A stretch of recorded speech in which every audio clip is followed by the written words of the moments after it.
wouldn't make it, cause I did everything that they said I couldn't. Caught my footing and I got the controls. I stand for something, I ain't running now. I'm the greatest now, I just wanna make it proud. Don't let me down, don't let it all. I've been on the road, a couple start on my goals, and I ain't gonna let you down. Don't you stop, you're a man of saying good. Don't you stop, you're the greatest, don't you know? You and I, we can make it up the goal. Hang tight, we gonna reach for the greatness. We will always rise, we will never fall. Fire in our eyes, and we are strong. Even though we know our backs against the wall. And again, pick your aim, you know that this is Coming for the game, cause we ready for the victory. Hands off, I ain't giving up. They say that I'm finished, but they wrong, I ain't never done. No. So turn it up, turn it all the way up. all you get your hands up, all you raise your hands up. Listen to what you feel and say. We gon' turn it up tonight. We gon' turn it up. We gon' turn it up.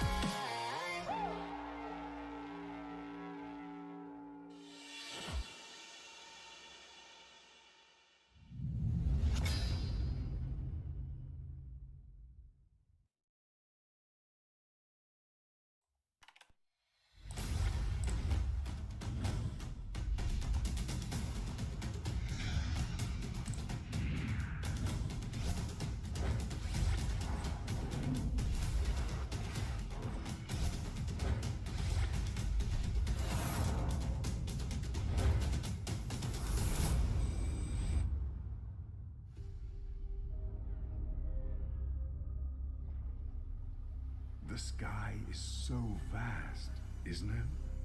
My little flare. Papa? Can you reach the sky and ignite the stars?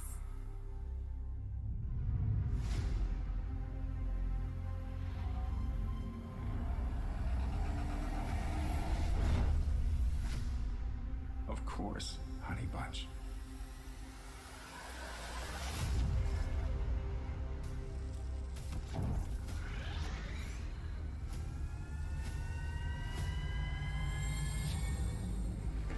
Papa never returned home. He's among the stars now. But what about me?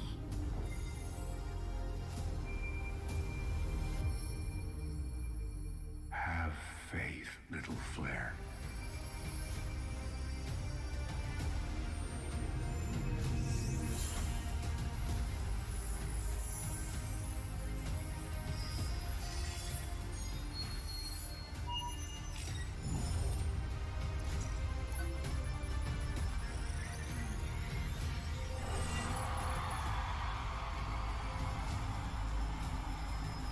Now this is a wonder to behold.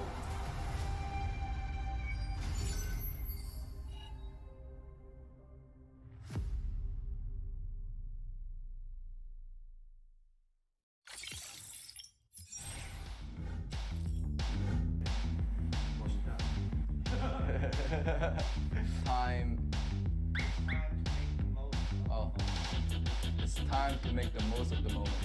I'm Hoon, I'm milling for the Valley, and I'm ready. I graduated high school a few months ago. Yeah. We dare to be great. Dude, that's perfect. One more second. Hello, my name is Fly Chicken. I'm XP Lane from the Valley. Let's go.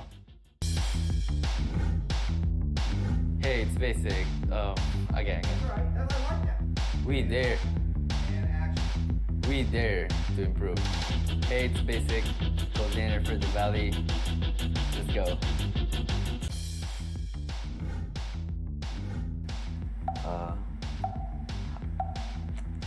Say hi. Three wasn't good enough. There you go. One more time. Three wasn't good enough. One more time. You got it better one again. Hi, I'm Chuck. I'm late son for the Valley. Let's go. You see my chapped lips on the camera? Like here a little bit? Don't disrespect the US of A. One more. Hi, I'm Moba Zane, Jungle for the Valley, and we're ready.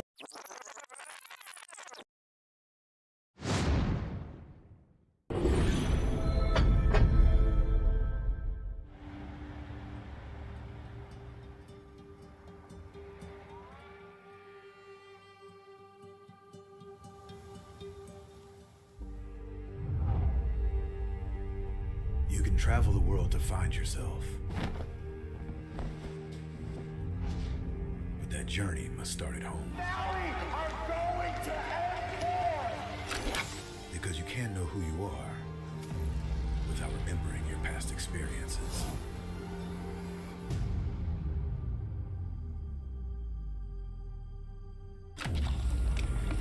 Basic is returning to Asia for his redemption. The BTK trio wants to prove.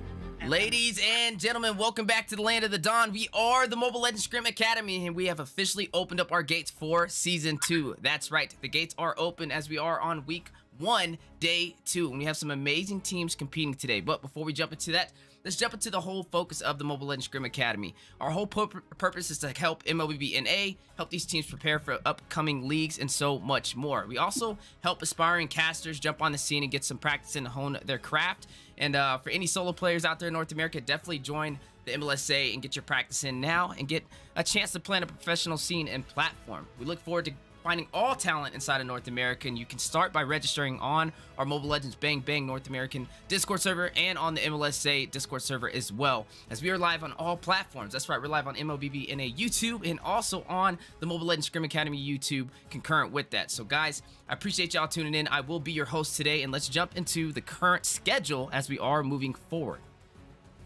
Looking at Series 1, we are seeing the Nephalem go up against Universal Trolls in a best of 3. For Series 2, it will be Caliber against Blitz Dome.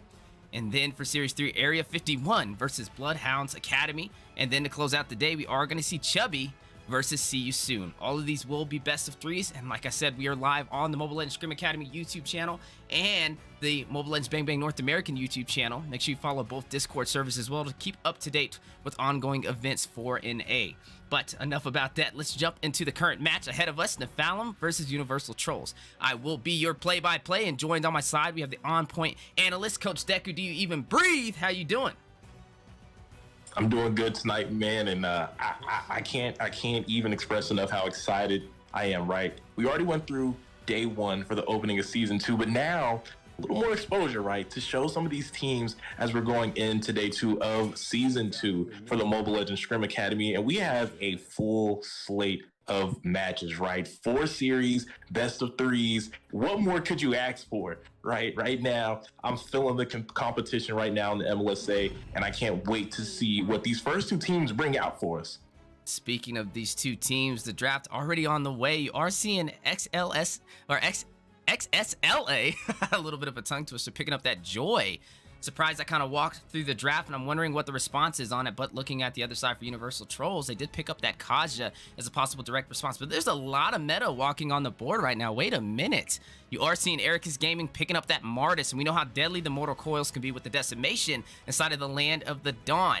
Now, I'm wondering if the side of Universal Trolls has a game plan, because when you let a lot of this meta walk on the table, do I like it? Yes, because I like to see teams kind of go against the grain and prove the meta to be wrong. But the question is, can they pull it off with the draft that they have so far?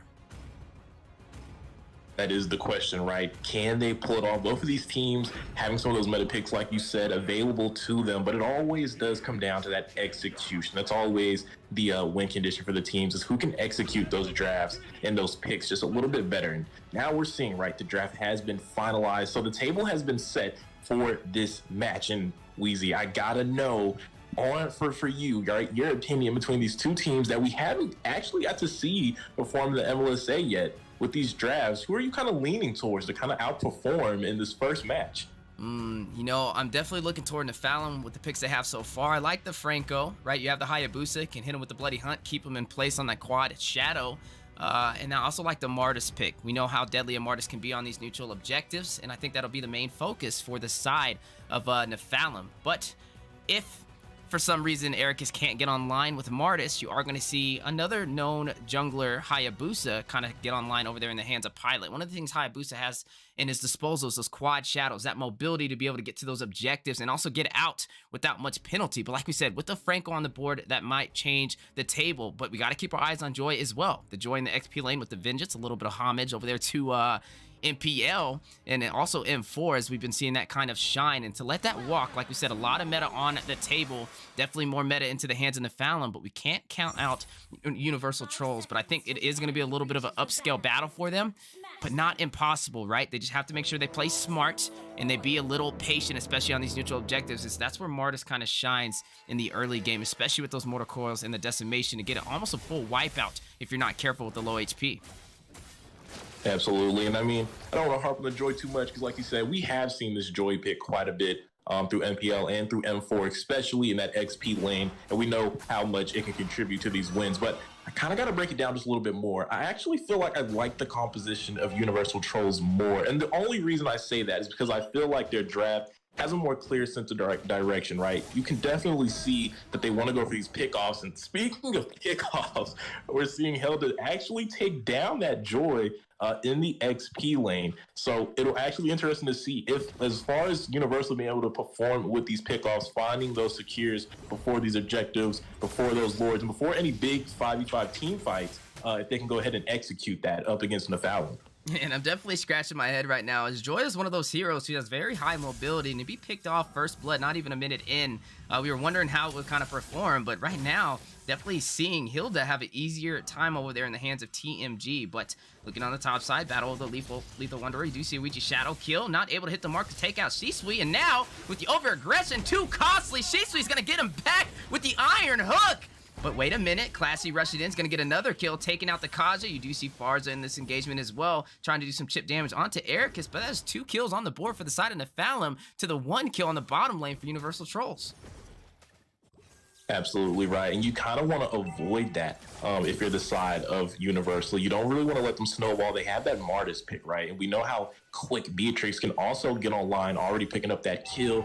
The gold laner for Nephalem nice and early up against Universal. It can definitely get out of hand. But speaking of things out of hand here, we are seeing the engagement as TMG rushes and dives the turret, takes out the jungler for Nephalem, but taken down by Shisui. This is 2 kills on the board from Franco. The Iron Hook, not able to really do much to that turtle, but man, oh man, 3-2 right now, and turtle going to the hands of Pilot. That is an advantage in terms of the neutral objective for Nephalem as well, and just having a pretty solid start, but already gonna, you know, anticipate a high kill game. 3-2 in 2 minutes. Definitely see this being a bloodbath as we prevail through the early phase. But wait a minute.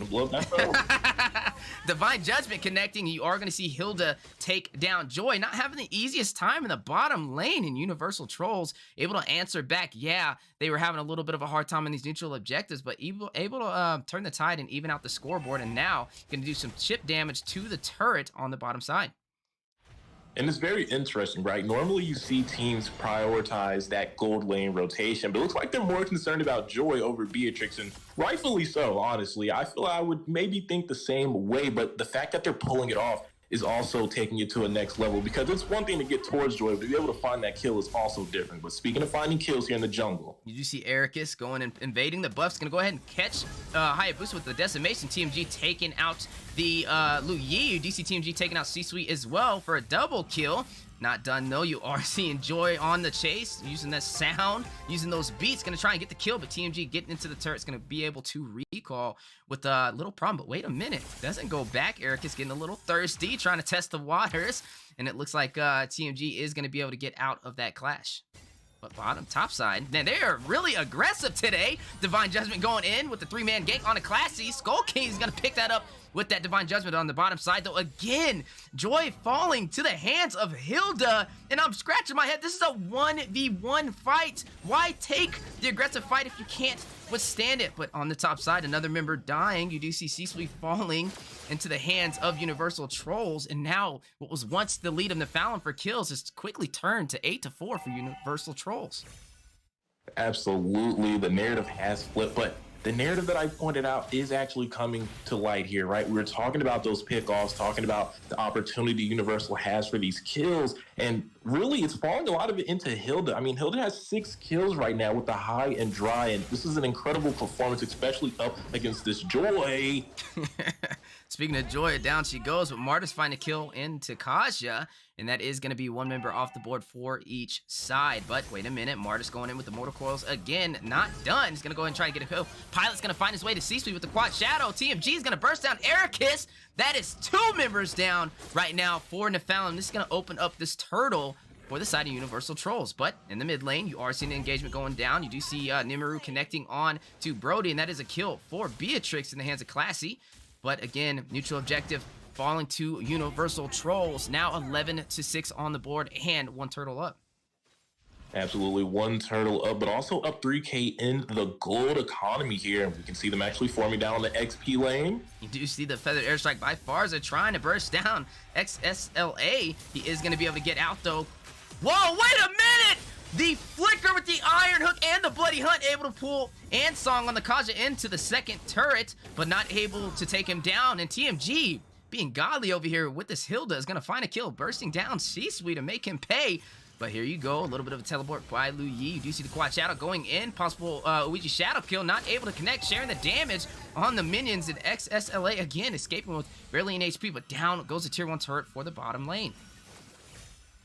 And they are picking them apart right now. It's looking very surgical. But speaking of picking things apart, let's take a look at some of these items and see what's leading to what we're seeing right now on the screen. You can see Hilda already has that Heptases unlocked, and looks like maybe going for that Malefic Roar as well. Brody picking up the Malefic Roar as well, already going for that early percent penetration up against the side of Nephalem, Fury Hammer and deck as well. But speaking of things in hand, you see a lot of clashes on the way, a lot of utility on the board already being used. Brody with the torn apart memory is unable to take really much damage for the side of Nephalem, and looks like they are going to disengage from this fight. But on the bottom side again, TMG just applying that pressure, bullying Joy in the XP lane. May have overstayed his welcome though. C-Suite with the back door is going to go ahead and try and block him off from escaping. Now Ericus on the rise as well is going to go ahead and hit him. Nope, not able to connect. Iron Hook misses 2, and wait a minute!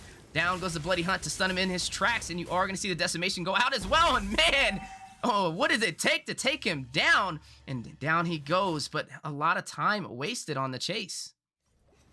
Definitely. And speaking of things being taken down, Beatrix finally picked up that Blade of Despair, looking to come online for the team, matched up against Skull Kings on this Brody, the first item. We know that can definitely turn the tide for this Beatrix. Speaking of Blade of Despair, though, Hilda has finalized that item. That's going to be a lot more damage coming in from the XP laner of Universal Trolls. Not that TMG has been lacking in the slightest, but speaking of damage here, you see Feather Airstrike going down. Brody trying to find a kill. Farza able to find Lu Yi. Fighting out over though as both teams clashing it out. You do see TMG finding the backline, taking out Classy on the Beatrix, and Turtle down to about a quarter of HP. Pilot able to take the turret on the bottom side, the tier 2. Skull Kings taking out C-Suite. Down goes Franco. Ericus. Martis is going to go ahead and retry the Turtle. Engagement not over though as Skull Kings finds his way in to Martis, and down he goes. 4 members off of the board. Can they get the wipeout? You do possibly see it, but Louis spawned just in time. That was Hilda picking up that last kill on XSLA. And it's getting very quickly out of hand for the side of Nephalem, man. They got to find a way to slow down Universal Trolls, but I don't know if they can, right? Just the composition style that Universal has, like I spoke on earlier, it's just the amount of pickoff pressure that they have. It's so much kill pressure from their composition, and Nephalem really doesn't have an answer to kind of slow it down, to kind of stop that aggressiveness coming from Universal, and especially TMG, obviously completely online. This is an XP Hilda, right, with the high and dry 11-2-1. Not really what we're used to seeing. Hilda on the professional level has normally been slotted in that roam position, going for those invades. We did see Farsa picking off a kill there in that mid-river bush on Sisui there on the Franco, a little overextended for the vision there, but goes saying Universal playing this composition very well. They're finding kills at every opportunity, and with Nephalem not having much to be able to contest, falling behind quickly. DC Skull Kings also able to hit the mark, getting a kill. Pilot's going to take down Lu Yi in the mid lane, hitting him with the quad shadow and the Ouija shadow kill. Definitely having to be a little careful, especially when you have that high boost, and when you are a backline, you want to be grouped up with your team to be able to stack that damage on his ultimate. And right now, like you said, Universal Trolls finding all of the answers for the early phase. But speaking of answers, Iron Hook connecting into the Blitz, getting TMG with the Bloody Hunt, and now a lot of utility used on the board. Classy able to burst him down with the Miru, and down he goes. But again, down goes another turret, the tier 2 for the top side, into the hands of Brody. Yeah, and it just feels like anything the Fallon finds, Universal is going to double up on it. As we can see that, right, in the gold lead. It previously was sitting at 3K, but now sitting at over 6K gold right now. They are definitely far ahead in the gold economy, finding the trades and finding what they need to keep that pressure up against Nefalon. But speaking of finding things here, Farsa already has the clock and lightning trunch combination here. But speaking of combinations, you do see Pilot getting a little greedy, using the Ouija Shadow, not able to take down Classes. He was stacked up and now hit with the Bloody Hunt. Can they take him out? Ring of Order over by Kaja. Quad Shadow going in. TMG's going to find a way to Franco and burst him down on that Hilda that we were just speaking about. Now, Eric is in a bad situation, 2v1, trying to get away. Yi also trying to get away with the teleport. He's bursted down. Farza finding a way to Martis, and down he goes. 3 members off of the board right now for the side of Nefalon, and all members still alive for Universal Troll, which is going to open up even more real estate as they are going to push in for this tier 2 in the mid lane. You do see XSLA and Classy on the Beatrix trying to fend them off, but they cannot stop the pressure that is being applied so far, and down goes the tier 2 for the mid lane. not just the tier 2, the Lord being worked on as well as Universal. It's kind of multitasking up against Nefalon here. So much map pressure and no room for Nefalon to really contest anything. They're able to just find these objectives, finding these neutrals right now up against Nefalon. They keep squeezing the map. Not just that, but applying that pressure right. They're looking to end this nice and early. We're only at the 11-minute mark right now, and it's 23-8 and a 10K gold lead in the favor of Universal. Yeah, definitely a huge lead indeed. And like you said, that 10-minute mark only in the mid game, slowly creeping into the late. And I'm wondering how this will play out. Even in looking at the composition right now for Nefalon, they're going to rely majorly on this Beatrix to kind of close it out. And I'm not sure she has enough in her kit to be able to do it. But looking at the opposing side, like I said, they have that Farza, they have that Brody, they have the Hayabusa to get to the back line, get in and out. But here we go. Squad Shadow rushing in, gonna go ahead and steal the red buff. That is just plain rude right there, man. Let him breathe. But just an overall good early phase for the side of Universal Trolls.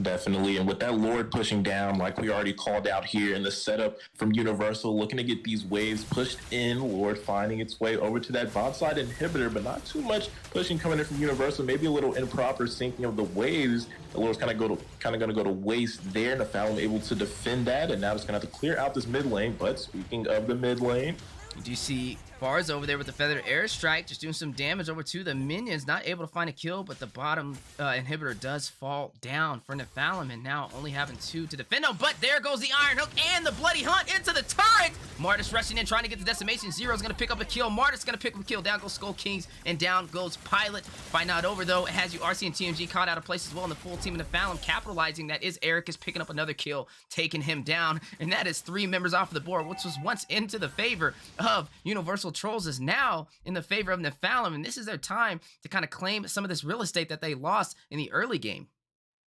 and that's a great defense from the side of Nefalon, and that setup from Sayusi there with the Iron Hook is exactly what they need, right? Those pickoffs leading to those transitions, getting those 3 kills. But speaking of transitions, they are looking for the mid tower here. They definitely have the number advantage. No utility from the side of Universal to kind of defend this, and this is exactly what Nefalon needed. Able to find some opportunity now on the map to kind of even out the odds. They are still behind in the tower game, 7-2 in favor of Universal. That gold lead, though, has decreased to 4K. But speaking of things decreasing, Kaja getting hooked out there, but able to escape. But right, like we said, Nefalon closing it in just a little bit. Tower still heavily in the favor of Universal, but 10K deficit now down to 3K. And that's a great spot for Nefalon, who was looking kind of out of that game, right? We look like they were quickly going to get shut out by the side of Universal, but now kind of has a fighting chance and just has to play this a little bit tighter and a little bit better to be able to go ahead and overtake this match up against Universal.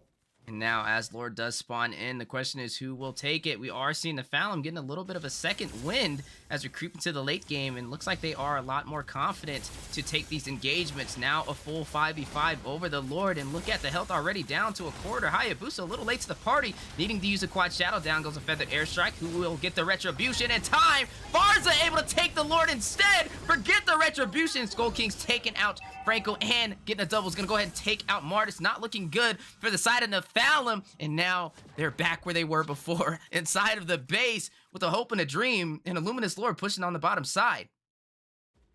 Absolutely, and I think that was just a little bit of a misplay from the Fallon, right? Letting Universal set up those different angles and not really focusing in on anyone. I think they were a little too concerned about the Lord, right? At some point, you have to look for the clash potentially instead of splitting your attention. But speaking of splits, you do see Hayabusa getting aggressive. Skull Kings gonna go ahead and take the inhibitor. You do see Divine Judgment going in. Skull Kings taking out Classy. TMG taking out Lu Yi. But look at the Nexus, ladies and gentlemen. Universal Trolls has done it. They have taken game 1. And what an excellent game from Universal, right? These two teams, their first match in the MLSA in this best of 3, the first one of the night, and TMG making their name be known on that Hilda in the XP, taking down XS on that Joy there. I don't know, are we seeing a counter on the rise maybe, or was that a little bit of a misplay coming out from the opposing team? But nonetheless, Universal definitely getting done, MVP falling to the hands of Hilda, but we also have to point a little out to the flawless game coming out from Farsa here. Let's take a look at these statistics that kind of paint the picture for what happened in this match. And surprisingly enough, but maybe not so if you kept your eyes on that match, Hilda actually leading the way in damage. A melee fighter in the XP, 26% for the team, but we also have to tip our hat over to Skull Kings, focusing in on those ever so important towers, 54% to go ahead and lead the way for the team to take down that Nexus.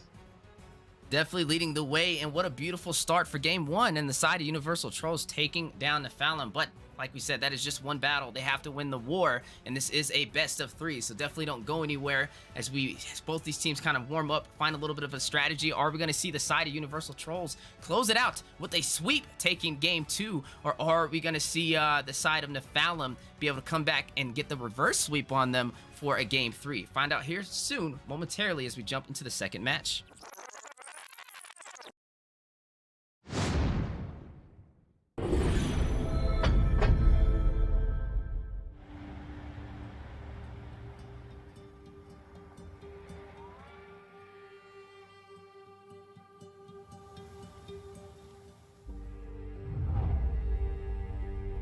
You can travel the world to find yourself. But that journey must start at home. Because you can't know who you are without remembering your past experiences.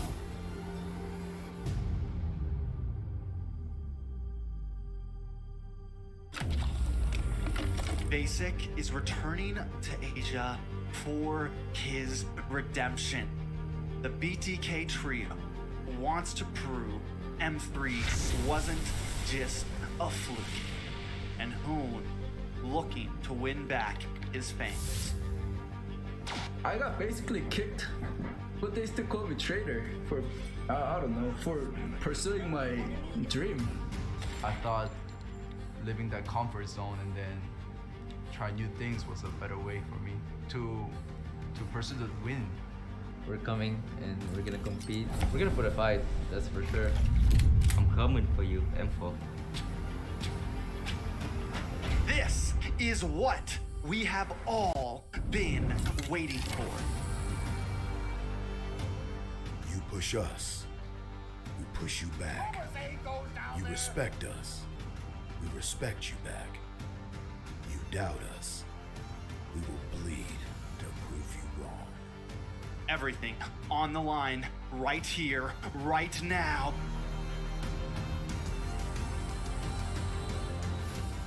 Definitely, they're not underestimating us as much as they did in M3. People probably see us and take us more seriously now, especially considering our accomplishment back then. I want to be the first in the world. I want to win a world championship. And the only way to really do that is day in and day out. There's no relaxing. You have to keep going. Here comes the Valley.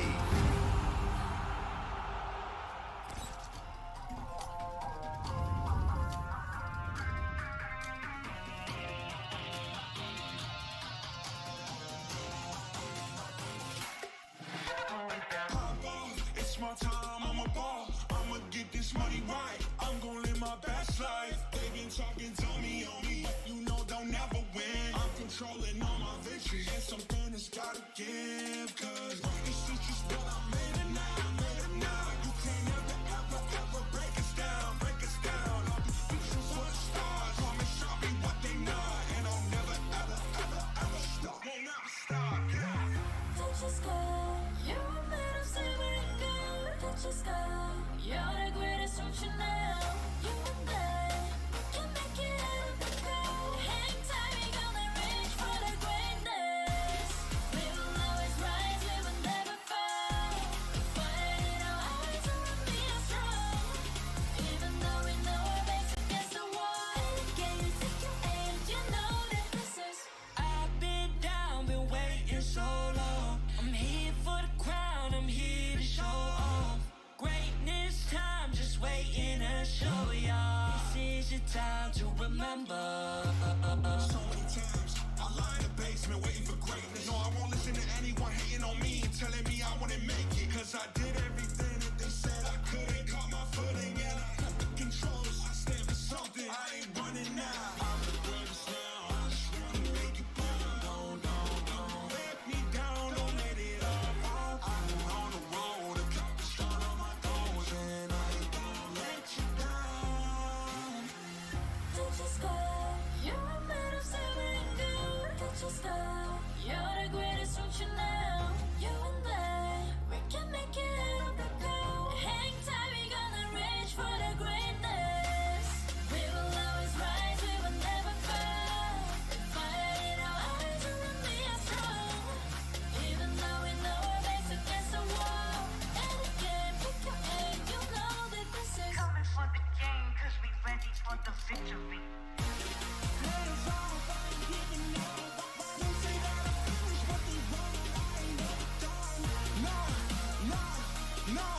No, so turn it up, turn it all the way up. All you get your hands up, all you raise your hands up. Listen to what you feel inside. We gon' turn it up tonight. We gon' turn it up. We gon' turn it up.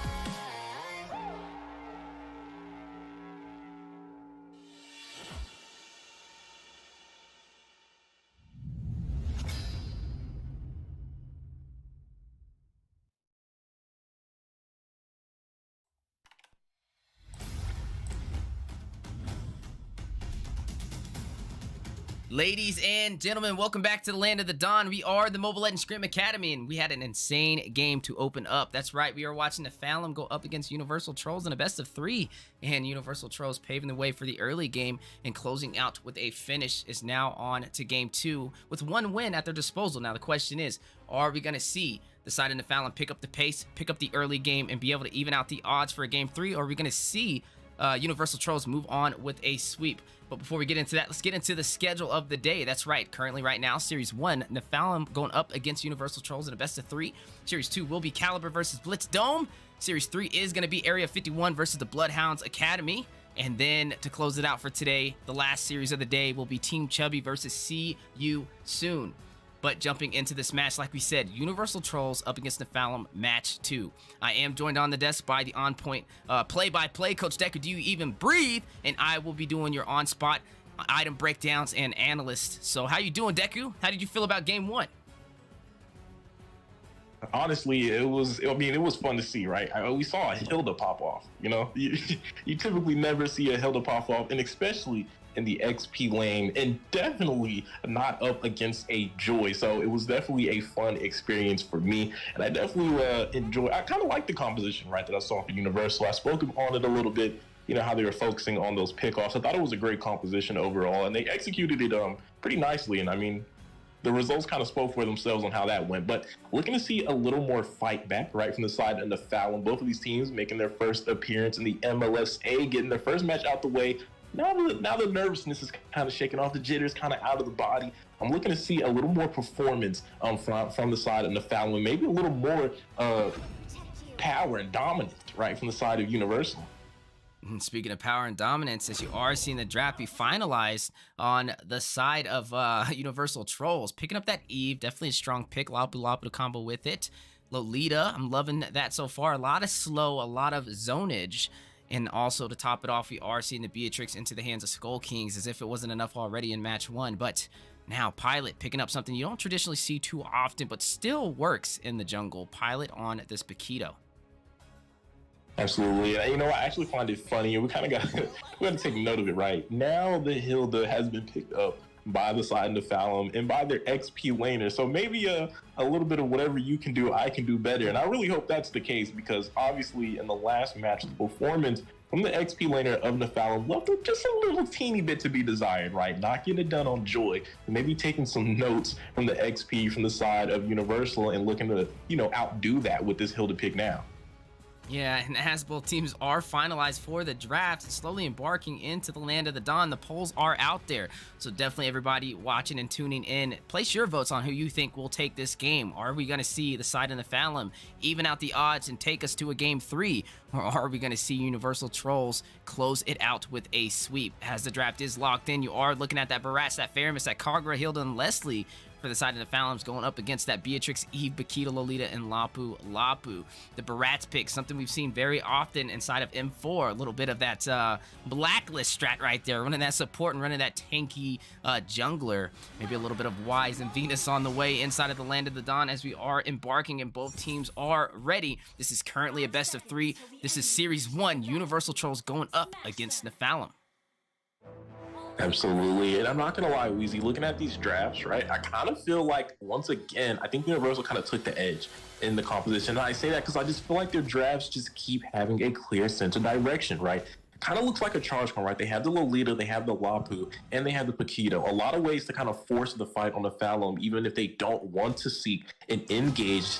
Just so much utility from Universal to kind of make it swing in that direction, to force them into those fights. Whether Faramis is ready for those team fights or not with that Cult Altar, and I feel like Nephalem mixes it up just a little too much, right? They have a little bit of team fight with the Barats, with that Faramis, but then it kind of goes off into that pickoff with the Hilda, the Leslie, and then even the Kagura as well. So it's like muddled, right? It's like different directions that the composition wants to go to. And with Universal, I feel like it's just very, very pinpoint and accurate on what they want to do to be able to close out these matches.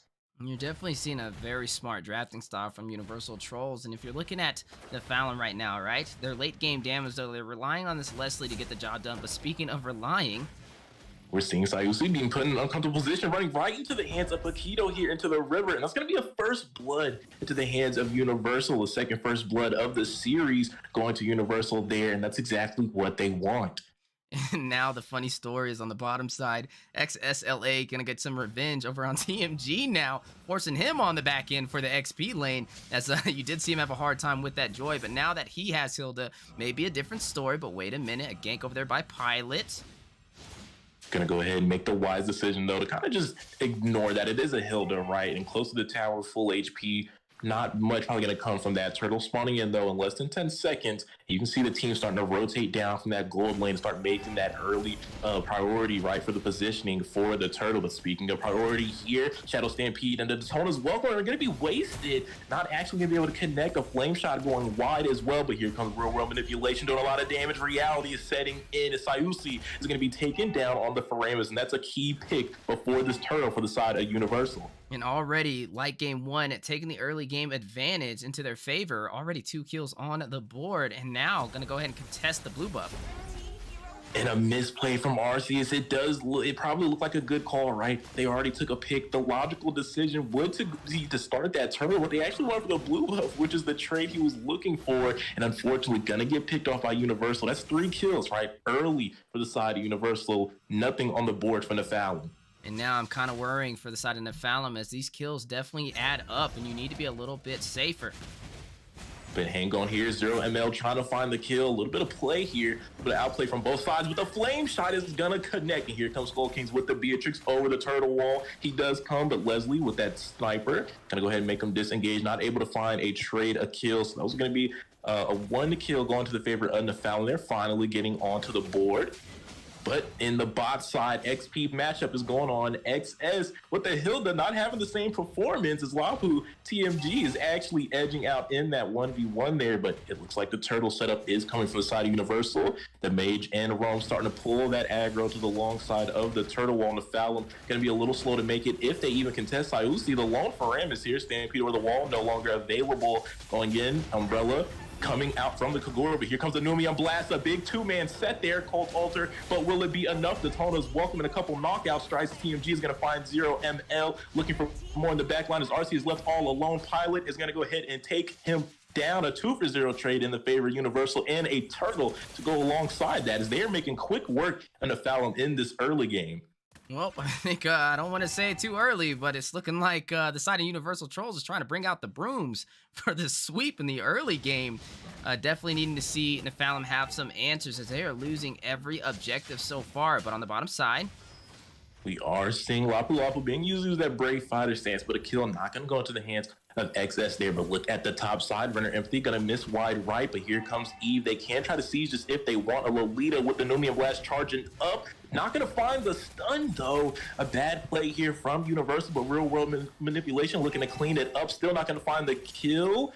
Faramis members from the side of the Fallon coming up to prove some assistance over here for the Leslie, who is dangerously low. Going to be able to escape, and here comes the return. Double Stampede pull. Yin Yang overturn from Kagura. Not going to find the kill, but doing a lot of damage to Lolita. Skull Kings all along, but both teams, it looks like, are going to disengage. No one falling from either side. And from the Fallon, the sigh of relief is they've been losing members left and right so far in this match. Definitely got to give credit to that Leslie able to escape a lot of those ultimates. The Numenon Blast didn't hit the mark.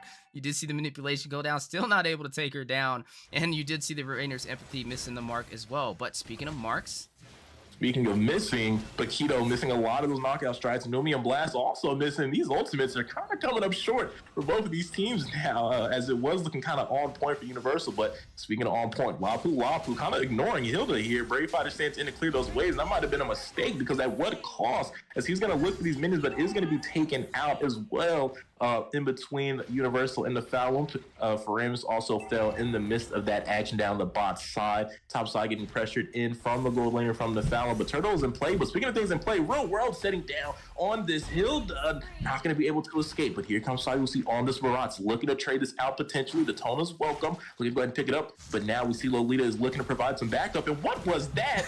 Sending the Eve to safety there. The wall's right there. Numian Blast is going to get canceled. A big two-man set was pending, but disrupted in the top side. Skull finding a kill on the gold lane. That's going to be a tower down for the side of Nephalem, and now we can see the turtle being started up by the members of Universal. They're multitasking right now, getting it done on both sides of the map. They have the priority, they have the control, and it looks like Nephalem is going to give this up with no contest. They have no grounds in this match right now or on the map to be able to contest these neutral objectives. And hang on here, Sayusa going to be forced with the Cult Altar, but 0 ML with the Yin Yang overturn. The good cover is going to be able to pick him off, but will he be traded out immediately? Pilot on the way, trying to take him down with the Paquito knockout strikes. A killing spree from him as he does take out the mid laner from the Fallon.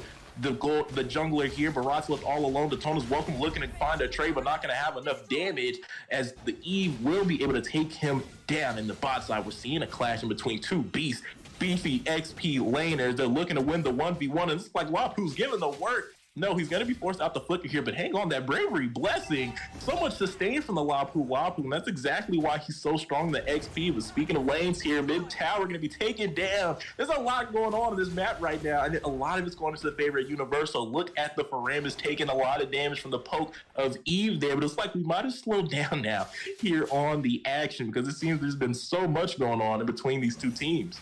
Definitely a lot going on, but not done yet.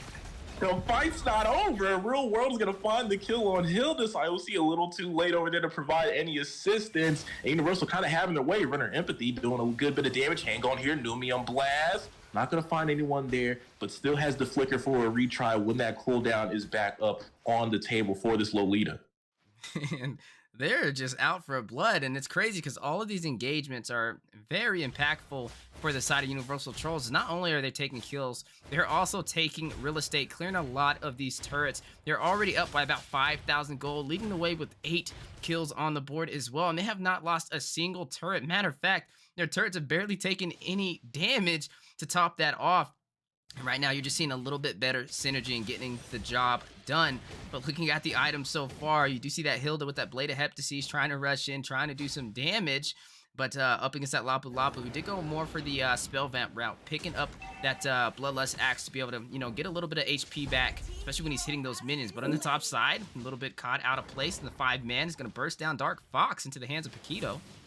And that's just that grouped up rotation, but the fight's not over here. Cult Ultra being forced out by Faramus, maybe a little too early, premature from him, as the members of Universal didn't even commit to that fight. It's big utility out of the way. And speaking of things out of the way, the mid laner from the Fallon being taken out by Pilot, looking for another, does find the Faramus as well. That's a double kill into the jungler for the side of Universal. They're looking to make it 3. Daytona's welcome, a real world manipulation. 2 utilities being used here, but a triple kill for Paquito. That man is out there throwing hands, feet, and the sink at the members of the Fallon right now, as they're looking to take over and go ahead and focus their attention to this First Lord.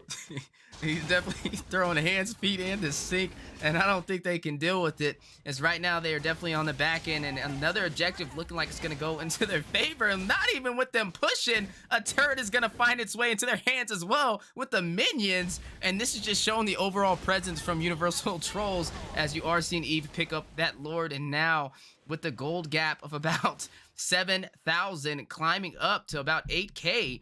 Very strong lead for Universal Trolls, definitely up in items as well, leading the way in gold. That Beatrix definitely online with the Blade of Despair, and also the Swift Boots for some additional attack speed, and having the pin with that Malefic Roar.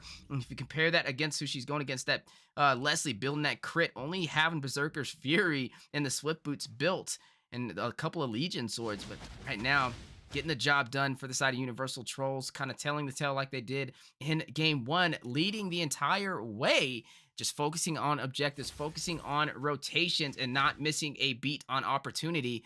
And if they continue to pick up this pace, we may see a possible sweep and an early finish.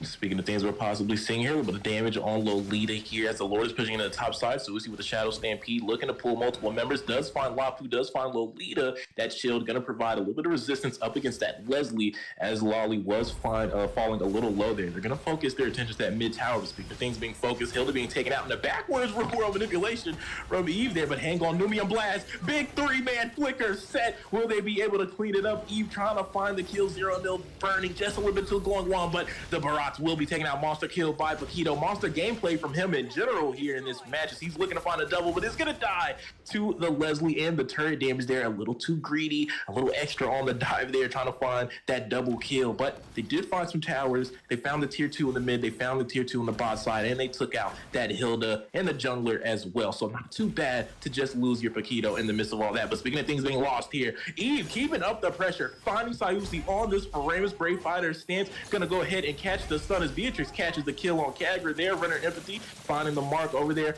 doing a little bit of damage as well, trying to find another kill, and they're just applying so much pressure, imposing their will on the side of the Fallon, who has had no fight back in what feels like the entirety of this match. And that was impressive. Just when you thought they were going to peel off, finding 2 more kills to top it off, and they are not letting their foot off of the gas, not giving the Fallon any room to breathe. Speaking of room to breathe, you do see the Rainer's empty a little too prematurely, not able to hit the mark, but there we go again. Foot on full throttle for the gas, not letting go, and I'm wondering how this is going to work out, right? You see a lot of teams get overly aggressive like this when they had the early game phase, but right now, the side of Nefallon, they just need to play a little safe and wait for the additional gold opportunity that the side of Universal Trolls lets walk, because you do not want to take these 5v5 clashes right now, especially when you're down about 8,000 gold. We are slowly trickling into the late game, 12 minutes in. This is still that mid game as well, and like we said, the later this goes, the better it'll be for Dark Fox on this Leslie.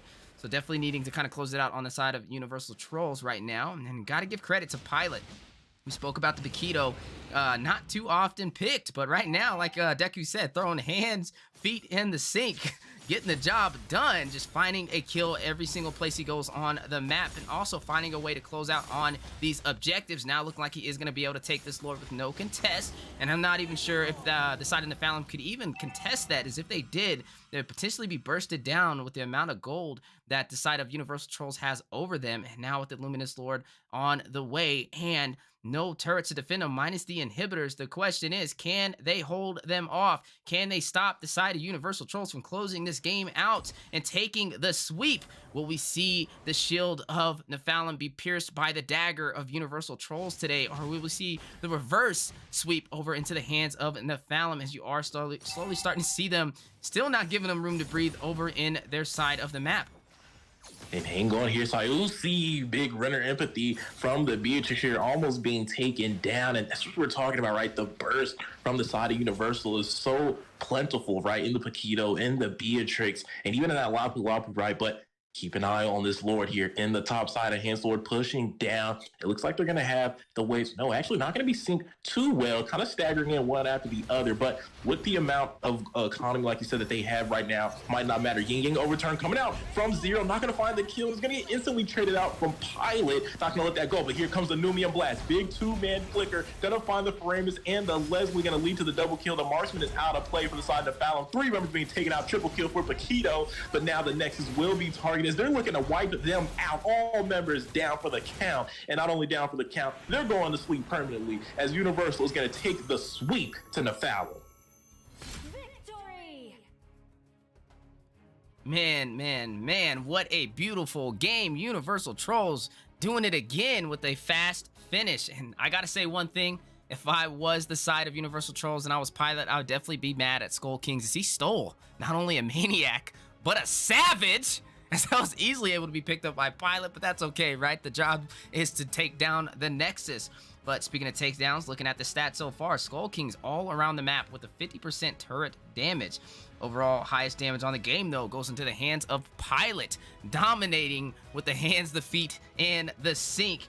But MVP is going to go over to Eve, who had a very strong presence over there with that manipulation and a lot of slow to provide the opportunity for the side of Universal Trolls to win these engagements. And that is going to close out Series 1, Nephalem up against Universal Trolls. Universal Trolls able to take the sweep for the first series of the day. But that is not all, ladies and gentlemen, as we still have multiple series on the way. That's right, Series 2, we are going to be seeing Team Caliber go up against Blitz Dome in a best of 3.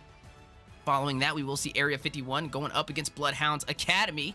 And then to close out the day, Team Chubby up against See You Soon.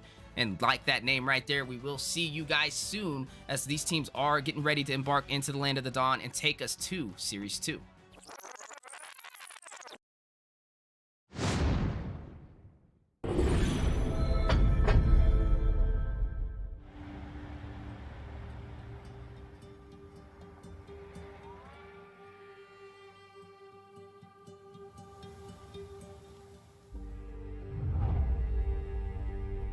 You can travel the world to find yourself.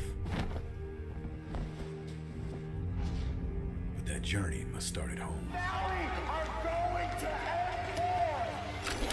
Because you can't know who you are without remembering your past experiences.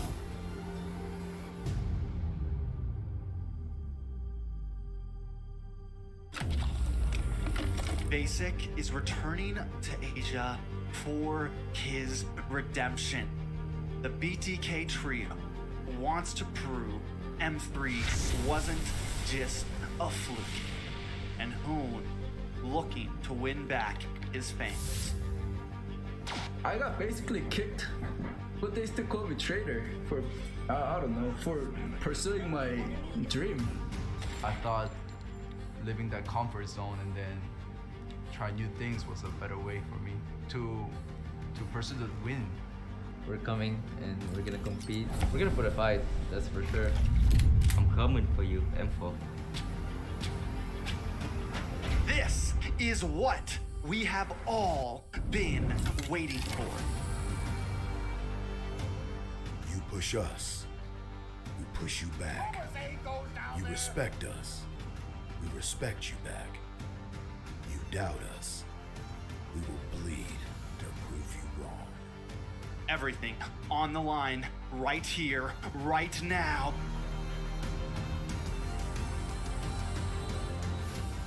Definitely, they're not underestimating us as much as they did in M3. People probably see us and take us more seriously now, especially considering our accomplishment back then. I want to be the first in the world. I want to win a world championship. And the only way to really do that is day in and day out, there's no relaxing. You have to keep going. Here comes the Valley.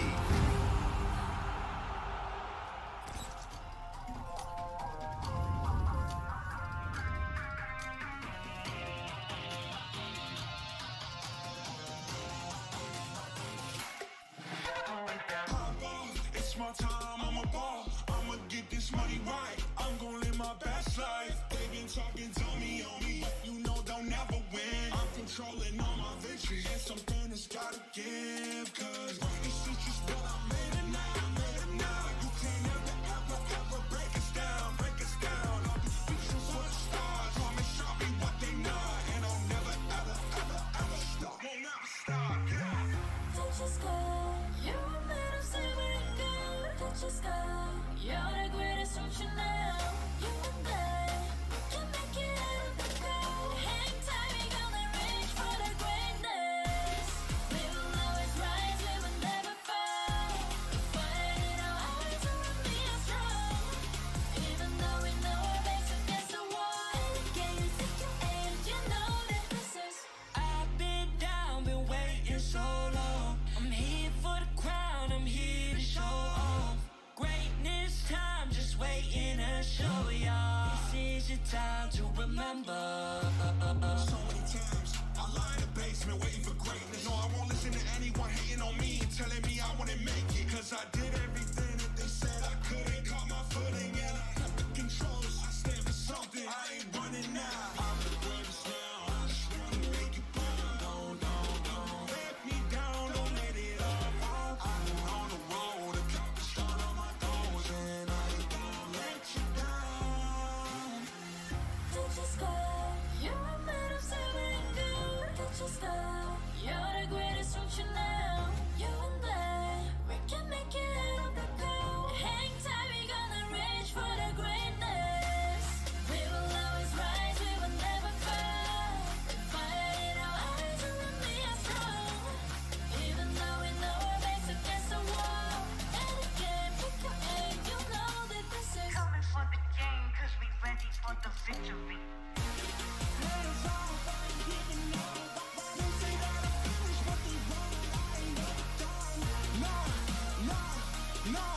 No. So turn it up, turn it up, turn it all the way up. All you get your hands up, all you raise your hands up. Listen to what you feel inside. We gon' turn it up tonight. We gon' turn it up. We gon' turn it up.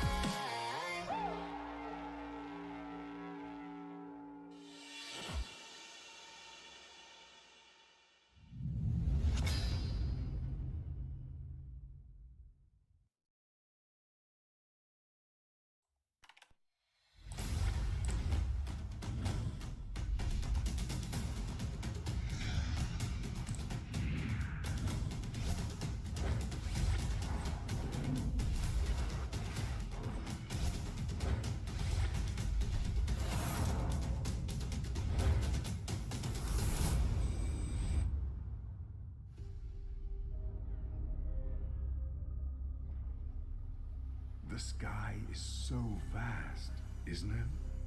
My little flare. Papa?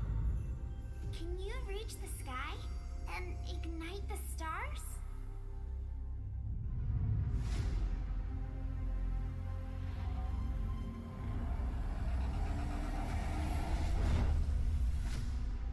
Of course, Honey Bunch.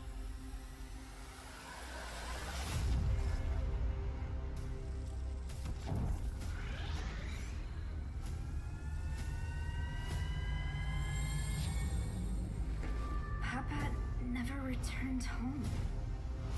He's among the stars now. But what about me?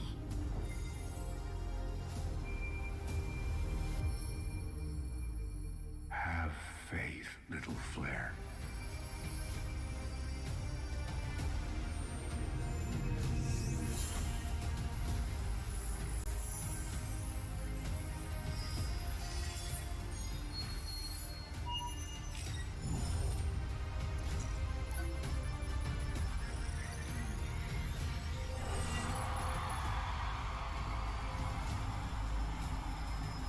Now this is a wonder to behold.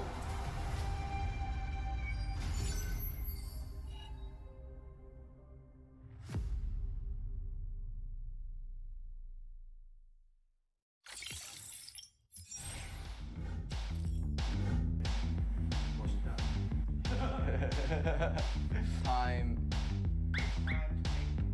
Oh, it's time to make the most of the moment. I'm Hoon, I'm milling for the valley, and I'm ready. I graduated high school a few months ago. Yeah. We dare to be great. Dude, that's perfect. One more second. Hello, my name is Fly Chicken. I'm XP Lane from the Valley. Let's go. Hey, it's basic.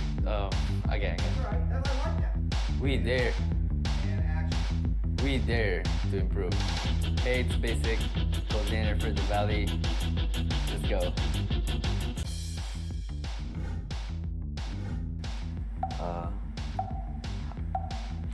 You say hi. Hi. 3 wasn't good enough. There you go. One more time. 3 wasn't good enough. One more time. You got a better one again. Hi, I'm Chubb. I'm late son for the valley. Let's go. You see my chapped lips on the camera? Like here a little bit? Don't disrespect the US of A. One more. Hi, I'm Moba Zane, Jungle for the Valley, and we're ready. I want to fight Yahweh from the Eagle team for Philippines. Definitely RQ. They've done so much for Mobile Legends, and you could tell just by the amount of fans that they have. They've also been so driven. I mean, they've been in Mobile Legends for years and years and years, and they've always been pretty good. They've always, even when they weren't doing as well, even in this MPL, they bounced back in the second half of the season. And I have a lot of respect for them. They've brought a lot for Mobile Legends. And in the Philippines, it probably blacklist because they're actually the first team that, even after winning a World Cup, they just stayed driven, stayed focused, and now they're on their way to having a chance of getting their second World Cup win.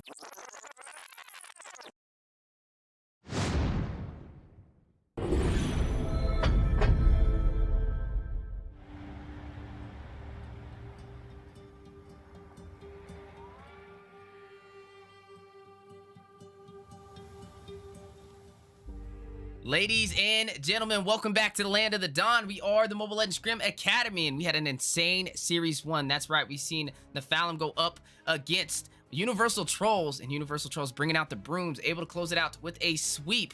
But before we get into that, let's get into the schedule. Actually, we did get into that, and let's get into the schedule going forward. We do see Team Caliber going up against Blitz Dome on Series 2 and a best of 3, and then after that we will be progressing on for Area 51 going up against Bloodhounds Academy, and then to finalize the day, to finalize all of these series, Team Chubby going up against See You Soon. And now, as we are embarking for Series 2, we are seeing Team Caliber go up against Blitz Dome. Team Caliber, a new team in the Mobile Legends Scrim Academy, and I'm excited to see how they kind of play through today's matches. And then up against Blitz Dome, another new team jumping in here, but their second appearance for the MLSA. And like I said, with new teams comes a lot of versatility, and definitely brings some sunshine into the Mobile Legends Scrim Academy, seeing some new faces. But speaking of faces, we have two amazing casters on the desk today. We have the play-by-play, Coach Deku, do you even breathe? Joined by the on-point analyst, Master Rim. How you guys doing today?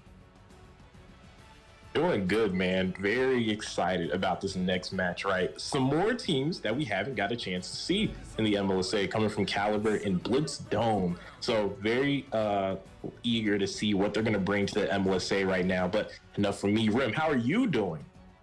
Doing absolutely great. Thank you both for asking. And honestly, like, I'm ready to just jump in, just like these teams here, right? So we do see that Fedron being picked up first from the side of Team Caliber here, right? And looking at the bans, we are seeing the standard bans, but still strong, right? Joy being picked off, as well as the Kaja and Valentina from them. We are seeing that Martis, that Glue, and Carry, a true strong bans and response as well. But we do see Blitz locking in that box shield pick, which is a comfort, right? We've had experiences with him and how adamant he was on how good this Basha pick is. So I'm excited to see how he's gonna, make this work in his hands here. But speaking of hands, we do see them hovering over this Yeve, and we do know that slotting that Yeve in with the heavy frontline presence coming in from that Fredrin alone is going to wreak havoc for the side of Blitzdome, and they lock it in. What do you think about this? I couldn't agree more, right? So the Eve and the Fredrin, some very strong picks, and then to even slot in that Fredrin, we can, not Fredrin, but Yuzhong there, we can already see where this composition is going, right? Very heavy team fight oriented and some very strong dive and engage, right? Coming in from the Fred and the YZ combination. And like you said, Blitz with the comfort on the boxy. I'm not sure if that was the right call to bring it in so early. I think maybe you could have waited on something like that, found some better prio, like maybe something like the Faramis and Lapu response to the Fredrin first pick coming in from the blue side. But something that's also exciting to see, that's Tank A1C Storm over there on the side of Blitzdome. For those of you that don't know, he was one of the influencers for the grand finals in the NACT, seeing some of those videos there leading up for the promotion for that. So that's honestly insane to see him out here stepping in to the MLSA to be over here and competing with Blitzdome. So that's pretty cool.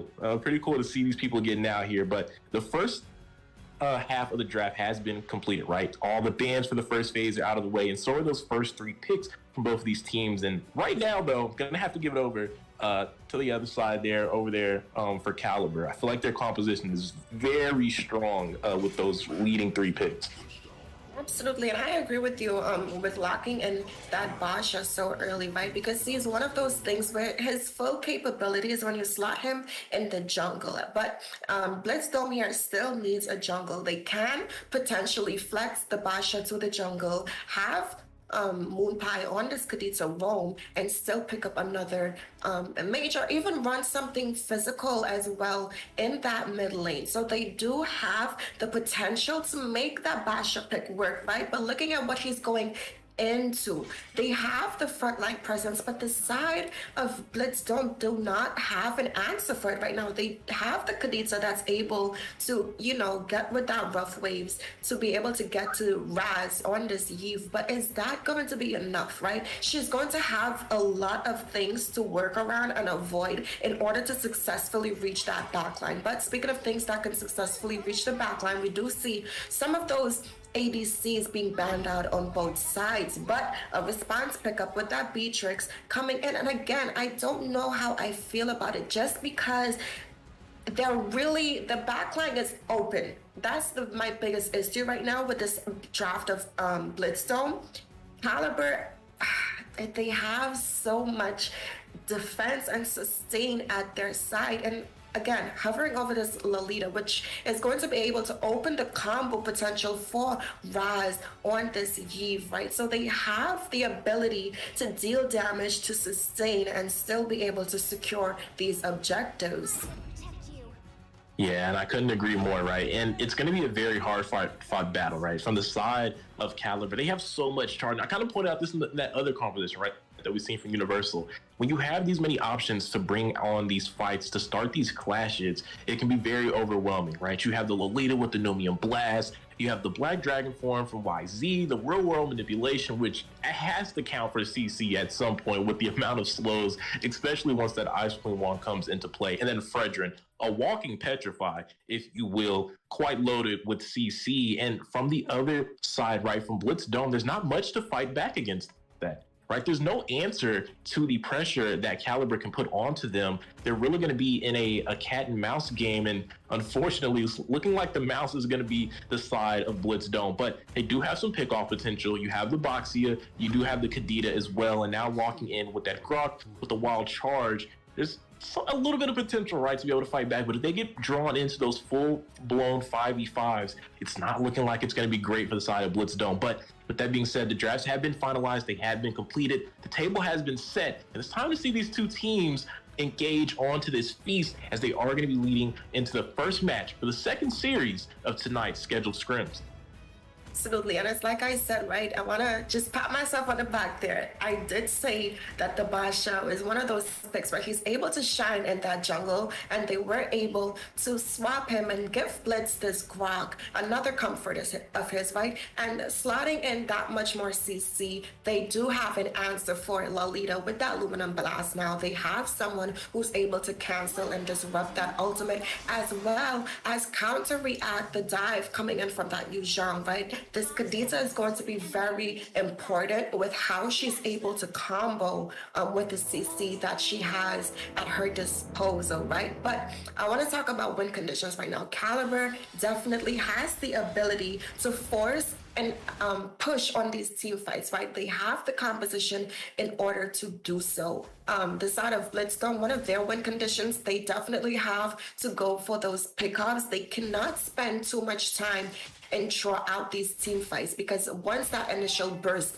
from Moonpie on this Kadita as well as A1C on this Beatrix is gone, they don't really have anyone that's capable of dishing damage. But speaking of damage being dished out, we are seeing the fight go on right now in between these two teams. A little bit of back and forth there, but Litho going to fall into the hands of Caliber, and both teams kind of going to disengage there, so not too much wasted, not too much loss in that first little contest, little scuffle for the Litho. and I love them pairing up this grok, right? One thing I love as a mage main myself is that he's able to help you clear those lanes so you can rotate. And we do see them already rotating to potentially take out this Bruno in the top side.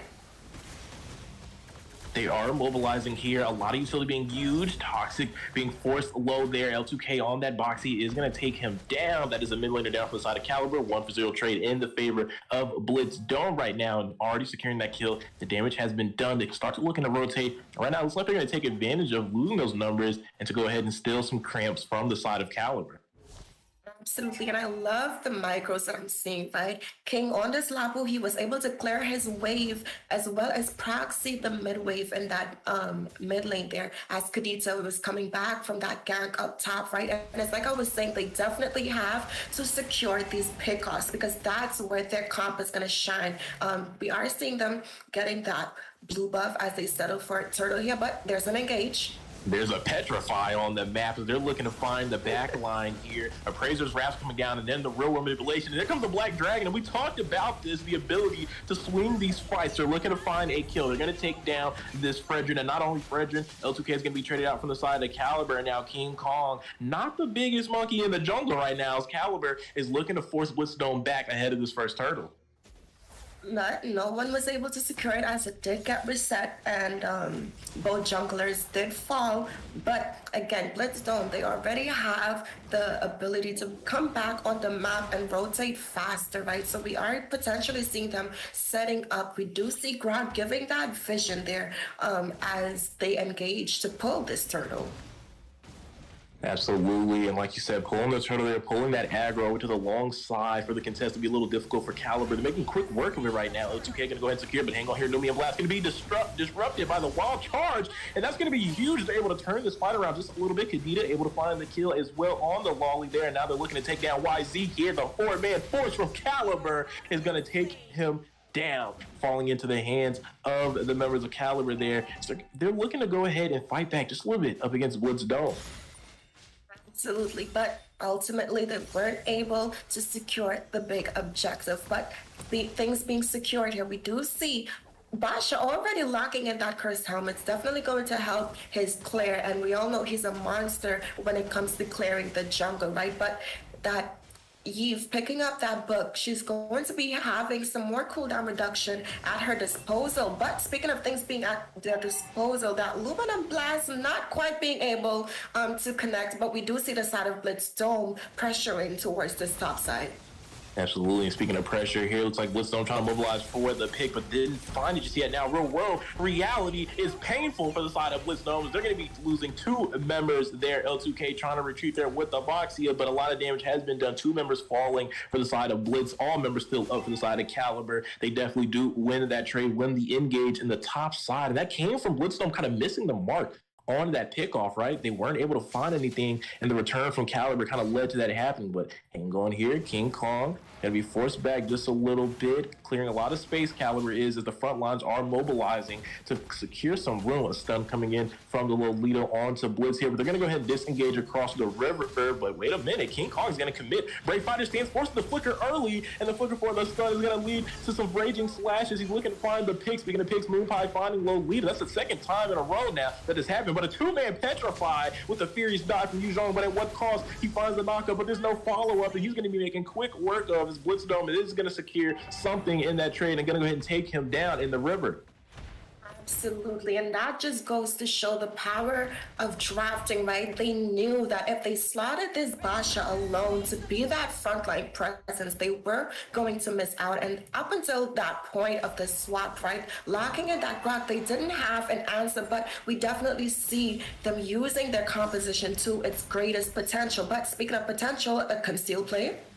The potential for a clash as he runs into the Petrify man. Numian Blast stacking up as well, trying to find the mark on Blitz. Is going to miss, but here comes L2K following in from the back side. They're applying a lot of pressure to A1C Storm here. Beatrix is now the front line. Nibiru Passion, though, coming out to clear those minions. Caliber not going to be able to impose their will just there, but it was looking a little sketchy. But speaking of things looking sketchy, King Kong, the biggest man down there in XP lane, is going to force YZ back, and he's having a good time. Showing the emotes, recall spamming. He's definitely flexing his will, but hang on here. He might have been a little too excited because here comes the flicker stun, and here comes the combination from Frederick. You can see the CC right now. This is what we were talking about. Real world manipulation as well. Frederick's going to take down King Kong. They have overturned the Monkey Man, and now they're looking to take down the Eve. The return from Blitz Dome, a 1-for-1 trade so far, but the fight's not over. Black Dragon form coming in from YZ here. He's looking to trade it out. Gonna miss on the Furious Dive, and here comes Moonpie with the Kadita, a Petrify. Trying to find the ultimate, but it is going to get canceled. Hang on here. YZ trying to survive. The passive is not going to be online in time to save him. And now Blitz is leading the way with the charge on Grok. Going to get caught out by some stuns. And here comes Bruno. Got to find the kill. The gold laner has made his way into the fight. The rotation from Caliber. They don't want to lose the numbers here. Both teams clashing it out hard in the river and now into the jungle. It's like it might still not be over as L2K is going to steal that red buff right out of the hands of Fredgen as he is up 2 levels. That retribution just a little bit stronger from this Boxia. Absolutely. And speaking of things being stronger, Beatrix locking in that Blade of Despair. She's one of those late game marksmen, and when she's able to scale in early into the early game, it's definitely going to help bridge the path. But speaking of things being able to bridge the path, Kadita escaping that clash there, right? That's just, I mean, beautiful plays, man. And we do see some recalls happening. And at this point, they can afford to do that, right? But speaking of things that they can afford to do, they're going to start dealing damage to this turtle. They are going to start. They're making quick work of it. Can they make it in time for the side of Caliber? Still no. L2K is going to find it, and now the fight is ensuing here. Numian Blast going to be disrupted. Wild Charge and Kadita going to find the kill on this YZ here. Real world manipulation, but it's a little too late here as Beatrix is finding an angle to take down this Fredgen. Does find the kill on A1C. Storm bringing the thunder is what Beatrix is doing right now. Lolita trying to find a kill, a trade on King Kong, but not going to be enough. Is going to be able to disengage, and Blitz Dome playing that very well, winning the trade in the fight and being able to secure that turtle in the river. Absolutely, and they might just try to secure this mid lane tower as well, but no, we do see them being disciplined, going to back off, as well as being able to take that tower in the bot side, man. The side of Blitz Dome right now, they're playing their composition so well. You can't have a team fight if we're able to pick off your members, right? And I want to shout out King Kong on this Lapu Lapu. He's targeting Raz, and that's what you want to see from your EXP laner. But speaking of the people being targeted, we are seeing the fight happening potentially. Numian Blast, a flicker, gonna find King Kong, the solo XP laner, using a lot of utility to find this kill. Are gonna be able to secure it? Yes, is gonna fall into the hands of Bruno here. Not gonna be able to find anything else. Quite a bit of utility to find one kill there, but a kill is a kill nonetheless. A pick is a pick, and that's what Caliber needs as they are on the back end of this match. absolutely, but they might need a little more than that as another clash is happening here in the mid lane. might indeed need a little more, but hang on, here comes Blitz with a wild charge. Gonna find the two-man, is gonna lead to a kill. Here comes Moonpie over the wall. The ultimate missing wide, not gonna find a pick, and here comes a return engage. They didn't find the pick off, but the 5v5 fight is exactly what Caliber wants. YZ with the Furious dive, and Bruno finding the kill onto this Grok. Knocked off from Moonpie, but it's not gonna be able to save him as the double kill falls to the goal lane hand of Caliber. Brave Fighter stands coming in from Wapu Wapu. L2K able to shut down the marksman. A mega kill for him. Raging Slash from Wapu Wapu is gonna be able to take down YZ, and the fight is looking like it can go either way. The 2v2, but Fredrin will be taken out. It is now a 2v1. Toxic, the EU, the last member standing from Caliber, 2 members from the side of Blitz Dome. They do win the trade. Lord has spawned in, and it looks like L2K is going to go ahead and start that up early for the side of Blitz. Which is a very smart call on their choice, right? They don't have anyone who's going to be able to contest this Lord. But speaking of things being contested, here are some items being picked up. No, they actually are contesting.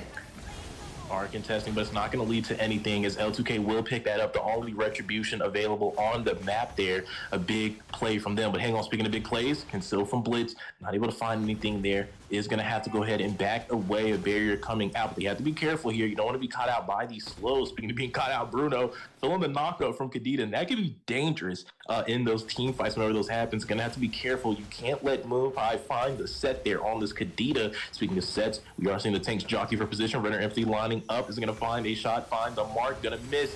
Hang on here, Lolita might be in an uncomfortable position. Petrified coming out, Nibiru's passion as well. Real world manipulation, a lot of utility. Numia Blast is finding one set on Rock. They're going to find him. Beatrix is going to find Lolita. Both goal laners finding a kill, but a double kill into the hands of Beatrix, and they're looking to pick up the pace and find the fight right now in the face of Blitz Dome, but they're going to be able to disengage across the river. A 1-for-1 trade, or a 1-for-2 trade, right, in the favor of Blitz Dome. Both goal laners able to find a kill, but A1C Storm edging it out just slightly up against Chaco here.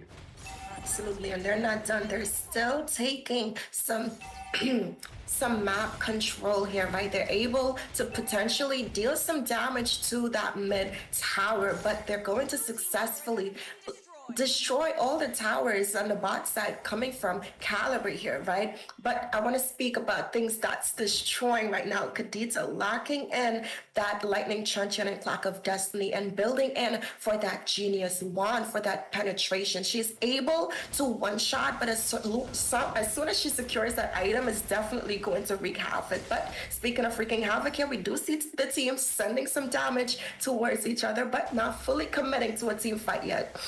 Which is fair, right? You don't want to be too greedy. You still want to practice discipline only when you are sure that you can get something from that fight. But we do see them taking the blue buff here and trying to keep the pressure in this mid lane. And like I said, they can afford to do that, right? Blitz Dome is sitting comfortably right now, but Yu Zhang might be in a dangerous position.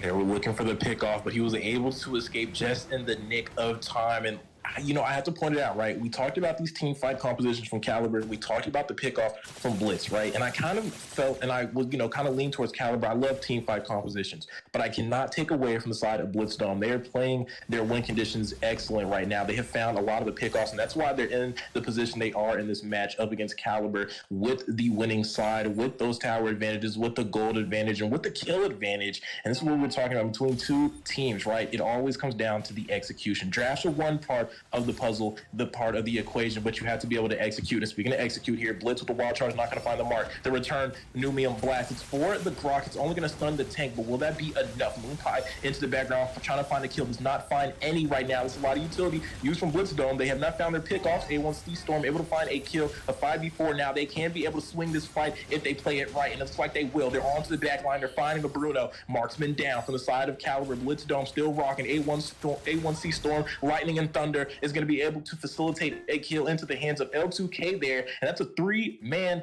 knockdown for the side of Blitz Dome. No members being lost, and they're going to go ahead and make that transition into a Lord take. Absolutely. Honestly, can we get some weather control for the side of Caliber right now? They not only are they being hit by a storm right now, they're also being flooded by the rough waves coming in from Moonpie on this Kadita. So it's a lot of natural disasters happening for the side of Caliber, and I don't think any of them has been keeping up with the news lately, because this is out of control, right? We do see, speaking of control, Blitz Dome We are seeing them sinking these lanes to proxy it for this Lord push, and they have the ability to end, right? They have what it takes to counter these Luminum blasts from this Lolita, which, as we've seen, has not been able to successfully hit the mark here. But speaking of things hitting the mark, we are seeing a little bit of a scuffle here. Both teams starting to meet up. Here comes the conceal from Blitz. They could look for the engage here. This could be a big play with that enhanced lore charging in. It has locked onto the tower. Not Numia Blast, but the engage from YZ is going to find A1C Storm in the background. That's a big, huge pick there. Martin being taken out from the side of Caliber. Now we're seeing this Eve being able to shut down Kadita as well, but a 2-for-1 trade in the favor of Caliber. That's a decent defense right there as they haven't lost the tower. Now they're looking to go ahead and push for the fight, but King Kong into the back line on the Toxic with the Lapu Lapu. Brave Fighter stance in the Raging Slash, trying to find the kill. Is not being able to find it. Did not complete it. Furious down from YZ, gonna knock him up, followed up by the stun from Lolita Shaw. Residue passive, bringing him some sustain. Not gonna be able to pick him off there. And Caliber, though, like I said, did a good job on that defense. absolutely, I'm tipping my hats off to them. But speaking of defense, right, we do see them picking up some of those defensive items, and that's what their front line needs, right? They do have that Athena shield at their disposal to be able to counter that one-shot burst potential from coming in from those rough frays. But speaking of things coming in, we do see a clash here in the mid lane. Potentially, indeed, L2K was looking for a little bit of an entry there, but they have to be careful, right? The pickoff has to be just right. Numium Blast, only going to find Grok again a couple times. It's only been the tank, but they haven't been able to burst it out there, return Wild Charge, and they may have made a mistake, and Moonpie is going to find Lolita, but the YZ is going to be able to trade out Grok as well. Members falling left and right, but it's in the favor of Blitz Dome right now. King Kong into the back line, trying to put that pressure on Toxic here. Frederick left all alone on an island. Eve trying to help him out, trying to provide the utility, trying to provide the slow. A big appraiser's wrap that might have turned the fight. Might have been what they needed. They do find Boxy, but will be enough to find King Kong? No, he's going to be swinging those monkey arms. He's putting the work in on Toxic as they have been able to turn this fight into their favor. 4 members down from the side of Caliber. 3 left on the side of Blitz Dome. They can look to push in on this tower. I don't know if Toxic is going to be able to defend this long runner shot from Thorn. Jesus, putting a lot of damage on that mid laner, but it looks like Toxic was able to clear that out. But Beatrix, being the person that she is, the pick that she is, able to use that runner shots to be able to take it down even without the minions, man. And that's just something about Beatrix that you just gotta hate to see. You're able to clear out the minions, but it just doesn't matter, man. Absolutely. And the thing is, she's not like Layla, right? In the sense where she has the range to be able to do that, but she also has the dashes and the versatility at her disposal. But speaking of versatility, we see a conceal coming in from Lolita. Conceal from Lolita, conceal from Blitz. Both roamers down with that unique spell. No surprise engages here. It's just going to be a full-on brawl fest for this Lord, and you can see it right now. A member from Blitz Dome is missing. 5v4 currently on the map. Welp is going to have to make this quick rotation, but hang on here. YZ might be overdoing it. Black Dragon has been implemented real world as well. The Fredrin is going to find the Lord. It's going to fall into the hands of Caliber. Hang on here. The fight looking like it's going to the side of Blitz Dome as YZ's been taken out by A1C Storm. They're looking to claim a little bit more. King Kong, he's had his eye on Toxic this whole game, and I don't know who's more toxic, Eve or Lapu Lapu, but I know one thing. King Kong not trying to let him go right now. He's looking for the bananas. He's looking for something in the tree. He's swinging, and he's looking to find the kill as 3 members are on top of him, and King Kong will rule in that fight as he does find Toxic, the mid laner from the side of Caliber. Blitz Dome is enforcing the will, but they have to be careful. Enhanced Lord in the top side, uncontested right now, is looking to find something, but A1C Storm and the rest of the company doesn't care. Looks like they're going to look to base race the Lord here as they have wiped out 4 members. It's just a Fredrin all alone, and they're sending Lapu to deal with it, and now will he be able to defend? 2 minions there, a big candy minion as well. Wild Charge already used from the side of Blitz on this Grok. Will he be able to defend in time using that energy eruption? It looks like it might be enough. Why is he looking to focus in on A1C Storm, but he has his eye on the Nexus. He's not going to be able to find it though, as YZ's looking to put on the damage. A1C Storm, he's still in the pain, he's still in the rain, as they are going to make some disengage. Runner Empathy, though, looking to take down Fredrin. Isn't going to be enough. Knocked airborne by Moonpie for the disengage, and that's going to be the end of the fight there. Caliber doing a good job, and that has to be a huge shout out to Fredrin, able to hold against the stampede that is Blitz Dome. Absolutely. He was able to stall those minions, right? So they would not be able to break into the range of the base tower. And the side of Blitz Dome kind of helps him have an easier chance doing that, right? The wall from Grok was able to not only block him, but block him in the position where the minions would focus on him instead of, pushing towards that base. But speaking of pushing, we do see Yu Zhang being able to secure that tower there. So they're definitely capitalizing off of the mistakes that Blitz Dome is making here. But looking at capitalizing, we are seeing a lot of full builds coming in. Beatrix locking in her core items, but she's going the standard route, right? Maybe that's the reason why she's not able to secure these kills, because she's not using the trifecta build. But speaking of trifecta, the conceal came in from Caliber. They were looking for a pickoff, didn't find anything, and now the return conceal from Blitz. He can look for the wild charge here for the set. King Kong, though, into the background. YZ as well, trying to look for the defend. Moonpie has already taken out the marksman from Caliber. That's a huge pick as the gold laner is down. And look at A1C Storm. He's looking to take advantage as he's able to find a kill there. And now the members of Blitz Dome are accelerating. They're looking for the N3 members already down to the side of Caliber. They're going to find L2K able to take down the Fredrin as well. That's 4 members down. Just Toxic on this eve all alone. Blitz and the rest of the company here, 5 members, definitely gonna look for the push here, and I don't think Toxic can hold back this one. They don't have the Frederick man with the taunt, and you can see it there. Storm and the rest of the team is locking on the Nexus, and that's gonna be a win, falling into the hands of Blitz Dome, taking the first match of the series. Man, beautiful play there coming in from the side of Blitz Dome. In the draft, we're questioning their composition so far, right? They were going up against some hot and heavy competition there, but they weren't able to execute that draft, right? Shout out to Raz, Toxic on this eve there with that 93% team fight participation, and she has 30% of the team's damage as well. But she's just the Eve, and it's just the real world manipulation. And when you're going up against these rough waves and these storms, they couldn't weather the storm that Blitz Dome provided here in this first match. Man, oh man, one thing's for sure, two things for certain. Blitz Dome is on point with the synergy today. Definitely a different story than what we've seen in King of the Hill yesterday, and some major improvement already, taking down Team Caliber in match 1. But like we said, this is a series, and the question of the day is, can Caliber make a comeback? Will they be able to stop the over-aggressiveness in the early phase of Team Blitz, or will Team Blitz prevail with another sweep, as that's what we've seen inside of the first series of the day with Universal Trolls and Nephalem, I believe is how people were saying it in the chat. And I'm excited to see what it does, what these teams do prevailing going forward. But speaking of going forward, looking into the schedule, like we said, Series 1, a sweep. Universal Trolls leading the way. And now, looking like Blitz Dome is trying to repeat history and trying to make another sweep.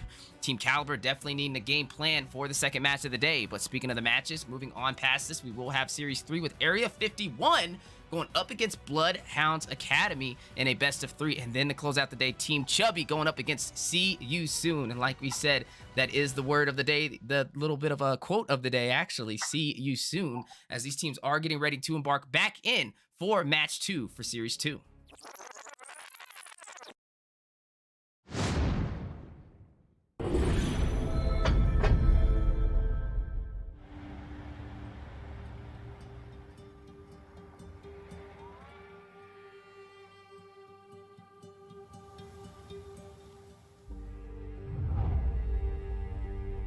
You can travel the world to find yourself. But that journey must start at home. Because you can't know who you are without remembering your past experiences.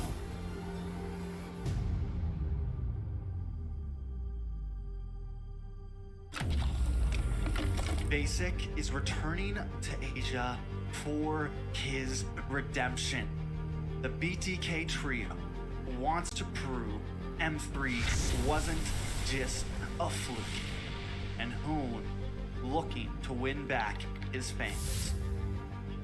I got basically kicked, but they still call me traitor for, I don't know, for pursuing my dream.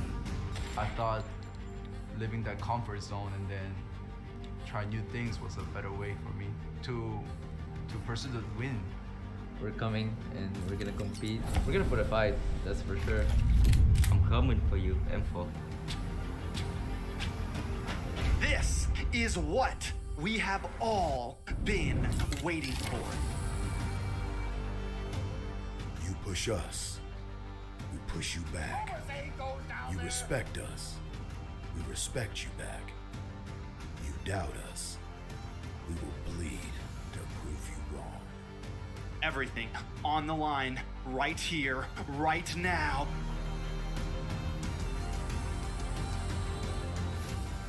Definitely, they're not underestimating us as much as they did in M3. People probably see us and take us more seriously now, especially considering our accomplishment back then. I want to be the first in the world. I want to win a world championship. And the only way to really do that is day in and day out. There's no relaxing. You have to keep going. Here comes the Valley.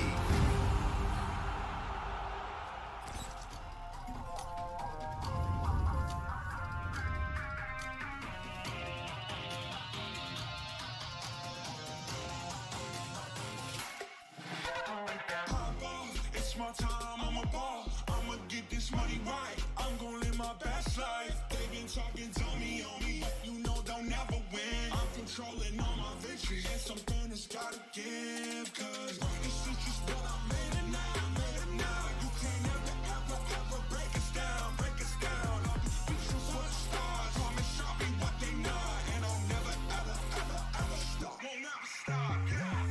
Touch the sky, you're made of silver and gold. Touch the sky, you're the greatest, don't you know? You and I can make it out of the cold. Hang tight, we gonna reach for the greatness. We will always rise, we will never fall. Fight in our eyes and we are strong. Even though we know our backs against the wall. And again, you take your aim, you know that this is. I've been down, been waiting so long. I'm here for the crown, I'm here to show off. Greatness time, just waiting to show y'all. This is your time to remember. So many times I lie in the basement waiting for greatness. No, I won't listen to anyone hating on me and telling me I wouldn't make it. Cause I did everything that they said I couldn't. Caught my footing and I kept the controls. I stand for something, I ain't running now. I'm the greatest now, I just wanna make it proud. Don't let me down, don't let it all. I've been on the road, accomplished all of my goals, and I ain't gonna let you down. Touch the sky, you're made of silver and gold. Touch the sky, you're the greatest, don't you know? You and I, we can make it out of the cold. Hang tight, we gonna reach for the greatness. We will always rise, we will never fall. We fight in our eyes and we are strong. Even though we know our backs against the wall. And again, pick your aim, you know that this is. Coming for the game, cause we ready for the victory.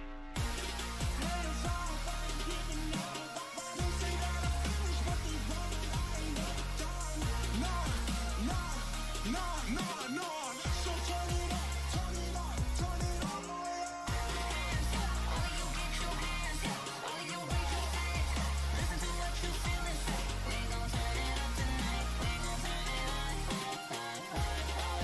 We gon' turn it up.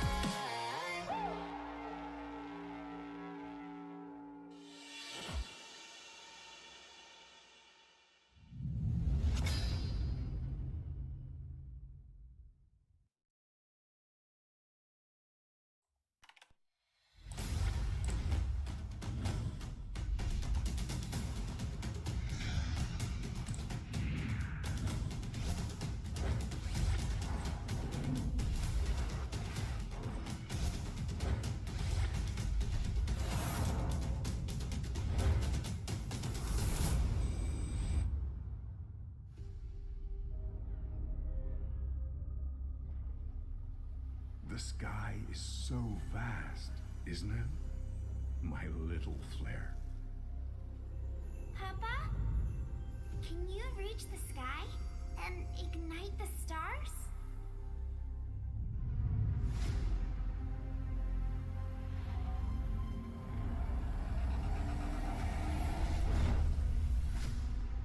Of course, Honey Bunch.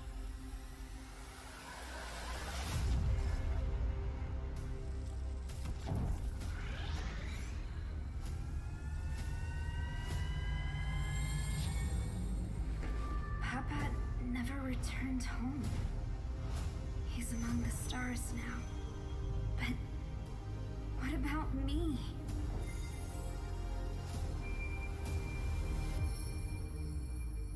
Have faith, little flare.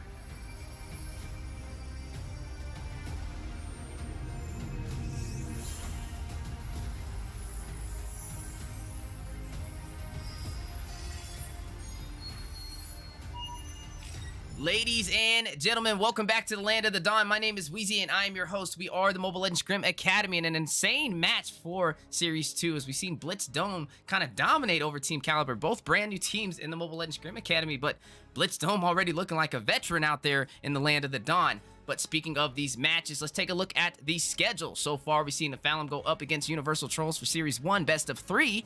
Universal Trolls paving the way with a sweep, and now on to Series 2, Caliber versus Blitz Dome. It looks like Blitz Dome is trying to repeat history. If they can take this match, they will be able to close it out with a 2-0 sweep in this best of 3.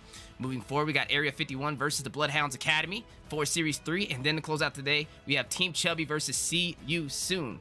But enough about that. A little bit of a look at currently what's going on. Blitz Dome versus Team Caliber. On the desk, we have two amazing casters, the MLSA staff, Coach Deku on the play-by-play, joined by Master Rim as the analyst. Man, I gotta talk about it. How you guys feeling so far with Game 1?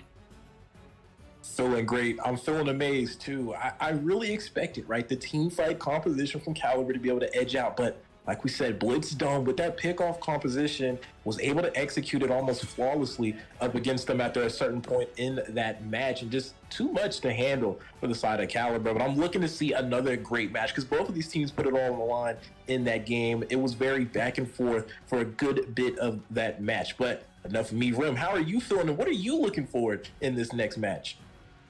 Feeling excited. I'm rejuvenated coming in from Game 1 here and looking at the draft so far, right? I know I said last game they needed to have some keep up with the news, you know, to weather the storm that is coming again potentially from Blitz Dome here. And I like what I'm seeing so far, right? They do have the Valentina as well as the Lapu Lapu on their disposal. The roles are switched. He was on the side of Blitz Dome before, and he was able to just make it really hard for the backline to be able to get their jobs done, right? So I do like what I'm seeing so far, and them locking in that Atlas and batting out the Diggy, which is smart, right? But just think about it.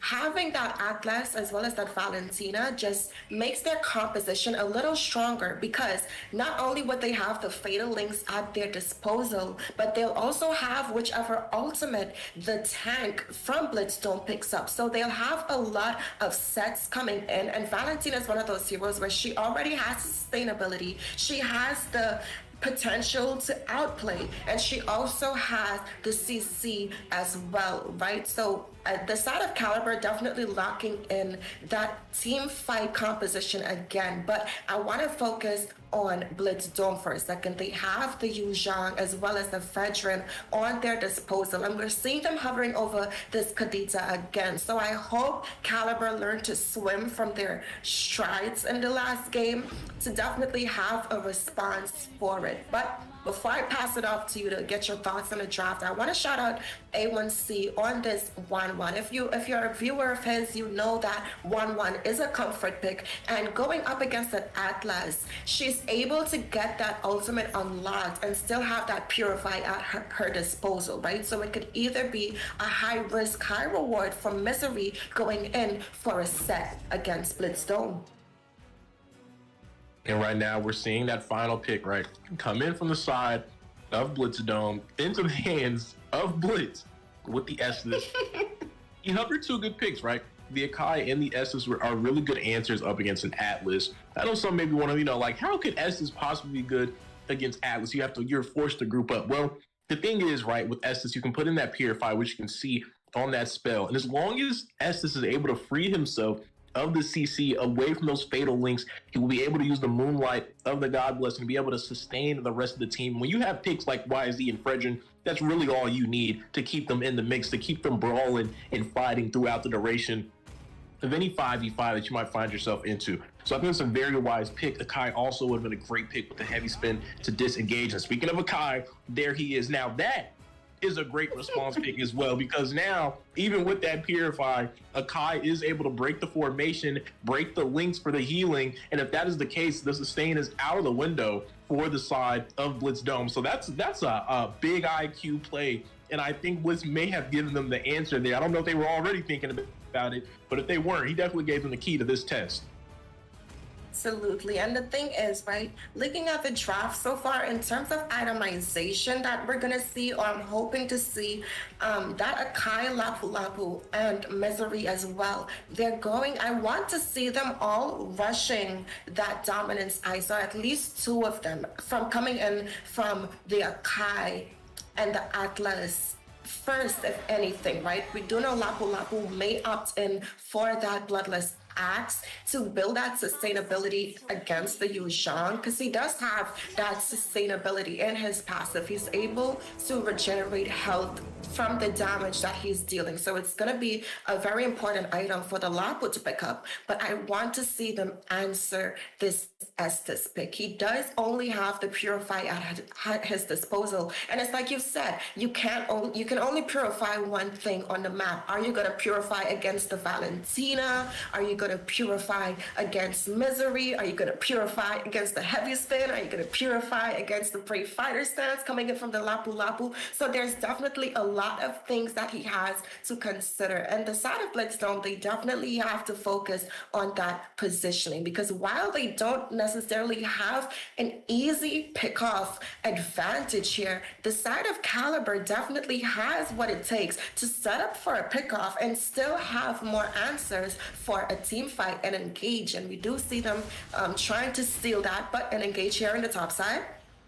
We are seeing a brawl happen in between this Lapu Lapu and YZ. King Kong asserting dominance so far, going to force Lapu on the recall. Speaking of forcing things, Irithor actually losing in the trade in the goal lane, which is not really how that's supposed to go, right? Irithor able to apply that pressure to Wan on paper anyways, really the counter pick into Wan, but maybe a little bit of a misplay. But speaking of misplays here, Atlas closing in, gonna go ahead and land that freeze passive. Like you said, Wan easily able to connect that stun. Now full marks unlocked, doing a lot of damage there too. The Atlas gonna force him back. It's an interesting exchange that we're seeing in the bot side. The way this trade is happening, how they're interacting, it really should be going to the favor of Caliber, but somehow Blitzdome is playing it pretty well. But speaking of them playing pretty well, King Kong was able to secure a kill on Akai in that top side as well. And man, King is one of those EXP laners that I wish when I go solo queue, I could get him on my team, right? Because once my EXP laner is good at his micro gameplays, it gives me as the mid lane more freedom in terms of rotations. But speaking of freedom and rotations here, we are seeing the plays here on the turtle. We are seeing the side of Blitz Dome trying to close in onto Caliber here. A lot of damage coming in. The heavy spin looking to lock down King Kong, but there's no follow-up as a lot of damage has already been put onto the side of Caliber. Not able to find anything as Blitz Dome is walking away with that turtle, but no kills though. but we are seeing some poke damage here in the bot lane. And like I said, when you give a person their comfort hero, which we're seeing from A1C there, he's definitely able to punish. But speaking of punish, we are seeing some items being picked up here. We are seeing that early game physical penetration coming in from that Lapu Vapu as well, right? But speaking of, we are seeing a setup here in the goal lane. We are indeed. The fight is happening. Wawa's taking low, but the crossbow hang is unlocked. He's going to be able to find one, does not find the kill. And Misery picking grass out there is going to be able to find the mark on A1C Storm. Valentina as well, not able to find that final blow on A1C Storm. And he's doing a good job tiptoeing around the edges of danger there. Somehow he was able to survive that clash, and that's just good plays from him. But hang on here in the XP, King Kong looking to proxy the wave. It looks like Lapu Lapu doesn't want to let him get away with it for free. He does connect the Raging Slashes, but King Kong able to use that Furious Dive to go ahead and disengage across the river. But it looks like Caliber might be making the rotations up to the XP lane. Yeah, but he's already recalling. There's nothing there, so they're going to go back here. Blitz might be caught out of position here as he is alone, but L2K coming to his, backup here, but we see an engage. They have to be careful here. Heavy spin, and that's what we were talking about, isolating the pigs, but they are forgetting about the S's, able to sustain him. But here comes the big fatal links here. They're trying to find a play. YZ has entered into the fray. He's getting picked off, though, getting separated again now. The follower from the other Excavator, Lapu Lapu, he's going to find the kill onto a Blitz. That's a successful fight for the side of Caliber in that mid lane skirmish. Absolutely, and that just gives them the opportunity to take this neutral objective, right? And they're not going to have any contest coming out from the side of Blitz Dome, and that's what you want to see. They have an answer now, right?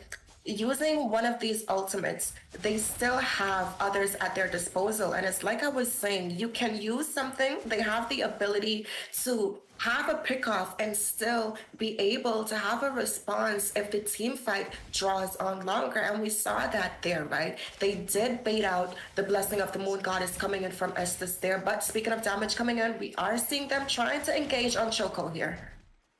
Potentially ND, but we are seeing Atlas trying to provide some assistance, trying to fight back against them. A two-man flicker, fatal links for the set. Heavy spins though to counter the engage. That's what we were talking about, because Blitz is going to be picked off, and now Fredrin is getting chased right now. Energy Eruption, but is going to be able to save him. It looks like it will. Crossbow attain from 1-1, but with the front line from Caliber not able to find much damage, and now they're re-engaged as well. They're looking to try to take him down. He's able to dance out of escape one more time as the side of Caliber is going to go ahead and take off after finding the winning trade in that fight. Absolutely, and it's scary for the side of Blitz Dome, right? Because when you have this much aggression and pressure coming in from the side of Caliber right now, and honestly, even though SS can provide that sustainability, they still are missing a lot of that frontline presence, which we're seeing here. Speaking of presence, a big play and a Praiser wrap. Double kill into the hands of L2K, and they're going to pick up the pace and stay in the face of Caliber in this mid lane fight. King Kong entering the fight with YZ, going to force Lapu back because they've already lost. But hang on, Furious Dive is going to connect. Not going to be able to pick up the kill, though. They are going to look to go ahead and pressure into his mid lane. They do have the numbers. It looks like Earthel might have made a mistake. Almost being picked off there, able to narrowly disengage from that fight. But that's going to be a mid lane tower down the side of Blitz Dome. And not just the mid lane, the bot side tower. And that's some huge plays right there for them. Some good macro to be able to open up the map in their favor. We do see them rotating to get another tower here, potentially in the top side. But that clash was able to help them unlock some items, right? And we do see 1-1 dealing some serious damage here in the bot side, picking up the kill on the Irithel. And that's because she already has that Corrosion Sight and Demon Hunter Sword. But speaking of, we're seeing a lot more action in the top side. Lapu left all alone, though. The Brave Fighter stands. Heavy Spin has already been used, and there goes the Moonlight Blessing there from Estes. That's the sustain that we were talking about. They're not able to find the killing blow in time, but now Blitz Dome is looking to return the favor of aggression. Black Dragon for the full dive with Kadita as well. L2K into the fray. Energy Eruption, they found one, they find two, and now they're going to work on another tower. Moonpie, though, not satisfied with the bodies they already have. A Fatal Links. This clash is going the distance here. It's turning back around to the side of Caliber. They're able to find the numbers here, and there goes Earthel. Heavy crossbow to pick off Blitz on the rotation through the river, and this is a full-on bloodbath in between Blitz Dome and Caliber right now. We definitely see them on the path to revenge right now. They definitely are fighting back and having some answers for the over-aggression from the side of Blitz Dome here. But I would have liked to see them rotate to getting this neutral objective while they had members down for the side of Blitz Dome. So a missed opportunity here, and we already see Blitz Dome setting up to take this turtle. They are indeed, and like you said, I would have liked to see them focus on for that neutral as well, especially after losing those towers. They need some economy into their favor. It looks like they're going to look for the bot side tower. I guess that's an okay trade for me. You're able to find one, but they are going to lose one in the top side right back into the hands of Blitz Dome. So I don't know if it was worth. Maybe could have went for something else, but hang on here. Fatal Links in the river. They're trying to find a pick off here. Moonlight of Blessing has already been called out, maybe a little too early. Not too much damage was put onto them. Here comes King Kong. The Furious Dive is almost going to be into play, but Valentina returning with the IMU with the Moonlight Blessing in the favor of Caliber. Now they have the sustain on their side, but L2K does not care. He's going to take down Atlas, and he's moving his way into the back background, but not moving near is Lapu trying to find more kills there. If L2K is going to find the marksman, he's looking to find the mage as well. He's got a double kill in his pocket right now. Moonpie trying to find Valentina there, able to disengage with the dash, but look at the top side. 1-1 unanswered there, looking for the inhibitor. No one is there to contest this right now. They're losing a lot of ground. Members have fallen, and so are towers. Going to pop that tower passive on the inhibitor, and that is huge for the side of Blitz Dome, winning the fights and winning some of these passes off these inhibitors, and now they're looking to take down the tier 2 in the mid lane. Is Caliber just going to let it go? It looks like they have no option, but hang on. 2-man Fatal Leaps, 1-1 with the Purify though, looking for the fight, looking for the crossbow attack, looking to pop that ultimate. It hasn't came into play though. Wind of Nature trying to sustain, trying to survive, isn't going to get it in time. Is Atlas is going to pick up that kill on him. L2K all alone, a Predator Wrap into the jungle, but Heavy Spin looking to put him on the wall. He's looking to rustle and tussle in the jungle. Two big beefy men in the jungle making a lot of contact here. Frederick able to find a kill on a killing spree. This fight won't stop. It's gonna keep going. King Kong into the jungle now. He's brought in with that Black Dragon Furious Dive on the Atlas, finds the kill, and now Lapu Lapu is all alone in the midst of the Brave Fighter stance, but all alone is L2K as well in the background, finding Irithel. Lapu Lapu still trying to find a way to disengage. He's made his way to the tower, but is that enough to slow down Blitz Dome? It looks like they're gonna find their chill pill and go ahead and let him relax, because wow, that was a fight that lasted a very long time. These teams were committed to these 5v5s. Coach Deku, can you breathe? No! Man, oh man, and we do see them keeping up with this aggression, right? They're already proxying the Lord, and they're trying to dish some damage to this tower as well. But speaking of damage, we do see Moonpie picking up that Lightning Truncheon, which is definitely going to help her be able to secure some more kills against the side of Caliber here. But personally, I would have opted in for a little more magic penetration, right? I would have preferred if she went for that Genius Wand or that Divine Glaive, because the side of Caliber, they already have that magic defense at their disposal, right? We do see that Athena Shield coming in from that Atlas as well, and even though that's not who you want to aim for, it just allows her to deal more damage overall. But I guess that's where Tank is going to come in, right? He already has that Demon Hunter sword, and he also has that Wind of Nature, which is going to help against the damage that's going to be coming in from that Irithel. But speaking of damage coming in, we are seeing another fight potentially break. I was like, how are we going to be able to make the disengage? They did find that tower in the tier 2 into the hands of Blitz Dome. Like they're going to wisely back off here. They still have the Lord pushing in the top side. They can make another play for another tower.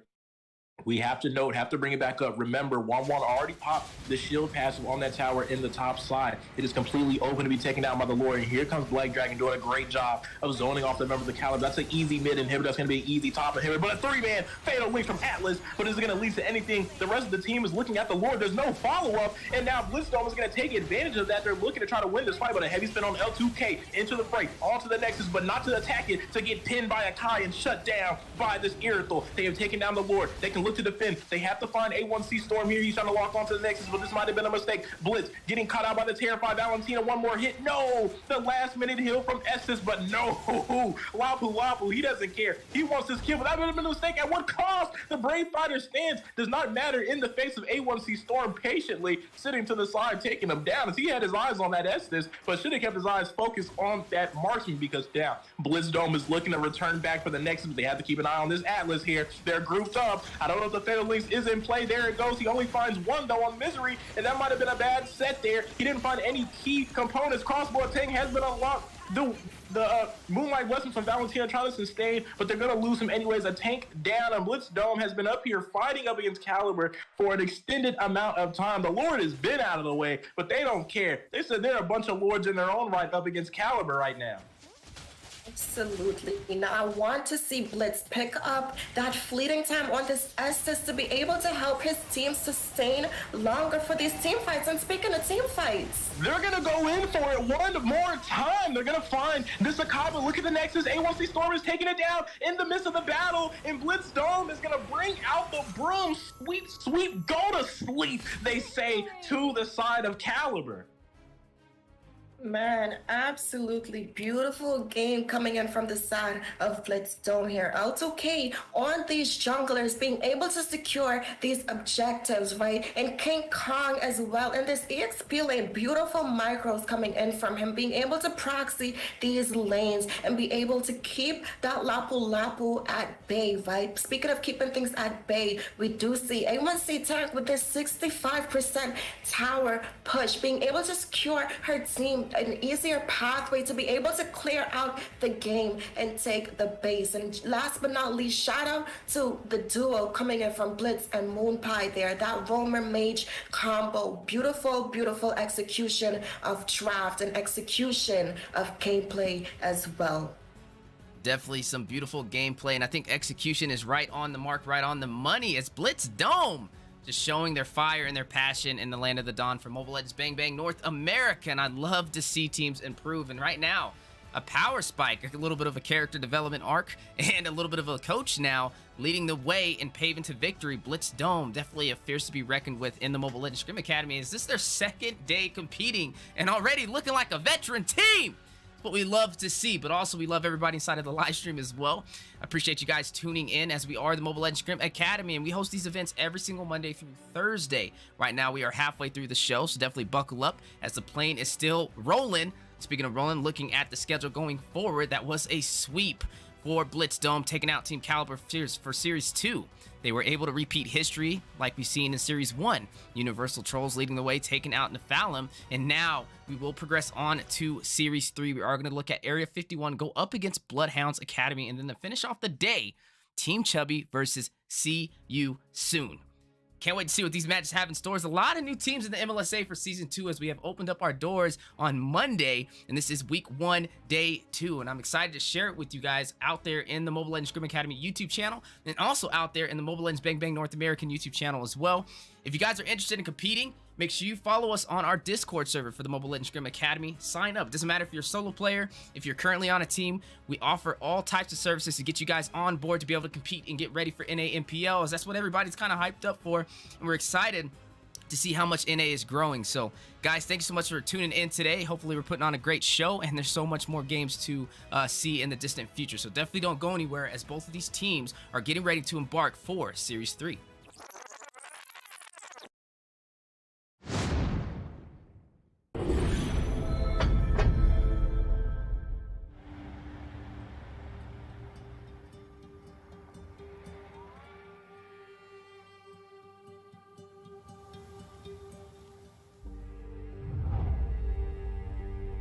You can travel the world to find yourself. But that journey must start at home. Because you can't know who you are without remembering your past experiences.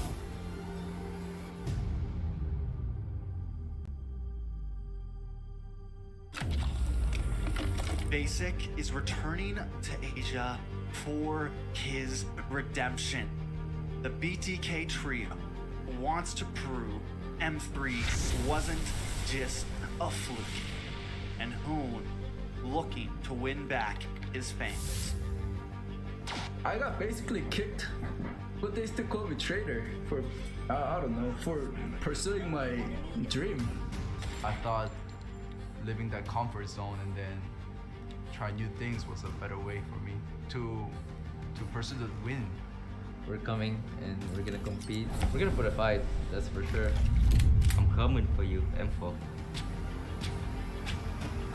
This is what we have all been waiting for. You push us, we push you back. You respect us, we respect you back. You doubt us, we will bleed to prove you wrong. Everything on the line, right here, right now.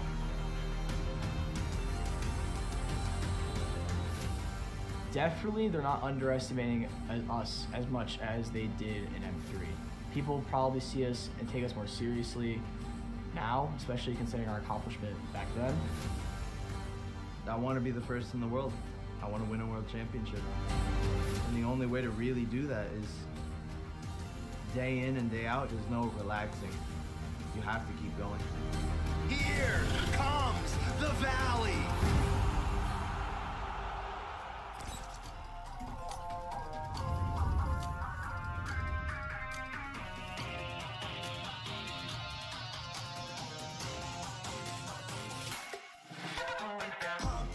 It's my time, I'm a ball. I'ma get this money right. I'm gonna live my best life. They been talking, tell me on me, but you know they'll never win. I'm controlling all my victories, and something that's gotta give. Cause this is just what I made it now, made it now. You can't ever, ever, ever break us down, break us down. I'll be reaching for the stars, promise I'll be what they not. And I'll never, ever, ever, ever stop. Won't never stop, yeah. Touch the sky, you're made of silver and gold. Touch the sky, you're the greatest future now. You and I, we can make it out of the cold. Hang tight, we gonna reach for the greatness. We will always rise, we will never fall. We fight in our eyes, and we are strong. Even though we know our backs against the wall. And again, you take your aim, you know that this is. I've been down, been waiting so long. I'm here for the crown, I'm here to show off. Greatness time, just waiting to show y'all. This is your time to remember.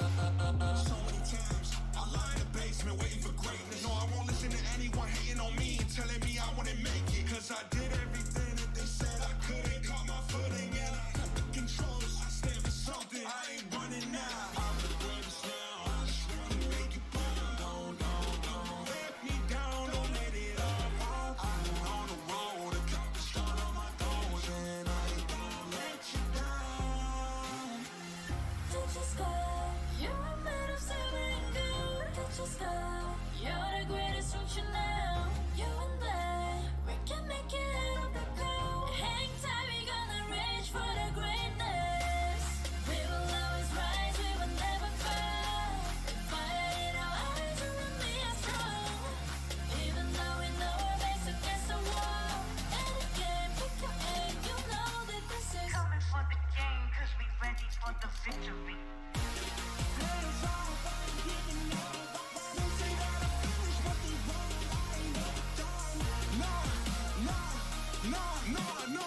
So turn it up, turn it up, turn it all the way up. All you get your hands up, all you raise your hands up. Listen to what you feel and say. We gon' turn it up tonight. We gon' turn it up. We gon' turn it up.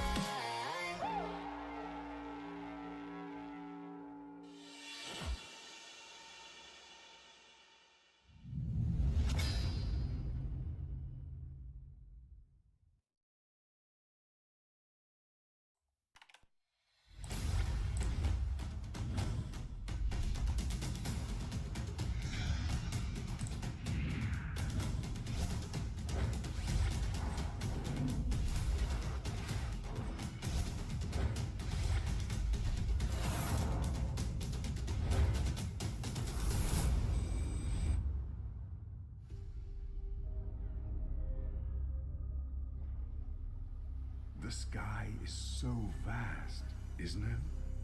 My little flare. Papa? Can you reach the sky and ignite the stars?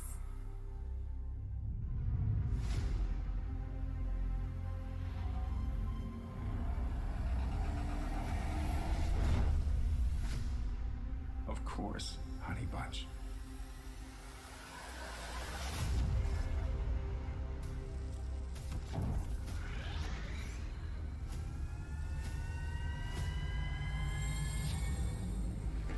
Papa never returned home. He's among the stars now. But what about me?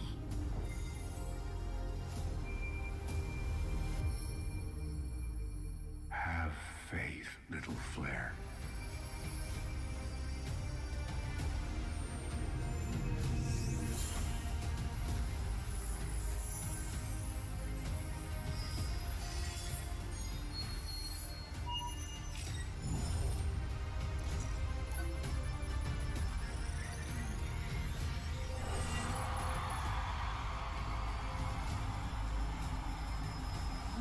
This is a wonder to behold.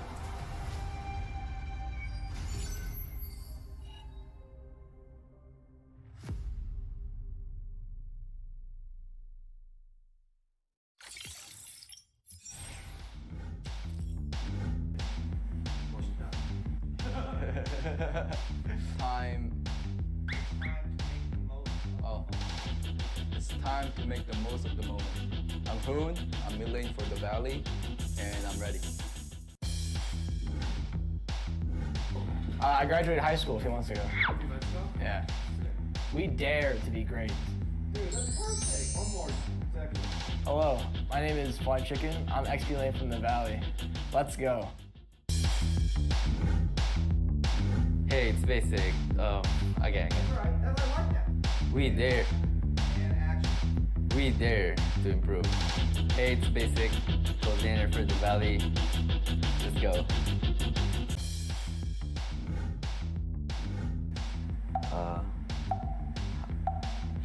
You say hi.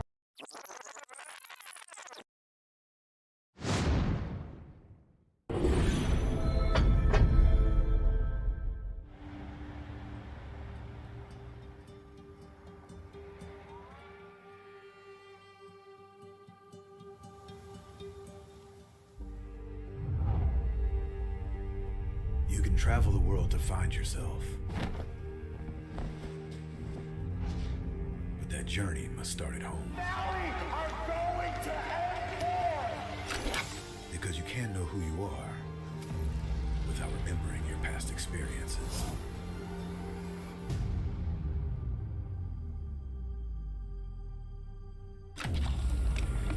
Basic is returning to Asia for his redemption. The BTK trio wants to prove M3 wasn't just a fluke, and Hoon looking to win back his fans. I got basically kicked, but they still call me traitor for, I don't know, for pursuing my dream. I thought living that comfort zone and then try new things was a better way for me to pursue the win. We're coming and we're gonna compete. We're gonna put a fight, that's for sure. I'm coming for you, M4. This is what we have all been waiting for. You push us, we push you back. You respect us, we respect you back. You doubt us, we will bleed to prove you wrong. Everything on the line, right here, right now.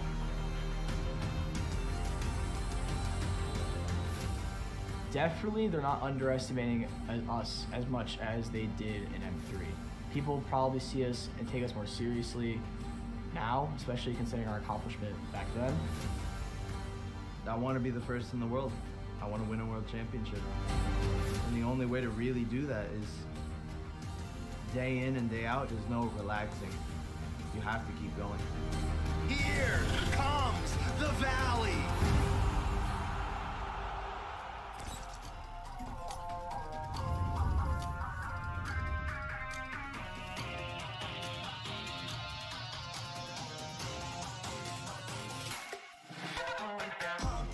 It's my time, I'm a ball. I'ma get this money right. I'm gonna live my best life. They been talking to me on me. You know they'll never win. I'm controlling all my victories. And something that's gotta give. Cause this is just what I made it now. I made it now. You can't ever break us down. Break us down. I'll be speechless for the stars. Call me Chubby, what they not. And I'll never ever stop. Won't never stop. Yeah.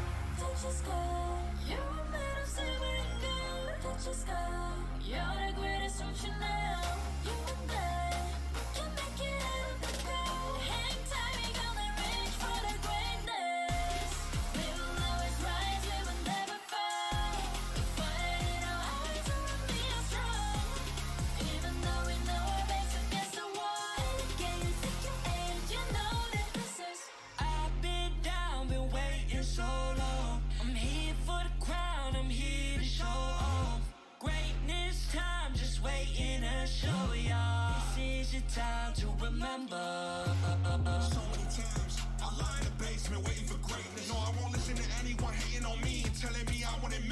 'cause I did everything that they said I couldn't. Caught my footing and I kept the controls. I stand for something, I ain't running now. I'm the greatest now, I just wanna make you proud. Don't let me down, don't let it all. I've been on the road, I kept the start on my goals, and I ain't gonna let you down. Don't just go. You're a man of silver and gold. Don't just go. You're the greatest, don't you know? You and I, we can make it up the goal. Hang tight, we gonna reach for the greatness. We will always rise, we will never fall. Fire in our eyes and we are strong. Even though we know our backs against the wall. And again, pick your aim, you know that this is Coming for the game, cause we ready for the victory.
The sky is so vast, isn't it?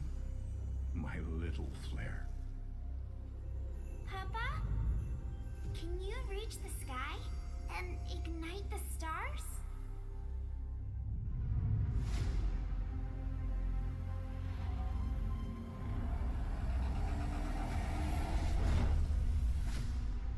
Of course, Honey Bunch.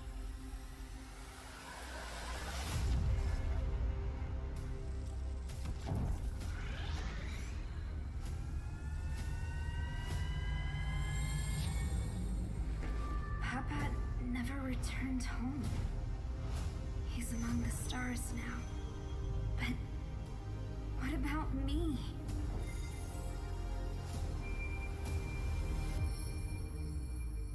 Have faith, little flare.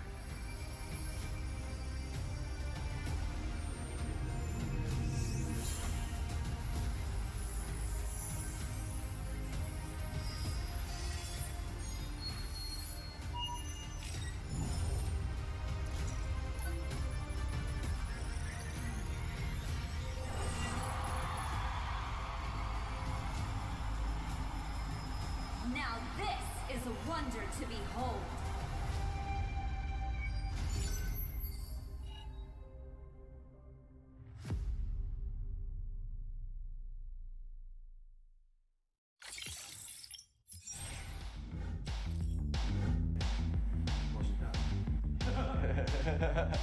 Time. Oh. It's time to make the most of the moment. I'm Hoon, I'm mid lane for the Valley, and I'm ready. I graduated high school a few months ago. Yeah. We dare to be great. Dude, that's perfect. One more second. Hello, my name is Fly Chicken. I'm XP lane from the Valley. Let's go. Hey, it's basic. Again. That's right. I like that. We dare. And action. We dare to improve. Hey, it's basic. Coordinator for the Valley. Let's go.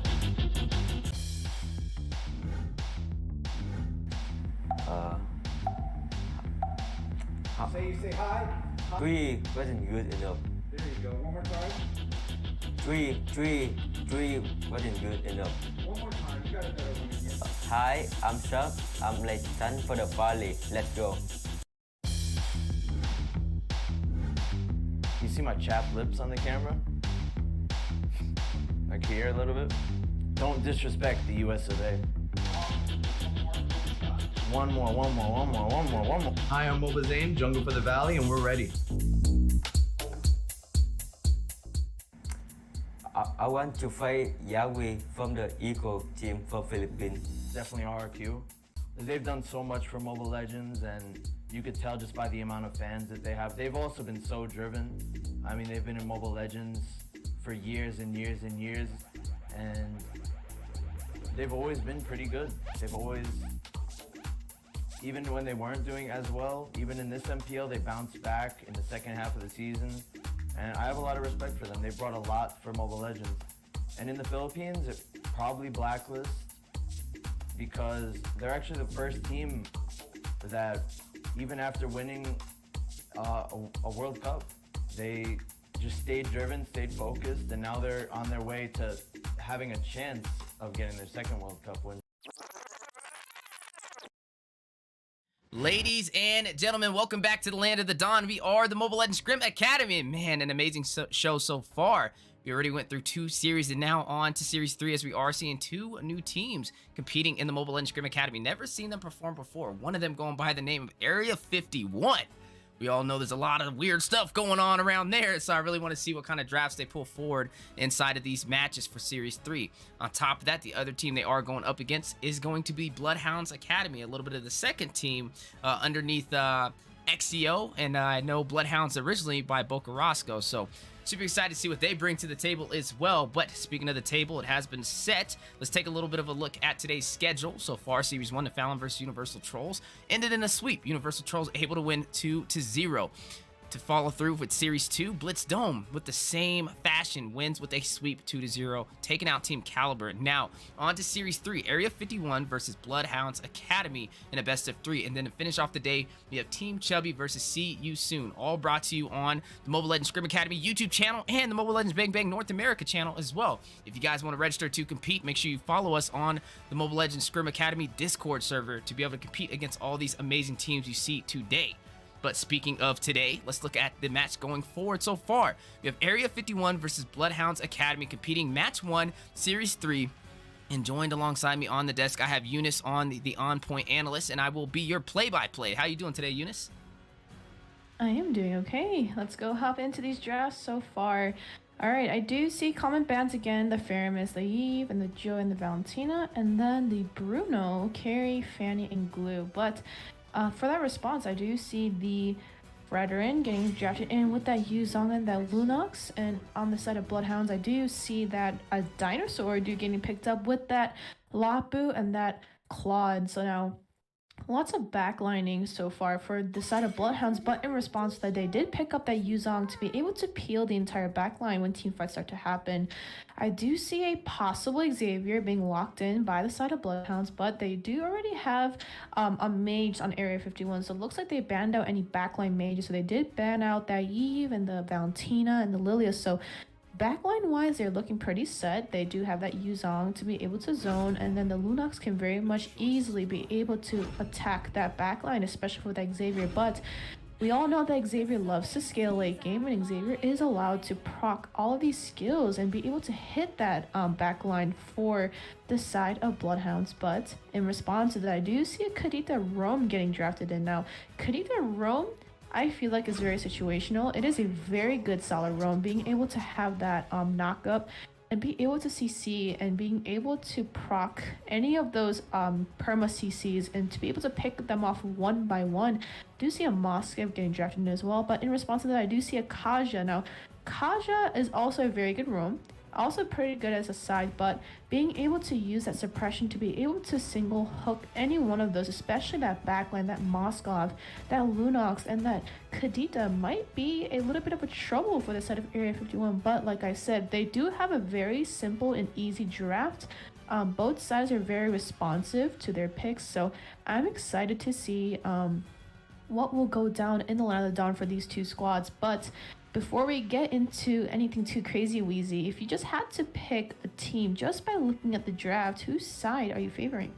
Well, looking at the draft so far, I like what Bloodhounds Academy has kind of done so far. I'm not really too in favor for the side of Area 51, only for one reason, them having a very squishy composition. And like you stated yourself, oh my Yaoi running on this Kadita roam, it's very situational, and you have to kind of rely on her connecting with those rough wild waves to be able to get that set, because if she misses that, she will be out of commission to be able to provide that frontline roam for the side of Area 51, but they do have a strong frontline presence over there with the Fredrin and also with the Yu Zong, but I gotta give it to Bloodhounds Academy. You have this Barat, we've seen how phenomenal it works even inside of M4, and then to top it off, you have that Kaja who can go in and grab some of these squishier heroes and provide that set potential that you can only get out with the Purify, and you aren't seeing any Purifies onto the board for the side of Area 51. So if Kaja can get online early, get these Divine Judgments in, we'll be seeing a great game for the side of Bloodhounds Academy. Now, on the side of Area 51, though, like I said, you just got to be a little bit safer. Just watch out for the Kajas. There's no Purifies on their team.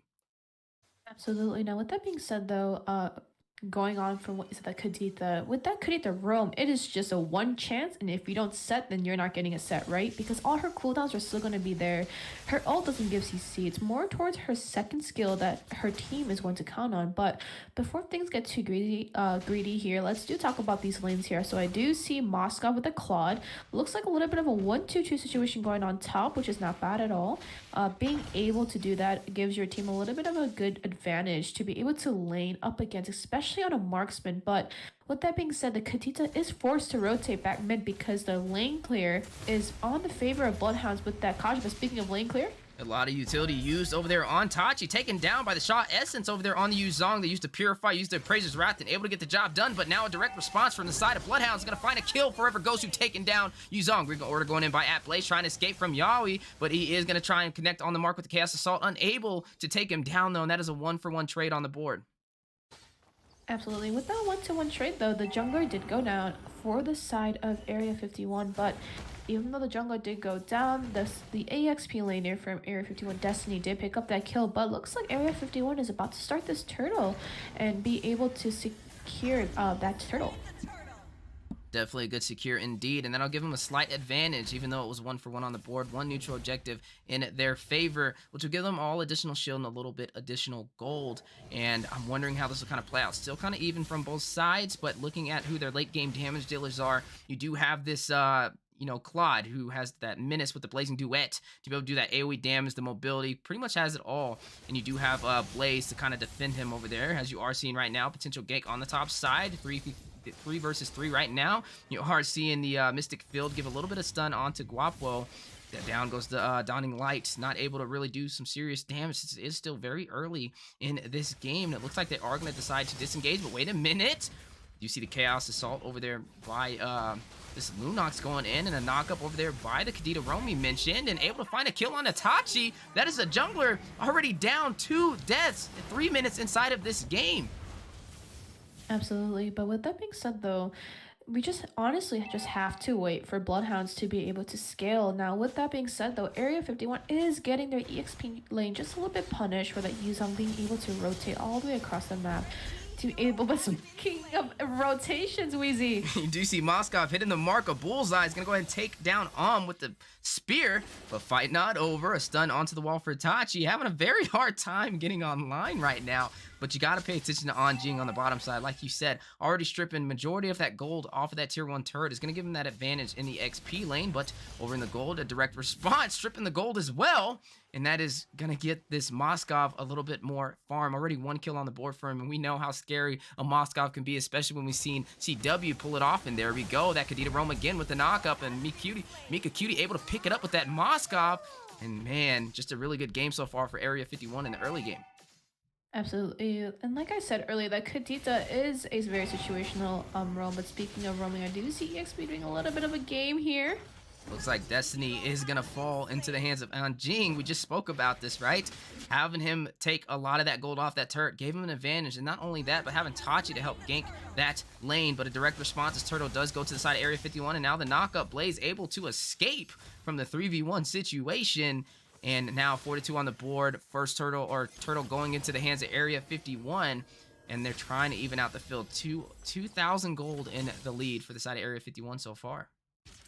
Absolutely. But with that being said, though, majors both are online right now. They are scaling pretty decently. The Xavier just picked up that clock, but in direct response, that Lunox did as well. But speaking of response, Weezy, You are going to see Tachi pick him up with the Detona's welcome. He's going to go ahead and try and get a kill. You do see Kadita getting out of there, though. Verified Clay on this. Lunox able to take down Xavier. Guapo taking out Claude. 2 members off the board for the side of Bloodhounds Academy. Now on the retreat, a knock-up. Airborne. Destiny getting a kill with the Yuzong, taking down this Barat. And ladies and gentlemen, that is 3 members down. 5 minutes in. 7-2. Area 51 leading the way. But on the bottom side, you do see Moscow finding another kill to increase the kill lead for the side of Area 51, now 8-2. looks like they did swap lanes, though. So as soon as I think that Area 51 saw the advantages with that turtle, they did swap those turrets to be able to equally push. And with that being said, that Yuzong will definitely have more sustainage now. He's a little bit more tankier and should be able to lane kind of okay with that Claude. But I do see Bloodhound Academy is now starting to do that 1-2-2 strategy, because that Claude has been dying quite a bit in this early game. He is currently 0-3. But we're just going to hope that Claude can scale, get back online. Mages are both online right now. But speaking of online, Wheezy, you do see Mika Cutie just applying that pressure, and man, this is giving me them CW vibes. I'm telling you, if you don't pay attention to this Moscow, he will split push and end this game, as he has already taken the lead by a mile. 3 kills on the board for him inside of the early phase of this game. But on the top side, 2v1 situation, and Blaze kind of putting some pressure on to Destiny. But speaking of pressure, looking at Verified Clay, looking at Guapo with that 2-man rotation as well. Turtle is on the board. You do see Kadita with the knockup on the Blaze, but can he connect with the kill? No, he can't. Blaze able to get out and force a lot of utility out of the hands of Yawi. But on the top side, you do see pushing in the minions, not able to close in and take down the turret, though. And down goes the Cosmic Fission over there by this Lunox, forcing at Blaze and Tachi on the retreat with a conceal play. Then look at look at Guapo, and a little bit of a knockup. Piercing Strike is going to go ahead and try and take him down, but getting away as well. And just some very passive-aggressive engagements right now. But I'm wondering if the side of Area 51 will kind of shift their focus over to this Lord, as they do have the slight advantage right now. absolutely. But with that being said, we just have to wait. Honestly, this is more of a waiting game. Even though Xavier might be falling off right now a little bit too early into the game and might not be able to proc all that damage, Xavier's late game's pretty crazy. Speak about crazy. We are seeing Guapo pick up a kill on Tachi with that knockup provided by Kadita, and now Destiny rushing in, get the shot. Essence trying to take out Blaze. Blaze is down to barely an HP. Finding a kill, taking out Destiny right before he can hit the mark. Find out over the Blazing Duet into the mid-river. You are seeing pick up a kill on Mika Cutie, able to get that double kill. And it looks like the side of Area 51 deciding this is not a fight we want to take anymore. Back up, leave us alone. Turtle's still in play, though, and the question is who will be able to take this neutral objective.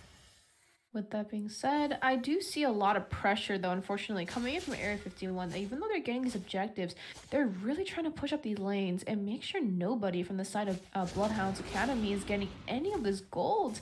But speaking of this gold, I do see Moscow with a 6k lead. Claude is just falling a little bit too behind to catch up with that marksman.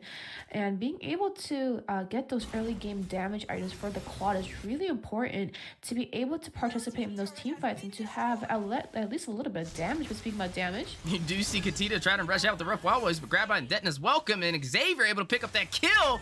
But Guapo able to pick up the turtle for the side of Area 51. A little bit of a distraction, but now the clash going in. You are seeing the Black Dragon hovering around. Forever Ghost getting a kill onto Destiny. Tachi getting a kill onto Guapo. 1-for-1 trade, but 3 members off of the board for the side of Area 51. You are seeing Verified Clay take out the Claude, and you are seeing Tachi take out the Lunox in that process as a direct response. 1 member off of the board for the side of Bloodhounds Academy, but that was 4 members out of the board for the side of Area 51. Lord has been picked up by the side of Area 51, but this is Bloodhound's chance to get back online, reset those lanes, push up some turrets, and be able to at least pressure up their lanes a little bit. But with that Lord stopping down, they're definitely going to have to go back and do something about that Lord. But it looks like they're going to try to contest this top turret, which probably will go into their hands. So now it is a somewhat equal tower trade.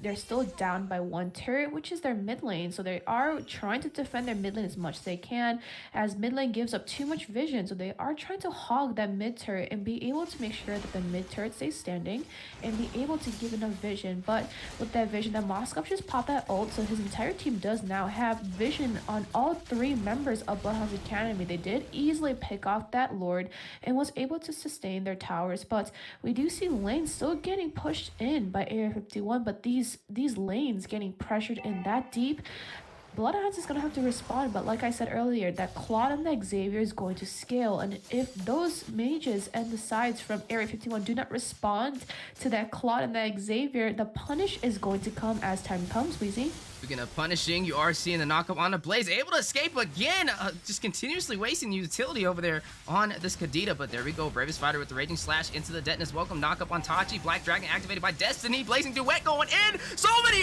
ultimates! Mika getting a kill onto the Marksman taking out a Marksman, Guapo taking out Tachi, Jungler taking out a Jungler, what else are we gonna see today? You are seeing the pressure definitely leaning into the favor of Area 51, as they were able to take 2 kills for none in that engagement.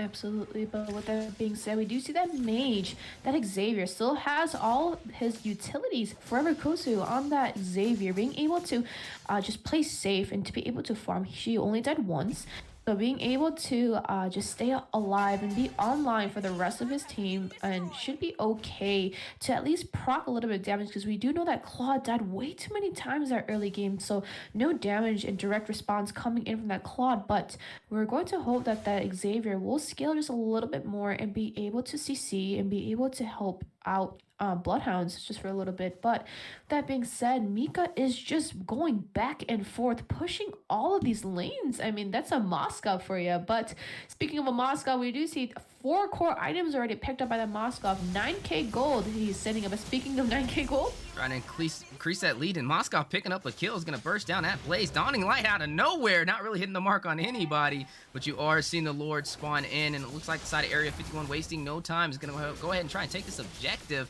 You are not seeing the side of Bloodhounds Academy even worried about it, as they know this is not an engagement they want to take, especially with Blaze being out of the picture. But a lot of utility used. Area 51 on Destiny is going to go ahead and use that Black Dragon, possibly trying to go and pick off Tachi. But no, deciding to disengage, as that's basically rushing in on Thanos with only 1 Avenger, and not the fight you really want to take right now. But speaking of fights, you are seeing Guapo in the jungle, a little bit of an overextension, maybe costly. Ring of Order over there by the Kaja. Mika in the sideline, though, is going to try and burst them down with the spear. Hit with the Bravest Fighter. Tachi picking up that kill, though. But Guapo kind of stunned, not able to get away, but able to dash out last second, and that could have been costly. And you got to be careful, even though you have the lead for Area 51 right now, you can see the side of Bloodhounds Academy get online and turn it around if you're too over aggressive. But they are still able to make these, clashes turn in their favor and translate into some objectives, as down goes the top inhibitor turret, the tier 2.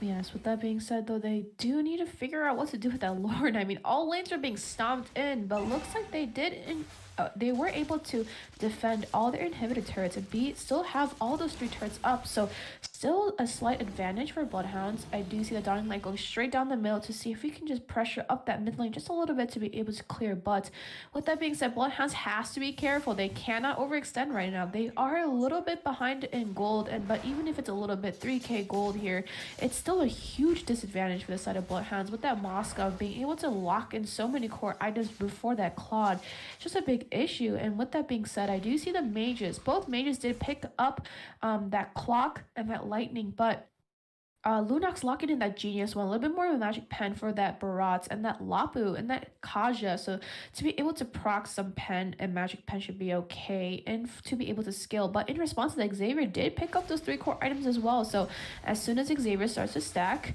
Area 51 might need a response from that, so we're definitely going to have to see. But speaking of response, you are seeing Tachi not able to get the Detonus Welcome, hit with an Appraiser's Wrath into the mouth. You do see Dawning Light raining down for some chip damage. Mystic Field going in for a stun, and Homayawi able to get the Rough Wildways on to Tachi, having a hard time, and down he goes. And now you see Mika Cutie on this Moskov taking out Xavier, and online, not done, is going to try and get a double kill. Unable to, though, trapped between 2 inhibitors, but able to run into the minion and take down the bottom side. And now, the base has been cracked in, and it looks like the side of Area 51 may try and take some more real estate, as minions are still in their favor, and 2 members off the board for Bloodhounds. But no, they decide to disengage, and I can't knock them for that. Not being overly aggressive, being patient, and waiting for the next opportunity, as Lord will spawn in 20 seconds.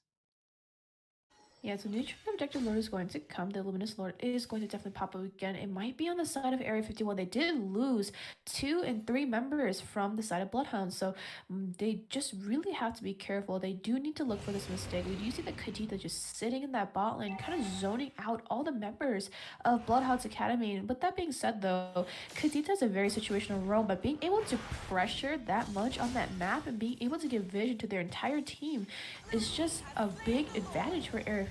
That Kadita just has to sit in the bush and wait until a tanky frontline decides to engage. Mind you, Kadita is not a tanky roam. She is a burst mage roam here, but she's just sitting there. She's not moving. She's just giving enough vision to be able to provide the possible gank that could happen by Area 51. But Bloodhounds is at stake right now. No minions getting pushed up. Looks like Area 51 is going to stall these waves and be able to sync it with the Lord. So all mistakes needs to be caught and be online for the side of Bloodhounds. One mistake can cost the entire game, but if they make a mistake on the side of Area 51, this can flip their entire game around. So we're gonna have to see what's in stock, Wheezy.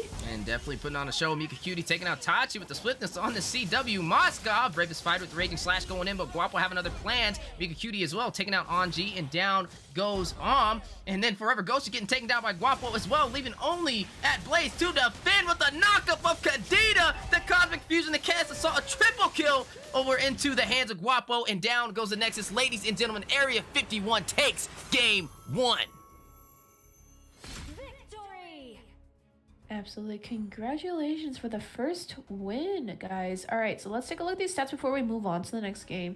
So we do see, as for comp-wise, we actually favored this side of Bloodhounds, but with that Kadita being able to prove us wrong with that single target CC of a roam, not building any defense, but we do have those 2 really heavy fronts, that Fredrin and that Yuzong, being able to just zone and be able to tank all that damage for that Kadita to go swoop into the backline and be able to kill. But speaking of these stats, I do see, unfortunately, Lapo was the only one that was able to pressure all these lanes, and that Claw not being able to come online early game fell a little bit behind to be able to push and proc and get just that damage in general. But with that being said, Moskov 63% tower damage with 33% damage all coming in from that Moskov. So definitely a good marksman pick for the side of Area 51. But congratulations, Area 51. Congratulations on your first win. We shall see if this is a 2-0 sweep or is this going to be a tie. That's definitely the big question on the board so far, as Series 1 and Series 2 were both sweeps. And the question is, does history repeat itself for a third time? But a really good game indeed over for the side of Area 51, closing it out and kind of proved us wrong. I was knocking the draft and they were able to perform on it, and that's what I love to see. Teams that kind of make you question things and then make you have a different opinion after the game ends, and definitely well played indeed. But like we said, this is a series and they've only taken game 1, and the question is, like Eunice stated, will we see the side of Area 51 be able to prevail again and take the sweep, or are we going to see Bloodhounds Academy adjust and kind of learn from what they messed up on in the early game for game 1 and take Series 2 for a possible reverse sweep? Find out here soon, as both teams are preparing to embark right back in the Land of the Dawn for game 2.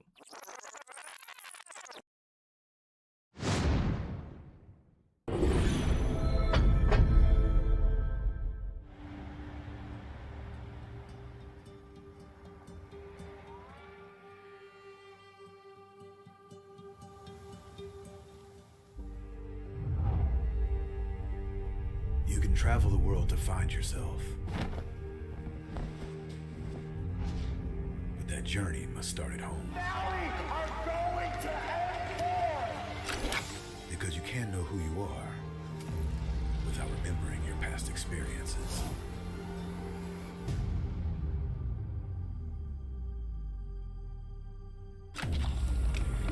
Basic is returning to Asia for his redemption. The BTK trio wants to prove M3 wasn't just a fluke, and Hoon looking to win back his fans. I got basically kicked, but they still call me traitor for, I don't know, for pursuing my dream. I thought living that comfort zone and then try new things was a better way for me to pursue the win. We're coming and we're gonna compete. We're gonna put a fight, that's for sure. I'm coming for you, M4. This is what we have all been waiting for. You push us, we push you back. You respect us, we respect you back. You doubt us, we will bleed to prove you wrong. Everything on the line, right here, right now.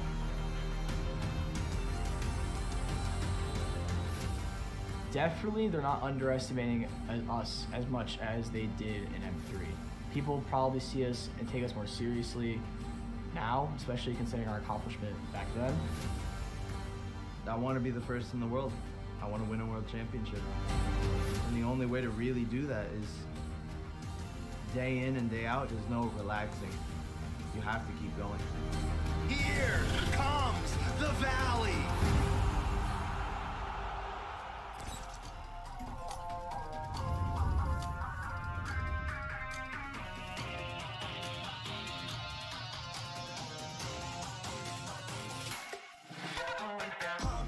It's my time, I'm a ball. I'ma get this money right.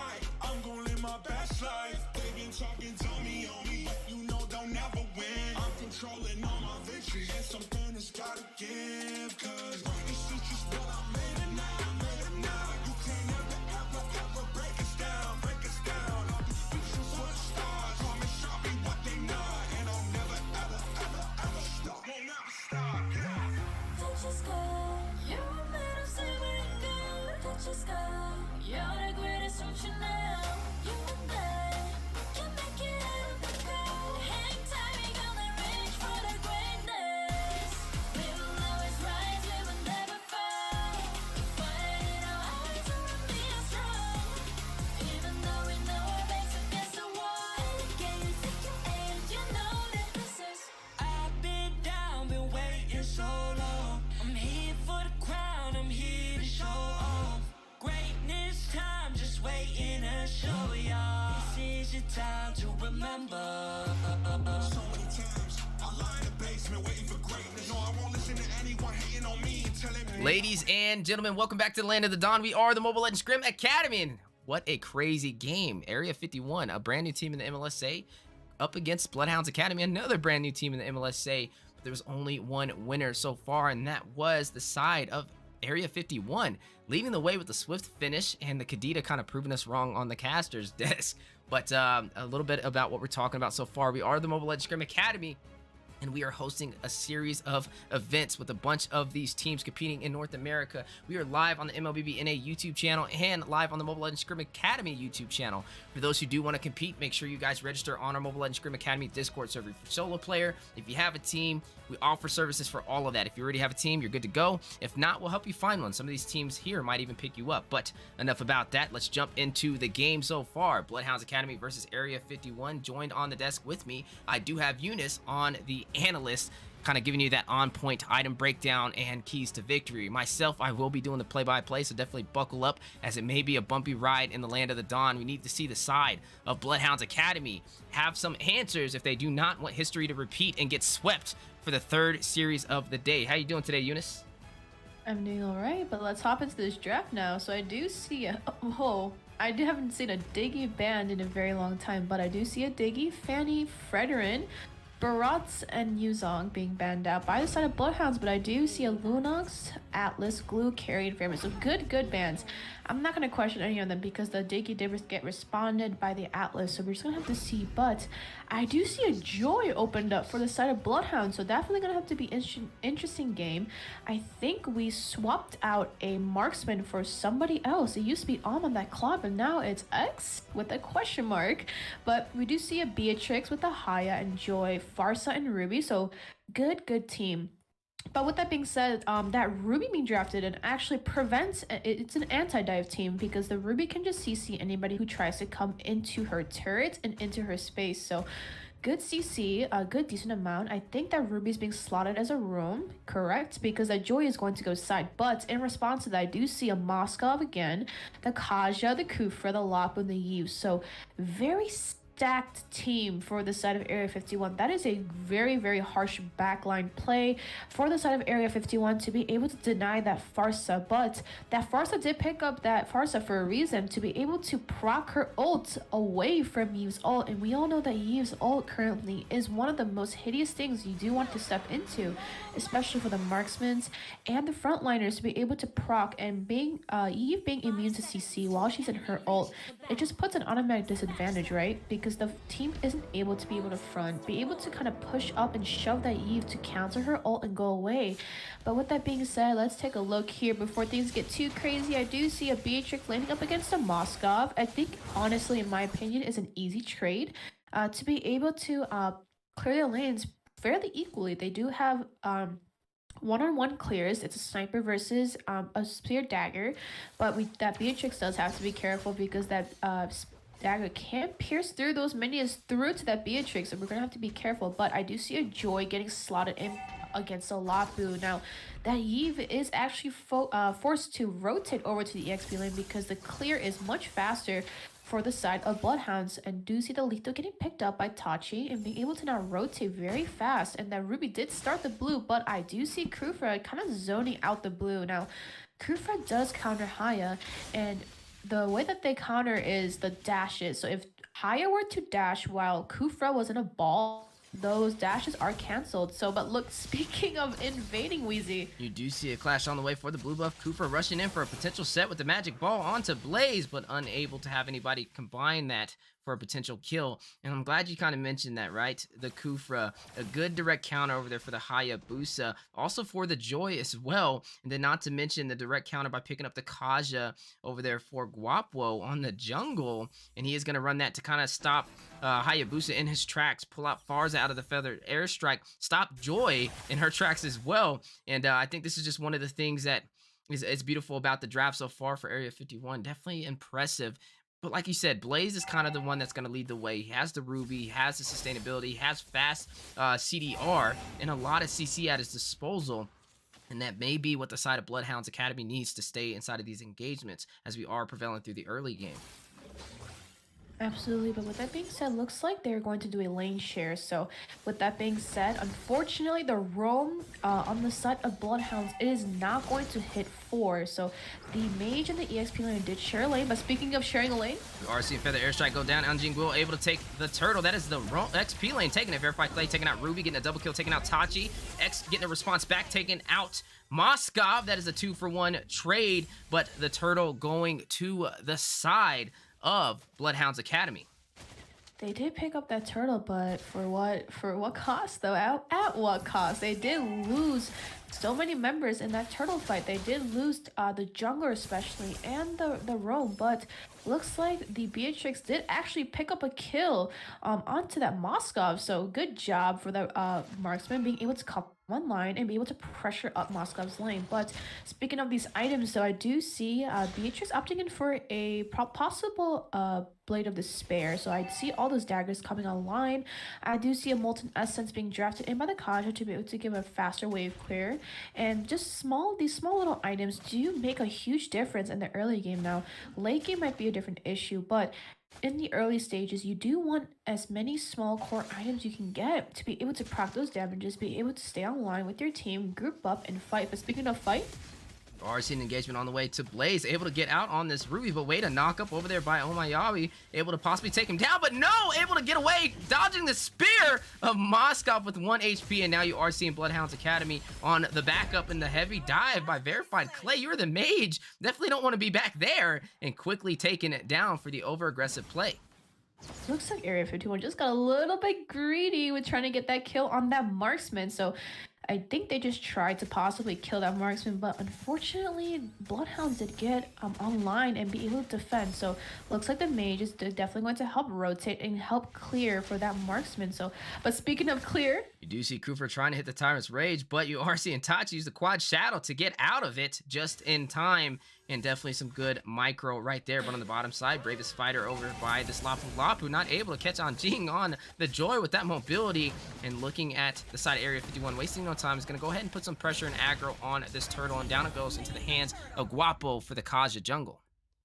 I've been looking at these matches now, and I did see the first cast, but speaking of getting pulled out, You do see Guapo with the back door. Divine Judgment's going to go ahead and pull in X, and this team's going to rush in with Mika Cutie, and they're going to burst down their marksman. Definitely a good rotation and synergy for the side of Area 51 right now, but a trade on the bottom side. You did see, actually, no trade. Just X falling in right there, and now Gold has been left out for all the turrets now, and you are seeing the sound over there, the beats from Anjing kind of lighting up the land of the dawn to kind of prevail through the early game. And you are seeing a little bit of a stalemate though, 2-3, not too high kill of a game. And I really want to see which team is going to be able to shift the focus in their favor. Yeah, but with that being said, though, I did watch the first match and was greatly given the opportunity to cast that first match. But with that being said, though, Bloodhounds Academy is losing a lot of economy. Speaking of economy, they did pick up that Eve for Bloodhounds Academy, so should be able to push up the mid turret. But like I was saying, they've been not getting any turtles. I haven't seen a turtle picked up actually by the side of Bloodhounds, but with that response, though, they were able to get these pickoffs. So I feel like Bloodhounds is more towards objective plays, being able to push up these turrets or pick off members one by one as much as they can, but they still lost a turret, right? They still weren't able to secure that top lane because since they just took turtle, the entire team is by turtle. So definitely is going to have to be a little bit of rush on that marksman lane. But speaking of marksman lane, thankfully that Joy is able to cut over and over on that map and stay online, and being able to rotate around with the jungler and being able to provide a vision. With that being said, the Genius one did just get picked up by Joy, and Beatrix is still online trying to build BOD as her first item. But as a mage player, I do not know too much about limitations with the marksman, right? But with that being said, I feel like BOD is a good item, good damage item, but it is so expensive to be able to proc so much damage in the early game. So maybe should have opted in for a little bit of a cheaper item to be able to stack up and build up to that BOD. But we're just gonna have to see, Weezy. Yeah, definitely the highest physical DPS item in the game is Blade of Despair. But speaking of Despair, Yaoi trying to get a set into the turret on to Anjing Will. 4v1 situation. They really want to take this down. And you are seeing the side of Bloodhounds Academy with the conceal play, trying to get a backdoor pick off. They are going to go in. You are seeing Ruby with I'm Infinite unable to connect, but X finding a kill takes down Mika Cutie. Down goes Marksman with that Moskov on that Inspire. X able to find another kill, taking out the Mage as well. Down goes Eve. Render's Empathy connecting. You are seeing Tachi pick up that kill down. Down goes Guapo. 3 members off the board right now for the side of Area 51, but they are not finished here at Blaze, trying to run away from the Raging Slash and the Bravest Fighter from Destiny. And it looks like Blaze is able to get out of that engagement, but definitely a good push for the side of Bloodhounds Academy. And this is what we were wondering, who would kind of shift the focus in their favor. And X doing a really good job right now. 3-1-3 for the marksman of Bloodhounds.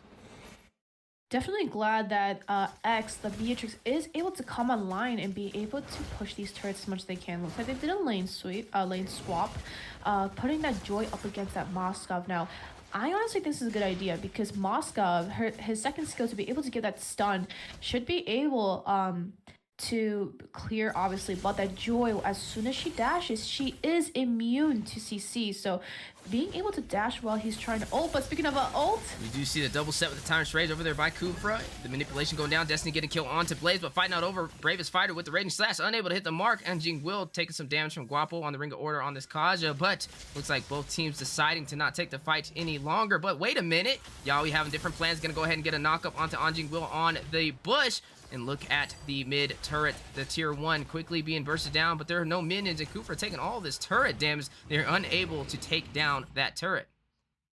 absolutely. But like, I want you to look at these turrets. Look at Bloodhound's turrets. They still have all their turrets up except for just that one top lane. But in the previous match, they did lose their turrets way too fast.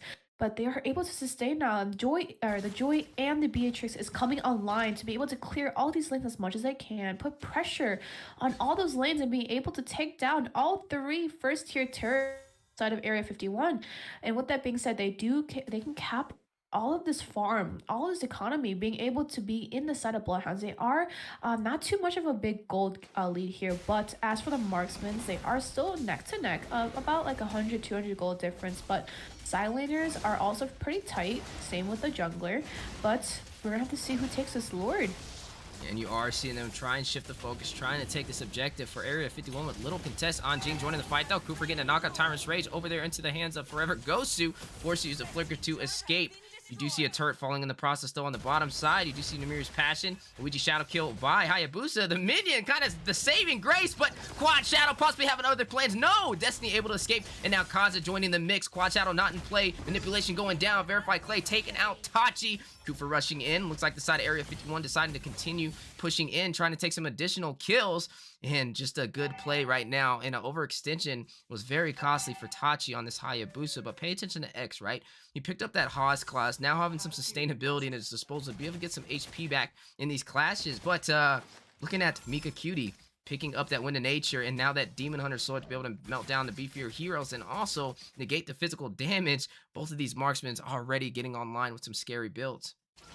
Yeah, that chase though coming in from Tachi, I don't think it was too much of a good idea. Even if Tachi didn't get that kill, it would have still forced that Lapa to go back and not be there for a team fight. But with that chase, it already put them at a disadvantage, and being able to not get an answer to that is just, I don't think it was worth getting that chase. But they didn't even take out that turret on that bot lane. But for the side of Area 51, looks like there is one inhibitor turret, which is their mid lane, which is actually pretty good. Mid lane opens up a lot of vision, so we're gonna have to definitely see what's in stock for Area 51. But Bloodhounds just lost all their turrets just from that one fight. So like I said earlier, Bloodhounds is not really too heavy on focusing on neutral objectives. They let go of all turtles, let go of the first lord, and they could have very potentially contested that lord just if the jungler was just there.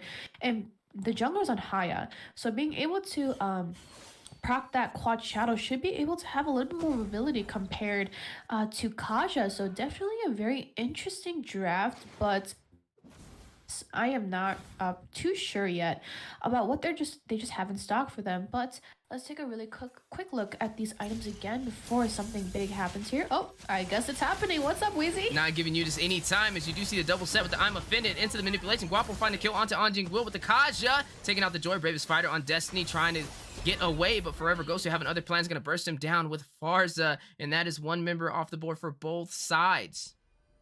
Absolutely. Now, they did lose a member. It's a trade for trade. They did lose both of the EXP winners, but let's take a swing back at our items before we miss a chance to do that. So, looks like all mages, both sides of the mages do have somewhat of core items, but Farsa is leading with that lightning and that clock to be able to pen and hit that backline. And as on top of that, the Bloodhounds is 301, so hasn't died yet, is actually really able to play carefully and be able to backline for the side of Area 51. But with that being said, Area 51 is already getting a read on that Lord, kind of starting to position into that Lord, but I don't know why Bloodhounds is just not willing to take any of these objectives. The Lantern did get popped by the side of Bloodhounds. That Joy did put that online, but looks like they're trying to come in for a possible concealed play, but looks like they're actually gonna capitalize turrets. So Joy is putting a little bit of pressure on that Lord, but definitely will not get that. But looks like Bloodhounds is going for a possible push here. Engagement on the way, down in the manipulation. Bravest Fighter to get out of it. Luigi Shadow kill by Hayabusa. Ruby with some damage sustainability. A lot of utility used from both sides of the board. Mika Cutie finding kill, taking out the jungler. Down goes Hayabusa for Bloodhounds Academy, and it looks like they are going to retreat off of this engagement, losing one member for Bloodhounds Academy. Cooper having other plans, trying to dive in on the Blaze. Not the person you want to set, as Ruby, with the amount of sustainability and CC she has, can definitely negate that CC from even happening for the Kufra. But I gotta kind of scratch my head on what we just seen right there, right? What was the game plan for Bloodhounds Academy? They kind of rotated around the blue buff instead of focusing on this Lord, and they could have possibly won that engagement. It's only 7-7 on the board, 14 minutes in, and this is telling you both these teams have a very high IQ and a very high survivability. But right now, after seeing that play, I'm definitely leaning more into the favor of Area 51, as you should have had your focus on that Lord. But speaking of focus, Beatrix finding a way to take down the Destiny, and that is one member down for Area 51, giving them a slight advantage on this Lord push. Down goes the manipulation, Lord crashing in as that passive has been procced on the turret on all the inhibitors. And you are seeing the inhibitor on the top side fall, and looks like the side of Bloodhounds Academy able to burst down the Lord in this process, and they still have a chance. And right now, this is one of those games where it is neck to neck. It is an eye for an eye, a blow for a blow, and it's going to go down to the wire in the final class to determine who wins this game. But I will say one thing for certain. If Bloodhounds Academy allows the side of Area 51 to take another Luminous Lord with no contest, I will expect Area 51 to be able to close out this game. Yeah, like I said, I did hint that earlier. Bloodhounds is just not capitalizing any of these objectives, especially these Luminous Lords, and a 15 and possibly like a 16-17 minute Lord we're gonna look at coming in from both sides of the team. They just have to capitalize something, right? I mean, they are taking the economy, they are taking everything that they possibly can, but at what cost? That they let go of Lord 2 times now, and looks like a conceal is called by Area 51. You are seeing the Tyrant's range, unable to get a set onto Ghost, but a Ouija Shadow Kill having on the plans. Cutie picking up a kill at Blaze, taking out Cutie in that process, so an eye for an eye. You do see Ouija Shadow Kill taking out, no wait, Beatrix picking up that kill on the Coop for 2 members down. A double kill by Blaze taking out Guapo, and that is 3 members down, now 4 as X finds a way into the Eve, and this is exactly what Bloodhounds Academy needed, and they may be able to close this out as the cooldown timer is above 30 seconds for every single member of Area 51 besides Destiny on this Lapu Lapu. And speaking of the name, this is his destiny. Can he do it? Can he hold off the 4-man team from closing this out with only minions in the mid lane? All he needs to clear is these minions to be able to prevail and hold them off. And it looks like he is able to pick up a kill, taking out Tachi. But look at X is going to go ahead and burst down the turret. And ladies and gentlemen, down goes the Nexus, and Bloodhound Academy takes game 2. Nice backdoor play coming in by Bloodhounds. Congratulations on that play and that win. So being able to backline and actually take out that Lapu in the process before the Lord actually started to come in already put Area 51, to be honest, at disadvantage. Now, they don't have that front to be able to front for the entire team, but with that being said, they were able to camp that rotation, so good job for the side of Bloodhounds. But let's take a look here at the stats. I do see Beatrix coming with that 71% turret damage in that push, so Beatrix was able to come online and be able to push all of these turrets and focus and pressure all lanes, and being able to rotate around. 92% team participation coming in from a marksman, so definitely is able to rotate around, help out the team a little bit, and be able to proc all that damage. And 27% also coming in from that Farsa, being able to pressure and punish the Eve and that Moskov. Now, Moskov can't really fight anybody head on head. They do have a Beatrix, they do have a Ruby, so that Farsa coming online with that ult and that Joy kind of was just running around the map, giving enough vision and be able to lane against that Lapa, now taking the most damage on her team to be able to proc that Vengeance. Did actually punish the Moskov with the Hoss Claws, so definitely a good play. Good job camping that rotation, but congratulations, Bloodhound. You do take the crown for this one, so it is a 1v1. We're gonna have to say who takes the next crown and ends the game. Definitely needing to see who takes the end of the series, as both these teams are competing in a best of 3, and Bloodhounds Academy learning from their mistakes and making the most out of game 2, able to stay inside of this series and not allow the sweep to happen, as it's been back-to-back sweeps so far for today's matches in the Mobile Legends Scrim Academy. A little bit of a look back on what we've seen previously at the schedule. Nephalem going up against Universal Trolls. Universal Trolls taking the sweep 2-0. Series 2, Blitz Dome on a line, taking out Caliber. And now Series 3, Area 51, Bloodhounds Academy. Both of these teams neck and neck, an eye for an eye, even on the board 1-1, are going to take it to a game 3. So definitely place your guys' votes. Let us know who you think will win Series 3. And also, we appreciate everybody tuning in from the Mobile Legends Scrim Academy YouTube channel and from the Mobile Legends Bang Bang North American channel. That's right, we are the Mobile Legends Scrim Academy, and our whole focus is to help teams in North America prepare for future leagues. So if you guys want to sign up, it's completely free. Make sure you guys register on the Mobile Legends Scrim Academy Discord server now. Even if you're a solo player, it doesn't matter. If you're in a team, even better. But if not, register as a solo player. We have a place for you guys to be able to post your stats, and some of these teams you see today might even pick you guys up. And that's exactly what we're trying to build, is North America. So thank you so much for everybody tuning in across the land of the dawn. And enough about that. I know both of these teams are ready to embark back inside of the game and close out this series. And the question is, who will prevail? Find out here momentarily as we embark into game 3.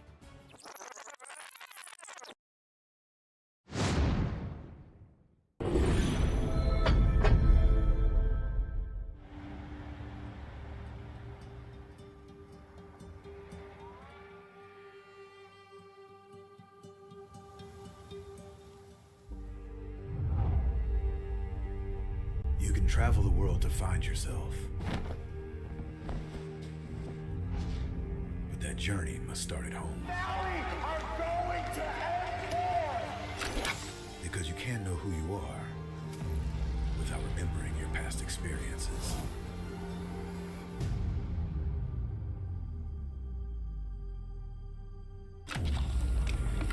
Basic is returning to Asia for his redemption. The BTK trio wants to prove M3 wasn't just a fluke, and Hoon looking to win back his fans. I got basically kicked, but they still call me traitor for, I don't know, for pursuing my dream. I thought living that comfort zone and then try new things was a better way for me to pursue the win. We're coming and we're gonna compete. We're gonna put a fight, that's for sure. I'm coming for you, M4. This is what we have all been waiting for. You push us, we push you back. You respect us, we respect you back. You doubt us, we will bleed to prove you wrong. Everything on the line, right here, right now.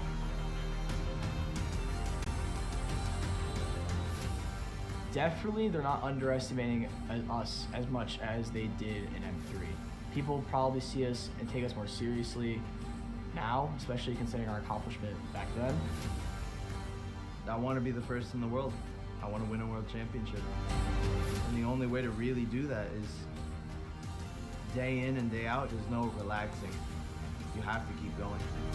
Here comes the Valley.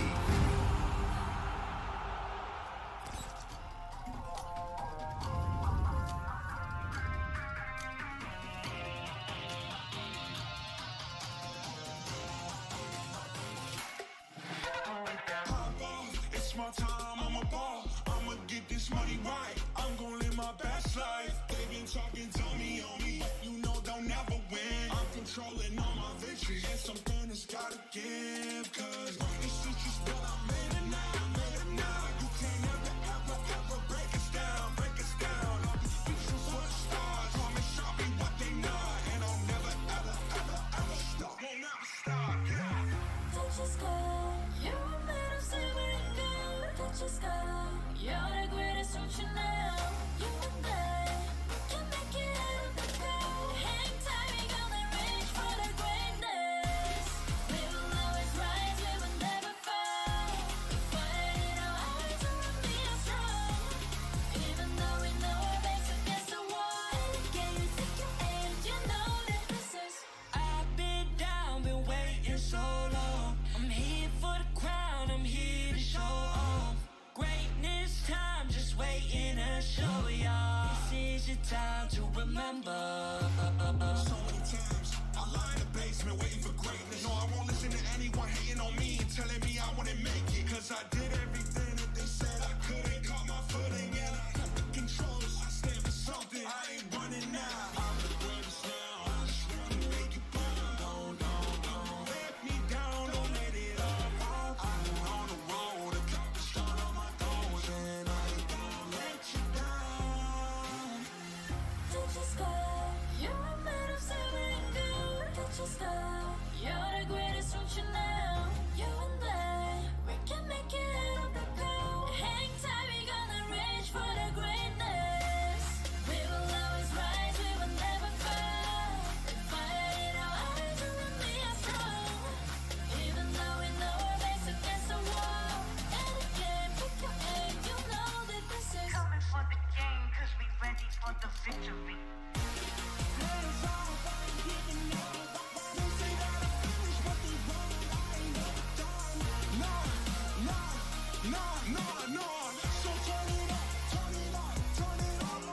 Ladies and gentlemen, welcome back to the Land of the Dawn. We are the Mobile Legends Scrim Academy, and man, some insane matches so far. Series 3 kind of taking a turn for both sides with 1-on-1 on the board. We are looking at Bloodhounds Academy going up against Area 51. Area 51 able to take game 1 with a good finish, but then Bloodhounds Academy adapting, refocusing, and shifting for a win to tie up this series. Speaking of series, a little bit of a look at the schedule so far. We've seen the Fallon go up against the Universal Trolls in a best of 3. Universal Trolls getting that sweep, and then Series 2, similar story. Blitz Dome taking down Caliber with the sweep as well, but now looks like third time is not the charm in today's events, as you are seeing Area 51 take a loss against Bloodhounds Academy in match 2, which will even it up 1-1. And then to finish off today, we are going to be seeing Team Chubby go up against See You Soon, 2 new teams in the MLSA as well. Well, Team Chubby a little bit more seasoned, a veteran team, but See You Soon, a brand new team, and I can't wait to see how they perform. But speaking of brand new teams, 2 brand new teams for the MLSA right now competing. Area 51 versus Bloodhound Academy. Joined with me on the desk, I do have Eunice on the On Point Analyst and also the breakdown of these items. And I gotta ask you, Eunice, how do you feel about game 1 and game 2 so far? If I'm being frank, the first match was just, I don't know. I think that was just Bloodhounds just trying to adjust to like how Area 51 played, but the second match definitely did come online and was able to respond to that first match, and they just wanted to stay and wanted to show like, you guys can take that first match, but we're gonna take the second, so this is gonna have to be a third and final match, and I am very excited. Both of these teams are actually pretty neck to neck when it comes to team fights and stuff, so definitely gonna have to see which side is favored for this match. But speaking of favored, I do see a carry getting drafted alongside with the glue. So 2 very broken heroes right now on the desk. And Wheezy, before I even continue, when's the last time you've seen a carry and glue being drafted in MLSA in the Land of Dawn? You know, kind of surprising. Carrie sometimes has been picked up, and I think a lot of teams want her to walk because the whole focus is to kind of practice against the meta. Now, if this was definitely in ACT or League, I would not let either of these picks walk. But I think what their plan is to try and see if they can work against the current shift in meta and have a game plan to possibly open up more opportunity in the ban phase. But with that carry walking, right, those speedy light wheels, that menace of a gold laner that she already is, you have to be careful. She can kind of seal the deal and pretty much wipe everybody out. Even a tank has to run away from a carry. And speaking of glue, you need to watch out as well, as carry can burst him down. But glue, what he does best is that split, able to be that annoyance, have a lot of regen on top of that. You go in that tankier route with the cursed helmet, can pretty much get the job done to get to the back line with little to no penalty, even with the full team trying to burst him down. So you have to be careful. But Valentina is in the mix. I don't know how I feel about this so far, though, as I'm not really seeing any ultimates that she can really use at her favor. I mean, you have the Kufra with the Tyrant's Rage, but that's not something I'd really bank on for Valentina, as that requires you to get very close to pull it off. And then to top it off, I don't see Valentina using the split or possibly the black shoes to escape. But that's not going to provide much damage or opportunity for Verified Clay. But speaking of opportunity, you are seeing the draft be finalized for the side of Area 51. Guapo picking up the Sakai, and Destiny picking up the Benedetta. Yeah, so like you said, that Valentina, even though she could pick up these ults or whatever she chooses to pick up, she's still very squishy. She doesn't have that base HP. She doesn't have all those defense items like that glue or that Kufra. So I feel like the only viable ults that she can currently take right now is that Lunox and that Lilia. Now, you might think Lilia's ult might be kind of stupid, right? But being able to pick up the Lily ult actually brings her HP back to where she first started, right? So that can be a little bit of a clean play coming in from the Valentina, but she's not going to get those bombs that Lilia does proc. But we're gonna definitely have to see. I feel like Valentina's a little bit of a flex pick here and could be very easily drafted with a different mage, possibly an Xavier, possibly a Farsa, but I don't know. I'm not going to question anything because they do have their own team plays. They have their own team styles here. So I do see the Benedetta and Kai, like you said, that just got drafted. But the draft is finished for the Size Bloodhound, and they did pick up the Ling into an Akai. So very interesting draft here. But I think the Ling is actually to pick off that carry. Now, I think it was actually a pretty good choice to not actually go a tank jungle, because as soon as they go tank jungle, that carry is actually going to be able to burst down pretty much any tank, any very heavy frontline heroes. So very good read on the side of Bloodhounds, but I do see the lack of fronting could possibly happen because usually in these drafts you do like a 1-3-1 with 3 heavy fronts and 2 back burst people, so usually the mage and the marksman here, right? But for Bloodhounds, I do see a lane getting drafted in, so pretty much the only person he could possibly pick off right now on a 1v1 or even in a team fight might just be that carry, and because of that carry, I think that's why Bloodhounds drafted that lane. And to be able to just target the carry, go just backline and just destroy could be a good choice and a good read from Bloodhounds. But before things get too crazy, I'm going to go ahead and start with the laning phases. So carry is put up against a Lunox. So very good laning coming in from Bloodhounds. So you don't really see too much of a marksman getting drafted into a carry, only because she's kind of pretty strong early game, right? But speaking of early game, You are seeing a contest on the blue buff already. Area 51 trying to lead the pace and make the side of Bloodhounds a reactive team. But can they do it? Forever Ghost who find a kill, taking out Destiny. And you have to be careful on the over-aggressiveness, especially when you're going up against a Lilia. And that is what Lilia does best. The power of Gloom prevails. And that is 1 kill on the board. First blood for the side of Bloodhounds Academy for Forever Gosu. yeah, good kill actually on that first minute. Automatically went for an invade for the side of Area 51. So unfortunately that Benedetta did get picked off. But with that being said, it is a kill picked up on the side of a little bit of extra gold, a little bit of economy feeding in for Bloodhounds. But that mage Lilia is actually a pretty strong early game mage and being able to proc all that damage, but she does run a little bit short on that mana, so definitely have to watch out. But I do see a possible engage here for the side of Bloodhounds, but it looks like they're gonna back off. Carry did definitely come online with that Cooper being able to rotate, but Ling is definitely going to come online to be able to kill that carry. But I do see Area 51 trying to capitalize a turtle. And like I said, in the other 2 matches, I don't know why they're letting go of all these objectives. Could be I mean, they do have very strong comps. I don't think it's too much of an issue here. I do see a lane share happening for both sides. So the mage and the roamer all now at level 4.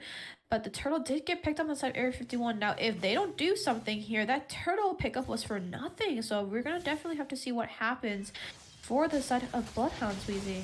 Yeah, and I'm wondering, this is a similar situation when we saw that Lord push and they went to the blue buff. Why not just go for this objective? You have the Ling, you have the, you know, the ultimate to be able to get out, but it looks like he did not really plan on going for it. But here we go, both teams going in, tips of blades going down. Engagement on the way. Area 51 is going to be able to secure Tachi's blue buff now, and what was once an advantage is now turning into the favor of Area 51 and not Bloodhounds Academy. Look at the damage already. The dive into the turret. Can the Speedy Light Wheels take out X? No, it can't. And Blaze winding up, trying to get a possible set. Oh my goodness! The dash with the Speedy Light Wheels. X a little too over aggressive, and down he goes. And this is where we start seeing some slight mistakes happening in the early phase for the side of Bloodhounds Academy. I do see the Kufra ult did get stolen by Valentina, but like you said earlier, Valentina does really need to be up close with the entire team, proc that ult and be able to at least kill somebody. But that being said, You see a little bit of that Ring of Order by Omayawi on to Forever Ghost. And this is one of the things about the Kaja, right? Kaja is a direct counter to the Lilia. He can go ahead and grab her up so she can't use the black shoes to escape. And if you can burst her down in that time frame, you won't have to worry about her regen with those black shoes. But speaking of regen, speaking of ultimate, speaking of utility, you do see the Tyrant's Race with the triple set on the wall. Tips of Blaze by Ling going down. Who will get the kill? Forever Ghost, taking out Clay. Destiny taking out Blaze. Anjing Will taking out Guapo with a double kill. Takes out Yao and a triple kill. Takes out Destiny. And that is 4 members off the board for the side of Area 51. And Anjing Will is online. Beautiful set coming in from the set of Bloodhounds. That flick set coming in from that Kufra was very good, and Anjing being able to respond to that glue was actually pretty good, and that Lilia just being able to proc all those bombs right beside that glue, that Anjing being able to push up was a very good response on that read. But speaking of read, I do see a possible clash coming here at the turtle. You do see Turtle going into the hands of Guapo, and that is the second neutral objective, and that's kind of keeping them in this game. And I'm wondering why they keep allowing this to happen. And if you're not careful, Area 51 is going to turn this tide in their favor. Both teams still neck and neck, similar situation in the game too. But speaking of situation, running into the wrong bush, bursted down by the speedy light wheel. Mika Cutie taking out Blaze, but down goes a heavy spin by Akai, pushing X into his own turret. Attempts of Blaze by Ling as a means of escape. And I'm wondering, will they continue to prevail and try and burst down this turret as they do have the pressure? You are seeing the 4-man team of Area 51 with that exact plan, and they are going to take it down into the hands of Mika Cutie. And now, looking at Lilia in a bad situation, possibly Tachi picking up a kill is going to take down Omayawi on this Kaja. Mika Cutie responding is going to get a trade of his own to even it out on the board and take down Forever Gosu on the Lilia. But wait a minute. They're so aggressive. They just want to, I think it's a little bit of flexing from both sides, trying to get these kills, but not able to hit the mark even with the split on Anjing Will, who was online with that triple kill earlier. Yeah, but with that being said, they do need to come online with that carry. That carry is just being free-fed, free-farmed pretty much this entire time that we've been talking about all these good sets and that Glue being able to come online. But with that being said, like, carry is, what is that, currently 4-0? Carry is online right now, being able to get all these kills and being able to feed all the gold and all the kills into her favor. She currently has 2 of her core items built in, and compared to that Lunox, not looking too good for that Lunox. It's a 1k gold gap between those two, but Lunox just barely got her clock, and she's probably trying to build in a penetration item to be able to proc, but at what cost? Because that carry is already at a 5k gold lead, sitting right behind Will on that Glue with that 300 gold difference. But a gold difference makes a big difference here. But speaking of towers, the Area 51 just destroyed 2 towers for the side of Bloodhounds, and the only thing that's standing right now is the mid lane for the first tier turret. So they're definitely gonna have to come online. Bloodhounds needs to answer, it needs to shut down that carry before it's too late. And somehow still trying to keep it even in gold, only down by about 800. But I'm glad you mentioned the carry, right? Mika Cutie definitely able to come online if they are not careful, having a very good early start. Speaking of early starts, though, Destiny with the eye for an eye, able to get out of all of that CC. And the survivability of Benedetta is insane, and Destiny showing you the power of the micro. But you are seeing Lilia pick up that Ice Queen wand, now able to provide a little bit of additional slow with the power of Gloom on the heavy frontline presence of Area 51. Speaking of presence, though, Anjing will taking a possible wrong turn, but no worries, we are on this Glue. Akai using the heavy spin, and I'm kind of scratching my head right now. What was the plan? You're going to set him in his own turret with no minions? Definitely a huge waste of utility so far. Looks like they're trying to capitalize this mid turret, but looks like Area 51 will definitely respectfully back off. So we're gonna definitely have to see what's in stock for Bloodhounds. I mean, every single time this Ling has been having a hard time just trying to secure his blue, Wheezy. And it looks like they are gonna try and take it yet again, but can they do it? Retribution going out, but it looks like Ling with the tips of Blaze gonna go down. Verified Clay taking out Kufra. Fight not over those. Electo over by Benedetta, able to provide a little bit of pill for their team to get out of that situation on that overextension from Area 51. But fight still going on. Tyrant's Rage pushing them out of the turret. You are seeing Verified Clay get a kill, taken out Forever Gosu. Down goes Lilia. 2 members off the board for the side of Bloodhounds Academy. Fight not over though, as a split possibly on the way by Glue with the slam is gonna force Guapo out of that turret. And some good defense right now from the side of Bloodhounds Academy, holding on to the tier 1 turret for the mid lane. But it looks like that blue buff did get stolen in that process. So she's going to give Tachi an even harder time to be able to provide that damage for his team, to be able to manage that energy that Ling needs to, you know, kind of optimize most of his skills. Yeah, so with that being said, without the blue, Ling doesn't have enough energy to be able to run around, and they're giving up another Lord again. And I don't know what their plan is right now, Weezy. Like, they let go of all the turtles, they let go of all the lords that I've seen in the past 2 games. I don't know what they're trying to do. I don't know what they have in stock. That carry is still farming, still free farming, hasn't been shut down yet.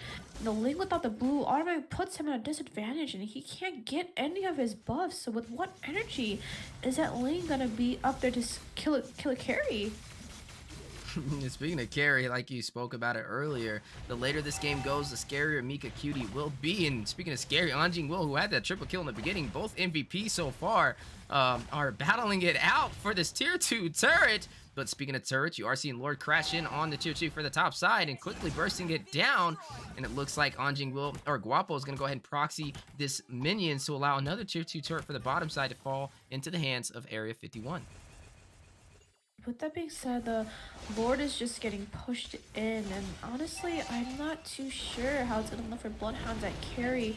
Is coming along with all those core items. This Link still has not been able to pick up a blue, but speaking of capitalize, you do see the fight for the tier 2 turret in the mid lane. Heavy spin on the wall, pinning Anjing Will into the wall, and then you see Unstoppable by Mika Cutie taking that kill with the speedy light wheels of carry. You do see Cosmic Fission going out with the Chaos Assault, and that is Lunox bursting down Benedetta, a 1-for-1 trade. But they are now down to their inhibitors for Bloodhound Academy, and the side of Area 51 sitting strong with all of their turrets for every single lane. yeah, like I said, that carry was able to rotate to both the EXP lane and the goal lane and being able to push. But speaking about push, you do see the Tyrant's range used on the wall to pin Yaoi, but able to escape, forcing a lot of utility out from Bloodhounds Academy. But not to worry, you do have a big timer on Lord so far, 70 seconds, but their backs are definitely against the wall, and they have to be careful on how they engage this, as you are seeing Mika Cutie, that scary carry that we talked about, picking up the Wind of Nature to negate the physical damage. And speaking of physical damage, Speedy Light Wheel's going out with the heavy spin of Akai. Can he burst him down? Anjing Will using the split to get away, and that is the power of glue in its finest. yeah, but speaking of another roll of his finest, Weezy, you're not done yet. Oh no, we're done, as it looks like they are able to take his blue buff again, and Tachi having a hard day in the Land of the Dawn on Ling.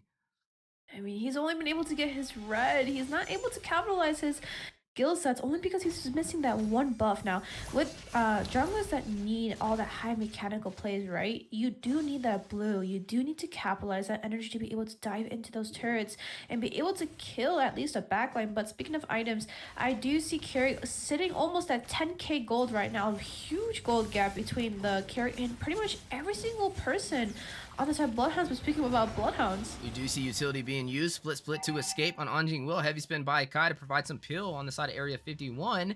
That is both tanks down with no ultimate at the disposal. But speaking of tanks, Kufa rushing in, gonna go ahead and hit the Tyrant's Rays onto the wall for a set on Guapo, and now X to follow through with the Chaos Assault, getting a kill. Verified Clay responding back, a 1-for-1 trade. Guapo going down, and at Blaze, fight not over though, as Tachi finding a way in, takes down Valentina. Down goes Verified Clay, 2 members off of the board for the side of Area 51. Now 9-9, 1-1 for the matches, neck and neck, but still a lot of real estate so far for the side of Area 51 as they're holding on to all these turrets, and they still have a chance to kind of zone out Bloodhounds Academy from even pushing in for the Luminous Lord.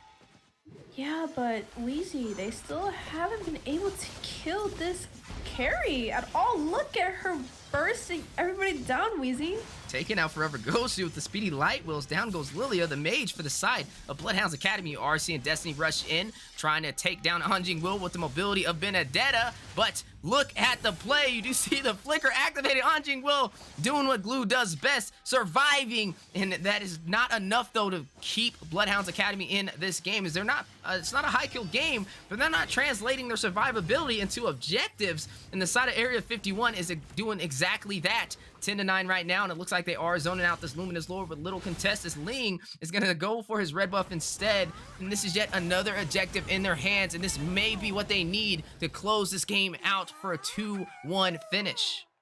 Weezy, this is the first time Ling has picked up a blue in like 10 minutes. So he's definitely gonna have to try and do something now with both of his buffs in his favor. I'm just trying to look for something on that carry, but that carry is that 5 or 6? That looks like a 6. Yeah, 602. She's still free walking all of this. Like, there has to be a response to this carry, and that carry has just been bursting out everybody. And that Lord did crash into the mid inhibitor turret, but looks like they're able to kind of clear up all these lanes, but they will lose their mid inhibitor turret. Looking for a possible clash here for the side of Area 51. And like you said, the base has been cracked open for the mid inhibitor, and now an opening for the side of Area 51 is slowly close this out with a possible victory, but they need to play a little safe, as we see a lot of teams get overly aggressive and overconfident, and we got to keep in mind that the side of Bloodhounds Academy definitely knows how to rotate and survive, and that may be what they need to stay in here. But wait, Mika Cutie having other plans, gonna find a way to Ling and burst him down with the speedy light wheels, and down goes their jungler, and looks like they are not being patient, and they're not worried about the survivability. They are gonna try and close this out with a swift finish. Ring order going in, split activated by the Glue. He is going to go ahead and grab up and immobilize Oh My Yaoi, but fight not over in the backline. You see Electo by Benedetta, Mika Cutie taking out Anjing Will, and that is 2 members off the board, leaving only Forever Gosu at Blaze and X to defend against the full team of Area 51. Fight not over though as they rush in and get another kill, and not only that, at Blaze taking out Mika Cutie, but down goes the Nexus. Area 51 has done it, ladies and gentlemen. They have taken the series. Congratulations to the side of Area 51. Unfortunately, no one was able to respond to that carry. That Lunox was definitely having a hard time landing a bit against that carry, so definitely she did end up getting all that gold and all that split pushing coming in from that carry. But let's take a look at these stats real quick. We do see everybody kind of up in the goal lead, and I do see Bloodhounds just falling a little bit short. That 100% team fight participation coming in from that Lily with that 39% damage was just not enough to face that carry here. So definitely gonna have to be careful when you guys draft, and be careful when you guys let go of all these objectives, right? It might look okay in certain situations, but you gotta realize that there was a marksman that was just capitalizing everything: economy, turrets, team fights. But the good turret damage coming in from that Glue, though he did try to do something and he tried to push in, and good follow-up though from the side of Bloodhounds up to that tank OT Blaze on that Kufra, getting a triple flick set on the bottom earlier. So good roam, good zoning. But unfortunately, Bloodhounds, today might not be your day. You do have to give that crown up to Area 51, but congratulations, Area 51. I do hope to see you around in the MLSA. Congratulations. Definitely a good series indeed, and I can't knock out the side of Bloodhounds Academy. I saw some smart drafting for sure. A couple of questionable plays, especially when it came to some of the objectives. They had high survivability though, definitely knowing how to stay alive in these engagements, as those were very low kill games, 10-14. The other one was like 9-9 for a majority of the game, and I gotta say, that is what you want to see. Textbook style gameplay, high IQ, focusing on the objectives, but at the same time, with survivability, you have to translate that into objectives, and that is what we've seen today for the side of Area 51 for Game 3. So congratulations, and they have taken this series, but this is the first series that we've seen today, going all the way up to Game 3, and I'm super excited for these teams as they are brand new in the MLSA, and they are already bringing that fire in the Land of the Dawn, and this is just giving you a little bit of a taste of what we have to offer. So guys, thank you so much for competing, but that is not all. We do have another series on the way, but a little bit of a recap what we've seen so far. Nephalem going up against Universal Trolls 4 Series 1 in a best of 3. Universal Trolls taking the sweep. Series 2 was Caliber versus Blitz Dome. Similar fashion, Blitz Dome prevailed on fire. And then for Series 3, currently what we were just watching, Area 51 able to take the finish 2-1, but Bloodhounds Academy putting on a great fight. And now, as we move on, we are going to be seeing Series 4 to close out the day. Team Chubby versus See You Soon. Don't go anywhere, ladies and gentlemen, as we are the Mobile Legends Scrim Academy, and we will be embarking into Series 4 here momentarily.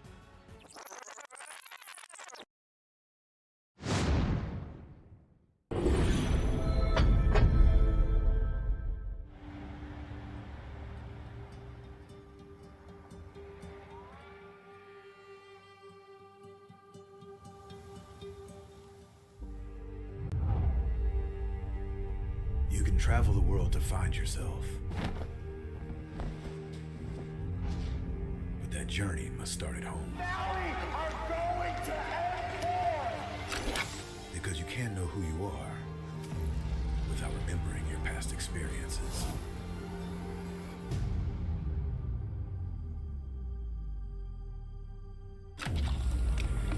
Basic is returning to Asia for his redemption. The BTK trio wants to prove M3 wasn't just a fluke, and Hoon looking to win back his fans. I got basically kicked, but they still call me traitor for, I don't know, for pursuing my dream. I thought living that comfort zone and then try new things was a better way for me to pursue the win. We're coming and we're gonna compete. We're gonna put a fight, that's for sure. I'm coming for you, M4. This is what we have all been waiting for. You push us, we push you back. You respect us, we respect you back. You doubt us, we will bleed to prove you wrong. Everything on the line, right here, right now.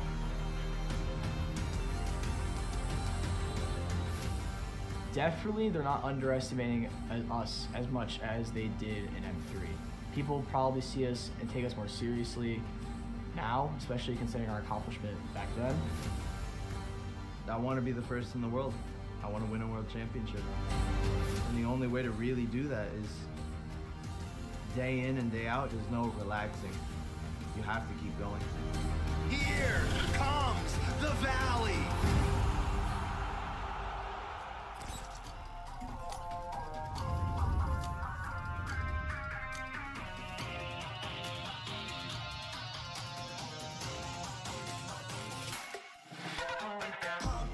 It's my time, I'm a ball. I'ma get this money right. I'm gonna live my best life. They been talking to me on me, but you know they'll never win. I'm controlling all my victories, and something has gotta give. Cause this is just what I made it now, made it now. You can't ever break us down, break us down. I'll be reaching for the stars, promise I'll be what they not. And I'll never ever stop. Won't never stop, yeah. Touch the sky, you're made of silver and gold. Touch the sky, you're the greatest, don't you know? You and I, we can make it out of the cold. Hang tight, we gonna reach for the greatness. We will always rise, we will never fall. We fight in our eyes, and we are strong. Even though we know our backs against the wall. Can you take your aim? You know that this is. I've been down, been waiting so long. I'm here for the crown, I'm here to show off. Greatness time, just waiting to show y'all. This is your time to remember. So many times I lie in the basement waiting for greatness. No, I won't listen to anyone hating on me and telling me I wouldn't make it. Cause I did everything that they said I couldn't. Caught my footing and I got the controls. I stand for something, I ain't running now. I'm the greatest now, I just wanna make it proud. Don't let me down, don't let it all fall. I've been on the road, accomplished all of my goals, and I ain't gonna let you down. Touch the sky, you're made of silver and gold. Touch the sky, you're the greatest, don't you know? You and I, we can make it out of the cold. Hang tight, we gonna reach for the greatness. We will always rise, we will never fall. We fight in our eyes, and we are strong. Even though we know our backs against the wall. And again, pick your aim, you know that this is. Coming for the game, cause we ready for the victory.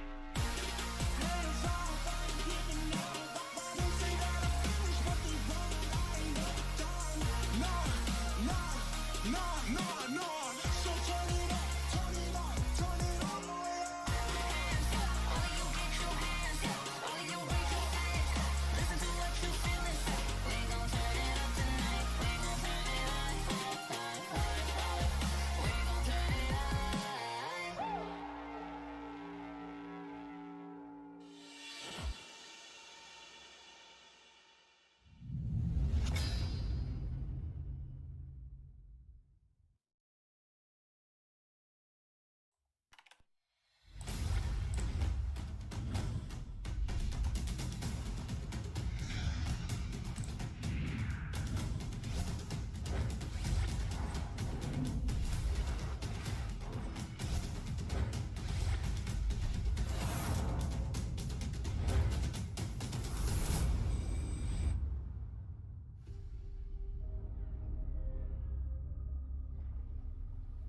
The sky is so vast, isn't it? My little flare. Papa? Can you reach the sky and ignite the stars?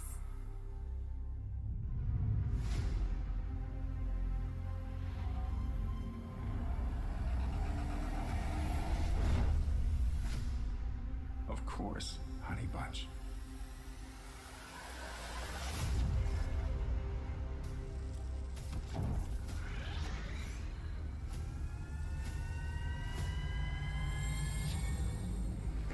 Papa never returned home.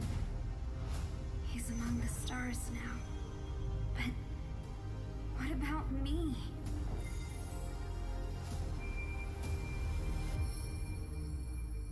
Have faith, little Flare.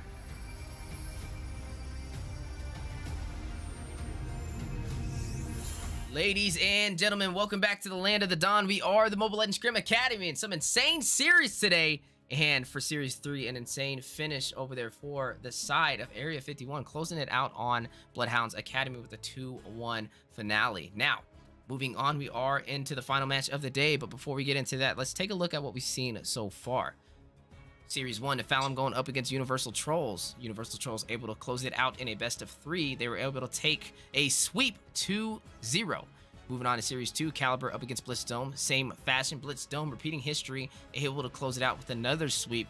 And 2 brand new teams in the Mobile Legends Scrim Academy competing. Actually, 4 new teams for Series 1 and Series 2.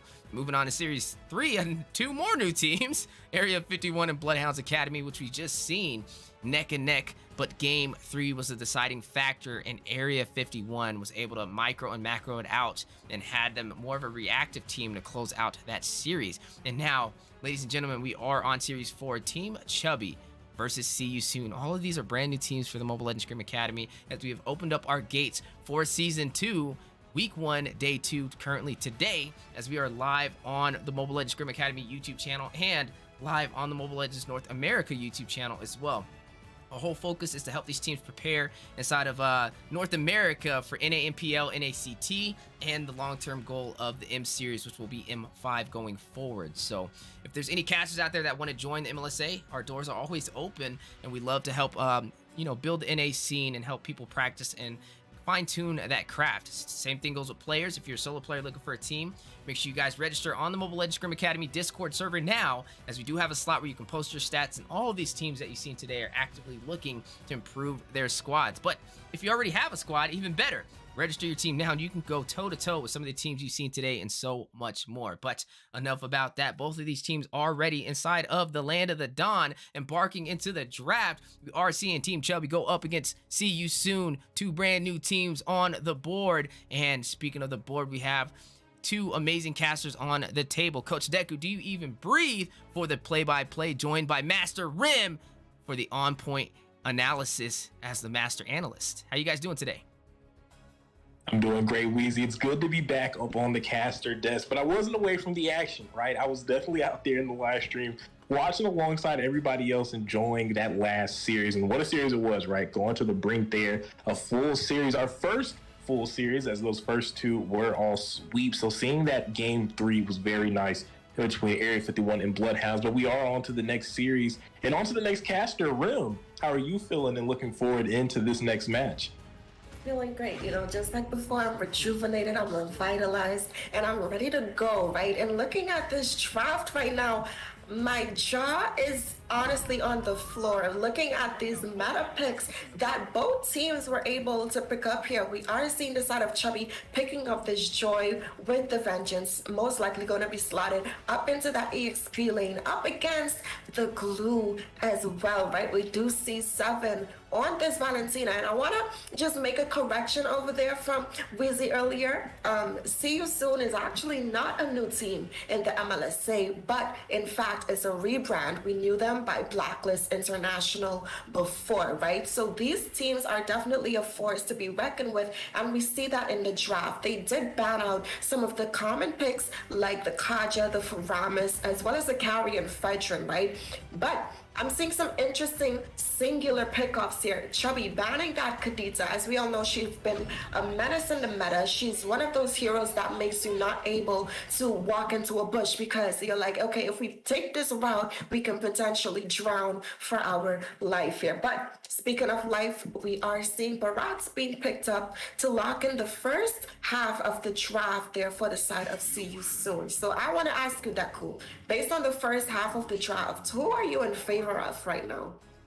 Oh, automatically over to the side of see you soon, man. That's a lot of utility and a lot of ways, creative ways to take those team fights, right? And a lot of different angles. You have the glue already with the split split. You have the Valentina. Anything valuable in the concept of ults from the side of Team Chubby is going straight over to the side of See You Soon, who already have some great ultimates, right, with that IMU, and then as well as the Daytona's welcome from Barats. And that's some great frontline capability, some good sustain as well. All three of these picks able to have some regen in those team fights, and they can definitely maneuver their way through a full 5v5 clash. So I'm definitely liking their side. It's a little bit more than the side of Team Chubby. But not to say Team Chubby doesn't have a good lineup. They have some, good picks. You always have to respect the Joy, right? A powerful pick. We've seen that pick pop off in the XP in M4.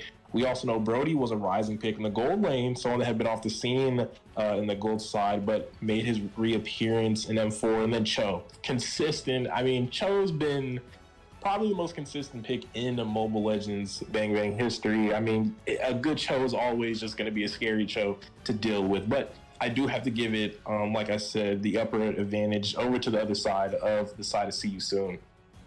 Absolutely, and I agree, right? But looking at their draft as well, in terms of them for that roam position, I would definitely love to see them lock in a support like that Estes or that Rafaela, right? Or even the Mathilda. And I say the Mathilda and the Rafaela to give that Barras a little more help in terms of those rotations, as well as to add on to that sustainability. But if they go for one of the healing routes, even the Florin, like we've seen Huevo, another team here in the MLS, they pull off this Florin, which would not only be able to add some more sustainability, she does have that stun at her disposal, and she also has the ability to grant that anti-heal immunity for, I think it's 3 seconds, right? So I would definitely love to see the side of See You Soon lock in a support for that roamer as well, right?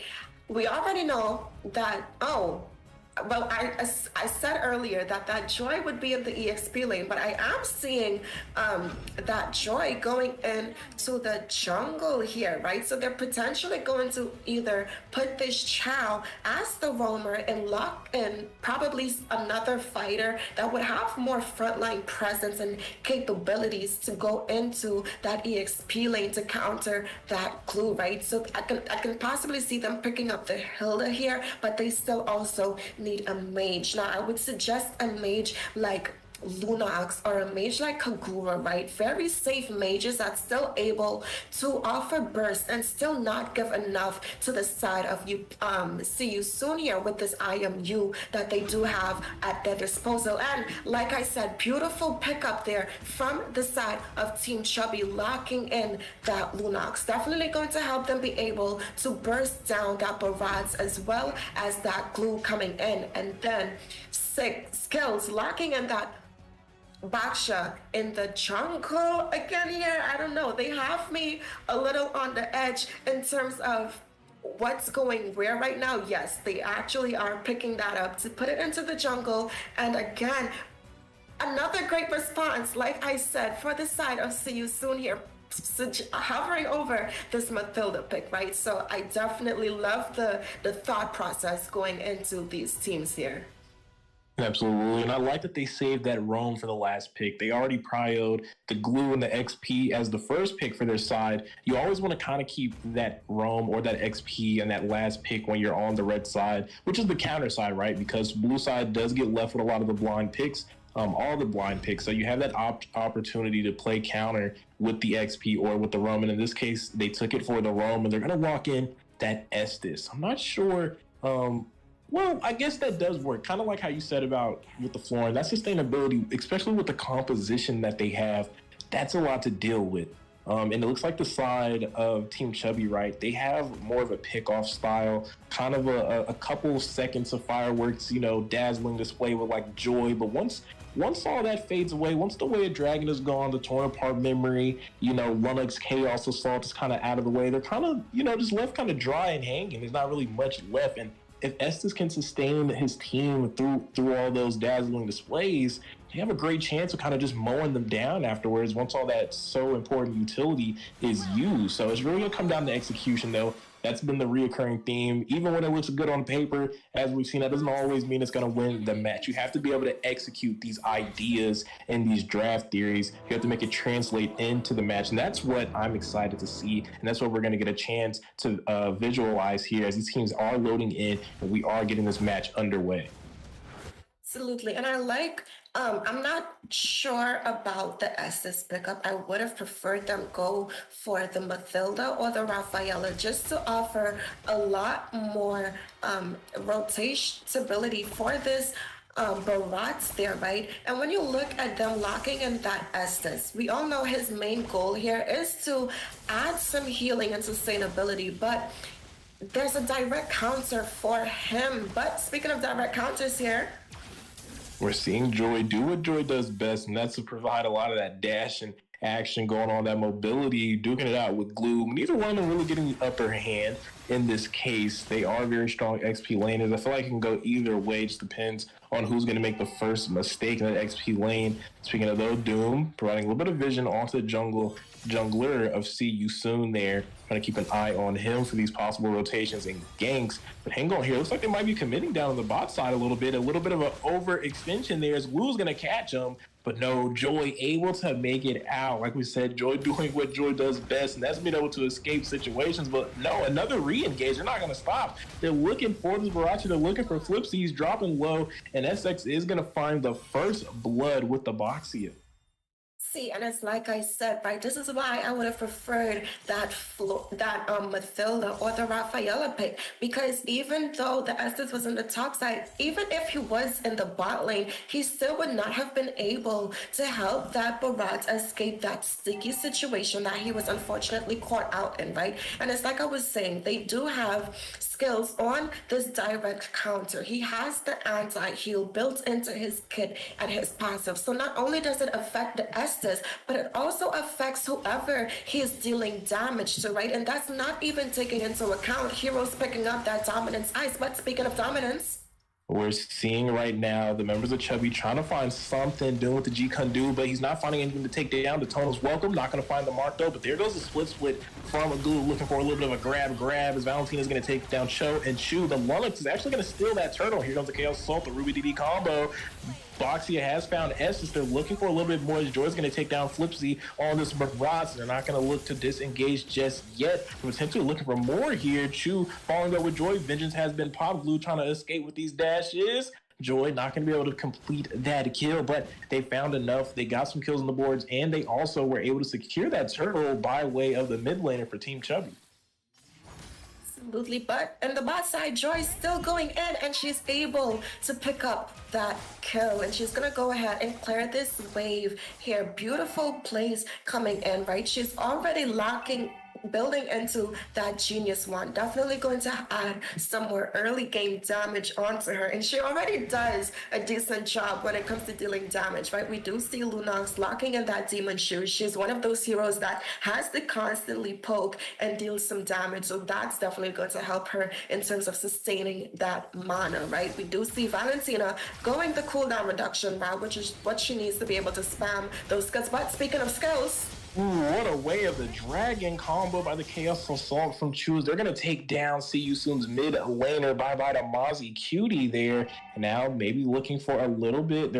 Could be looking for a trade on the top side, but no. With that Estes, with that Beatrix, not going to be able to find a trade. There's no CC, and that's the only thing, too, I kind of don't like about that Estes, like you said, the hard one about it. There's no setup, right? The roamer can't really do anything. Like, yeah, it can help you sustain a lane. You probably won't get poked out or harassed too much, but you also can't really make any plays in that 2v1 situation. But here comes Chu and Joy again trying to burst out this glue. And then there's Boxy as well, maybe committing to the turret dive. No, I'm going to go ahead and take his spin back around, but paying attention to the top side. Wakatashi trying to put that pressure on Doom and Posey here on the Brody. Going to make them dip back over to that tier 2 towers. They're going to start up this turtle as well.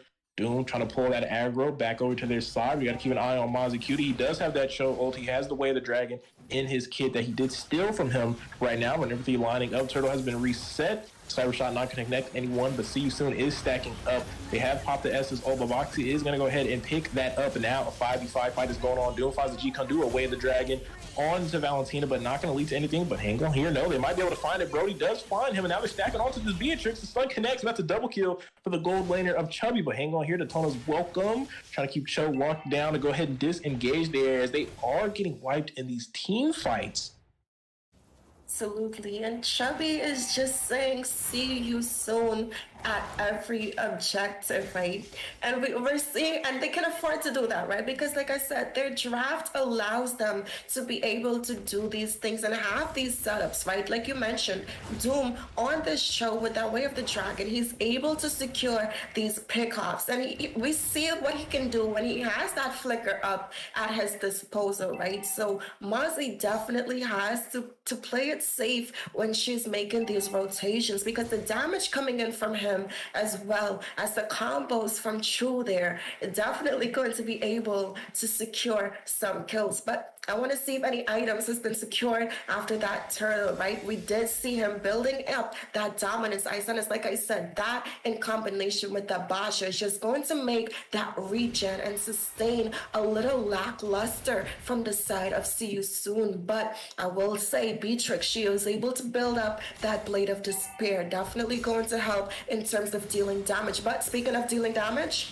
we're seeing Boxy apply that pressure to the side of See You Soon, specifically on that Estes there, but go ahead and use that mobility to go ahead and disengage. They were trying to collapse on him there. That's a key point over to the side of Chubby, able to get in and out of those fights as they please up against See You Soon. But hang on here, potential clash is underway. Daytona's welcome, looking for Boxy. I don't know what about that pick. I don't know if they have the damage to take him down. They are going to try, though, pulling him back with the CC. Beatrix with the Nimbus Passion is going to be able to take him out.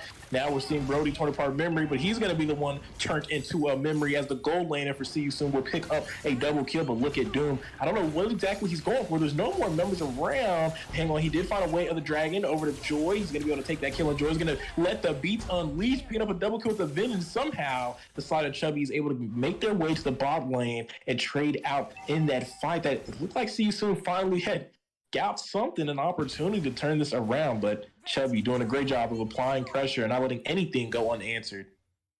Absolutely, and they're already on to the next question, which is, are we going to take this turtle? Yes, we are, because we can afford to do so, right? Looking at what I'm seeing right now, the Lunox already 2-0-3, but on that same token, Joy being 5-0-4, and it's just what's gonna happen when you allow some of these meta picks to fall through, right? And like you said, this Chow pick, he's one of those picks in the meta. No matter what meta you're in, he has a space, and there's only two heroes that I would say that can apply to, and that's Cho and Kagura, right? It doesn't matter which meta they're in, both of them will always have their spot once you're able to, use them and capitalize off of their kit, right? And we do see them capitalizing here. Brody locking in two of his core items. He has the early game damage as well as the physical penetration coming in. We are seeing some defense as well as sustainability coming in from that Basha, right? We do see some damage as well as early magic penetration with that Lunox on that Genius one. But speaking of damage, we are seeing a little bit of fight break out. Joy has unleashed the beats one more time, but Daytona's welcome, able to pick her up, slamming her underneath the tower, but that's a lot of shield. That's a lot of HP to be able to find the kill. But look at this right now. Joy able to find a monster kill onto the Valentina, looking to push it even further underneath the tower. Nimbus Passion, though, but a good G Kundu from Doom. A 3-man knockup there is going to lead to another kill for the side of Chubby, and this Cho is definitely profiting on this pick, showing you exactly why he's been so consistent over several metas, over the seasons, over the years, and through every single world stage that you've ever been witness to. Cho is getting it done for Team Chubby now up against See You Soon, and we might see them later. Absolutely right. And honestly, look at him picking up that more defense. And what I've noticed with him is that once he has that flicker up, that's when he decides to fully commit, which is what you want to see, right? When you're going in for these plays, you'll notice sometimes a roamer would not have that flicker up, but they would still try to make these fancy plays. But as they're taking this Lord, let's take a look at these items. Lunox, again, locking in her first two core items, building into that Lightning Truncheon next to be able to complete that burst burst potential that she has with that light out, dark out combo, right? If she does decide to go for it, I would like to see her possibly build in that necklace just to, put more pressure with the anti-heal and anti-sustain coming in from the side of See You Soon, right? But speaking of being seen soon, a concealed play coming out here. And with the Cyclone, he might find the G-Kundu, does find it, but not in a good position to go for the weight of the Dragon. But Cho, still a threat, as you can see, able to get in and out of these engagements, so much so that even Valentina has been keeping that weight of the Dragon, trying to emulate what is happening from Doom, as he is bringing Doom's Day to the side of See You Soon. They're losing a lot of ground on the map. Lord in the mid side, they are going to go ahead and pressure on this tier 2 and the bot tower, and that's exactly what you want to do. You want to get down to those inhibitors, get rid of all those outside external towers. That's worthwhile using that Lord. Also popping the mid inhibitor shield passive, and the current state of these towers stay the same. That next Lord is going to be shoving right down into that mid lane, but hang on here. Joy going in. I think Doom still has a G-Kundu. Does not find anyone with a knockup, but they do again pop another tower passive. The Tonus Welcome is going to find Doom. He's going to be stuck. He's going to be left behind, but they're not going to let that go on in, so they're going to trade out for the glue, a run for an EXP, and Joy with the Vengeance and the Beats. Godlike is going to take down Mozzie Cutie, a 2-for-1 trade in the favor of Team Chubby, and that's not the only thing. The match is also in their favor, as it has been the theme throughout this game. They haven't given an inch to the side of See You Soon, but have been taking a mile against them, looking to take the distance 17-4 on the board right now. But we are seeing them backing off, taking some more of the jungle in their hands, right? And they can afford to do that, right? Looking at these items here, Brody already locking in that Blade of Displayer as well to complete that dominating trifecta of items, right? But speaking of dominating, we see Joy locking in that Genius Wand, that concentrated energy, as well as that Holy Crystal to improve the overall magic percentage of damage that she's able to dish out with these skills. And she already has that blade of that blade armor, my bad, y'all, so mitigate some of that damage that's going to be coming in there from that Beatrix, right? But looking at this Chow, he has the Athena shield as well as the Dominance Ice, so he's able to cut some of the sustainability coming in from the side of See You Soon, as well as to be able to mitigate that damage coming in from that Valentina, right? She does have the Genius Wand, but it's not quite enough on its own to be able to burst through that tanky composition that we see coming in from that Basha as well. There's so much bees on the board, and I just see bees on the board, y'all. There's so much happening right now, but we are seeing the side of Chubby set up to pull and proxy this Lord here. Indeed, but wait a minute here, Chu. With the advantageous position, with the one that's going to be forced on the Brilliance, but keep your eye on Doom. Look at the positioning of the roamer of Chubby. He is looking for the backside engage. They have Brody, and here it is. They can still play right into the hands of Beatrix. He's going to be taken out. Brody's going to find the stun. It's a mega kill, and the plays from Chubby, man. This is so advanced. See You Soon never saw it coming, as the setup from the side of Chubby pulling the Lord and keeping the attention from the backside is Cho and Brody were able to find their way to take out the marksman from See You Soon, and that is such an important pick-off. Not only a pick-off, the Lord as well as the rest of Chubby kept their eyes focused on the prize, and now they might get the biggest one. The Nexus is going to be looking a little open. They're down a member, and they're down someone with major clear. 7 offers a lot of utility to clear those waves, and that was a 4-man knock-up from this show. Joy is into the background. Lennox is going to find Rue. That's another member down. They're on the tear, and look at Brody. He's focusing on the Nexus, and that's going to be it, folks. Chubby is going to take game 1 up against See You Soon. Absolutely, man. Oh man, Chubby with the first game of the final series of the night, right? And it's just like I said, they did ban out the carrion draft, but when you have a pick like this Lunox, right, she did secure those 3 core items, which is able to allow her to burst down these heavy frontline compositions that you have at your disposal, and them not really being able to meet the mark in terms of keeping the sustainability up because of this Basha pick, as well as the Dominance Ice coming in. But speaking of dominance, Team Chubby able to dominate appreciate these team fights, right? As we do see 270% team fight participation coming in on the board here, but we also see Brody dealing 16,000 damage to the turret, 57% overall coming in from him to allow his team to be able to close out that game. Beautiful combos and beautiful draft execution coming out from the side of Team Chubby. Beautiful composition, beautiful synergy, beautiful execution as well, and a lot of B's on the board right there. Indeed, Team Chubby taking game one up against the press of their opposing team, and just a solid game indeed. See you soon. Needing to have a game plan for game two. 20-4, not really where you want to be on the back end, but that's okay as long as you can focus your shift in game two and turn the tide around in your favor, as that is only one match in the series. That's right, ladies and gentlemen, we are on series 4, the final series of the day, and we are watching Team Chubby go up against See You Soon. A little bit of a look at what we've seen so far. Nephalon versus Universal Trolls closing it out. So Universal Trolls taking a sweep. Series 2, similar fashion. Blitz Dome taking the advantage over Caliber with another sweep indeed. And then for Series 3, Area 51 against Bloodhounds Academy. We did see Area 51 win with a 2-1 fashion. And now Team Chubby with the most impressive game yet. And I've seen it already in the comments that M4 Cho on the way. A little bit of that Yaoi kind of leading and dominating with that beautiful set to kind of set the tempo for the side of See You Soon on that Lord push, and then able to capitalize and close out the game off of that one engagement. And that takes a lot of patience, and that shows you just what Team Chubby is capable of. And I can't wait to see what they do in game two. But I know one thing for sure, one thing for certain, the side of See You Soon needs to have a game plan if they want to keep in there and not get swept, as we've seen 2 sweeps today. The only one that wasn't a sweep was Area 51 versus Bloodhound Academy, and hopefully with this one we can take it all the way to a game 3. But definitely place your guys' votes and let us know, how do you think game 2 will go, as we will be jumping into that momentarily as both teams are embarking inside of the draft for the Land of the Dawn.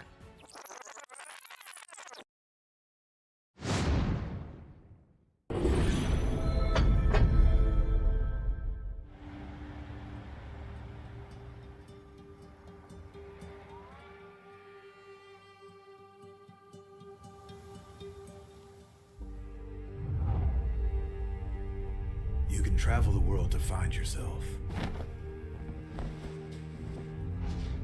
But that journey must start at home. Now we are going to end war! Because you can't know who you are without remembering your past experiences.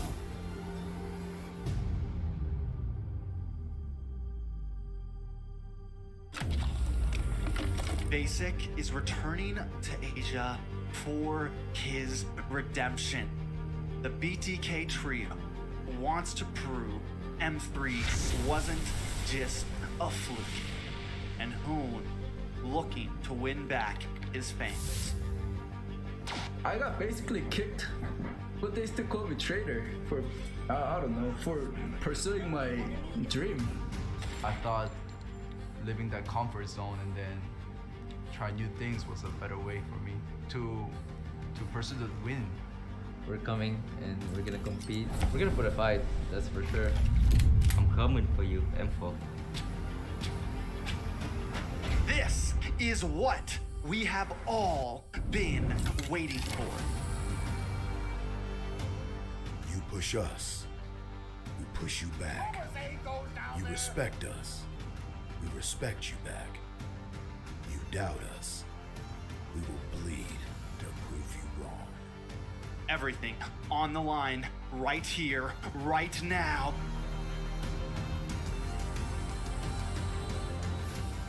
Definitely, they're not underestimating us as much as they did in M3. People probably see us and take us more seriously now, especially considering our accomplishment back then. I want to be the first in the world.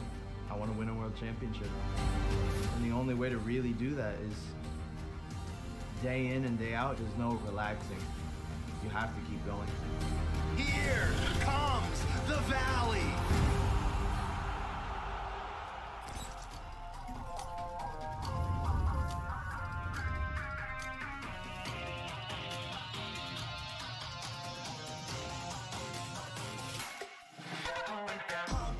It's my time, I'm a ball. I'ma get this money right. I'm gonna live my best life. They been talking to me on me. You know they'll never win. I'm from controlling all my victories. And something that's gotta give, cause it's just what I made it now, You can't ever break us down, I'll be reaching for the stars, promise I'll be what they not, and I'll never ever stop, won't never stop, yeah. Touch your sky, you're made of silver and gold. Touch your sky, you're the greatest future now. You and I, we can make it out of the cold. Hang tight, we gonna reach for the greatness. We will always rise, we will never fall. We fight in our eyes, and we are strong. Even though we know our backs against the wall. And again, you take your aim, you know that this is. I've been down, been waiting so long. I'm here for the crown, I'm here to show off. Greatness time, just waiting to show y'all. This is your time to remember. So many times I lie in the basement waiting for greatness. No, I won't listen to anyone hating on me and telling me I wouldn't make it. Cause I did everything that they said I couldn't. Caught my footing and I kept the controls. I stand for something, I ain't running now. I'm the greatest now, I just wanna make it proud. Don't let me down, don't let it up. I've been on the road, accomplished all of my goals, and I ain't gonna let you down. Touch your sky, you're made of silver and gold. Touch your sky, you're the greatest future now. You and I, we can make it out of the cold. Hang tight, we gonna reach for the greatness. We will always rise, we will never fall. We fight in our eyes, and we are strong. Even though we know our backs against the wall. And again, pick your aim, you know that this is. Coming for the game, cause we ready for the victory.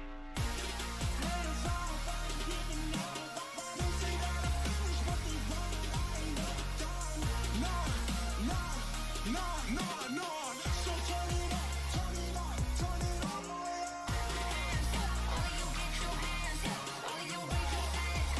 Listen to what you feel and say. We gon' turn it up tonight. We gon' turn it up. We gon' turn it up.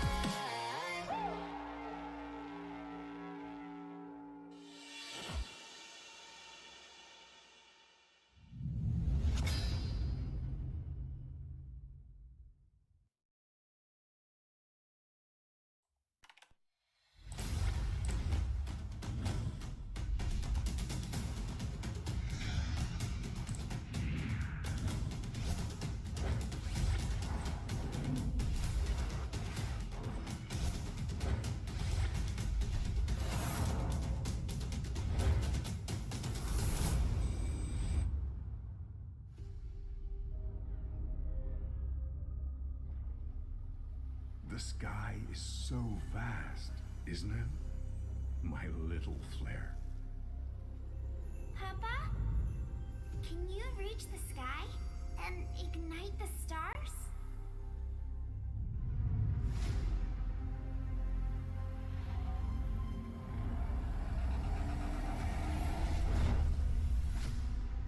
Of course, Honey Bunch.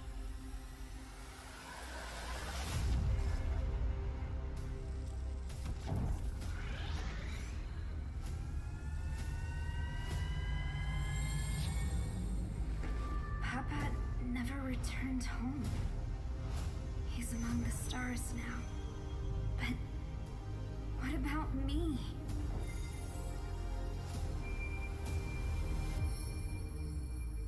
Have faith, little flare.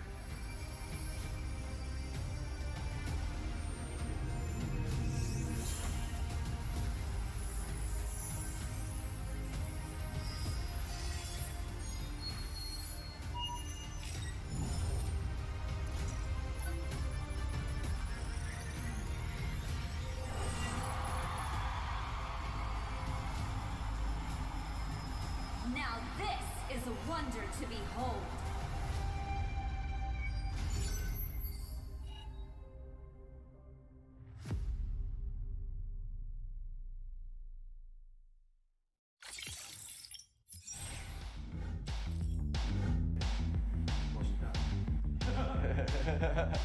Time. Oh. It's time to make the most of the moment. I'm Hoon, I'm mid lane for the Valley, and I'm ready. I graduated high school a few months ago. Yeah. We dare to be great. Dude, that's perfect. One more second. Hello, my name is Fly Chicken. I'm XP Lane from the Valley. Let's go. Hey, it's basic. Again. We dare. We dare to improve. Hey, it's basic. Coordinator for the Valley. Let's go.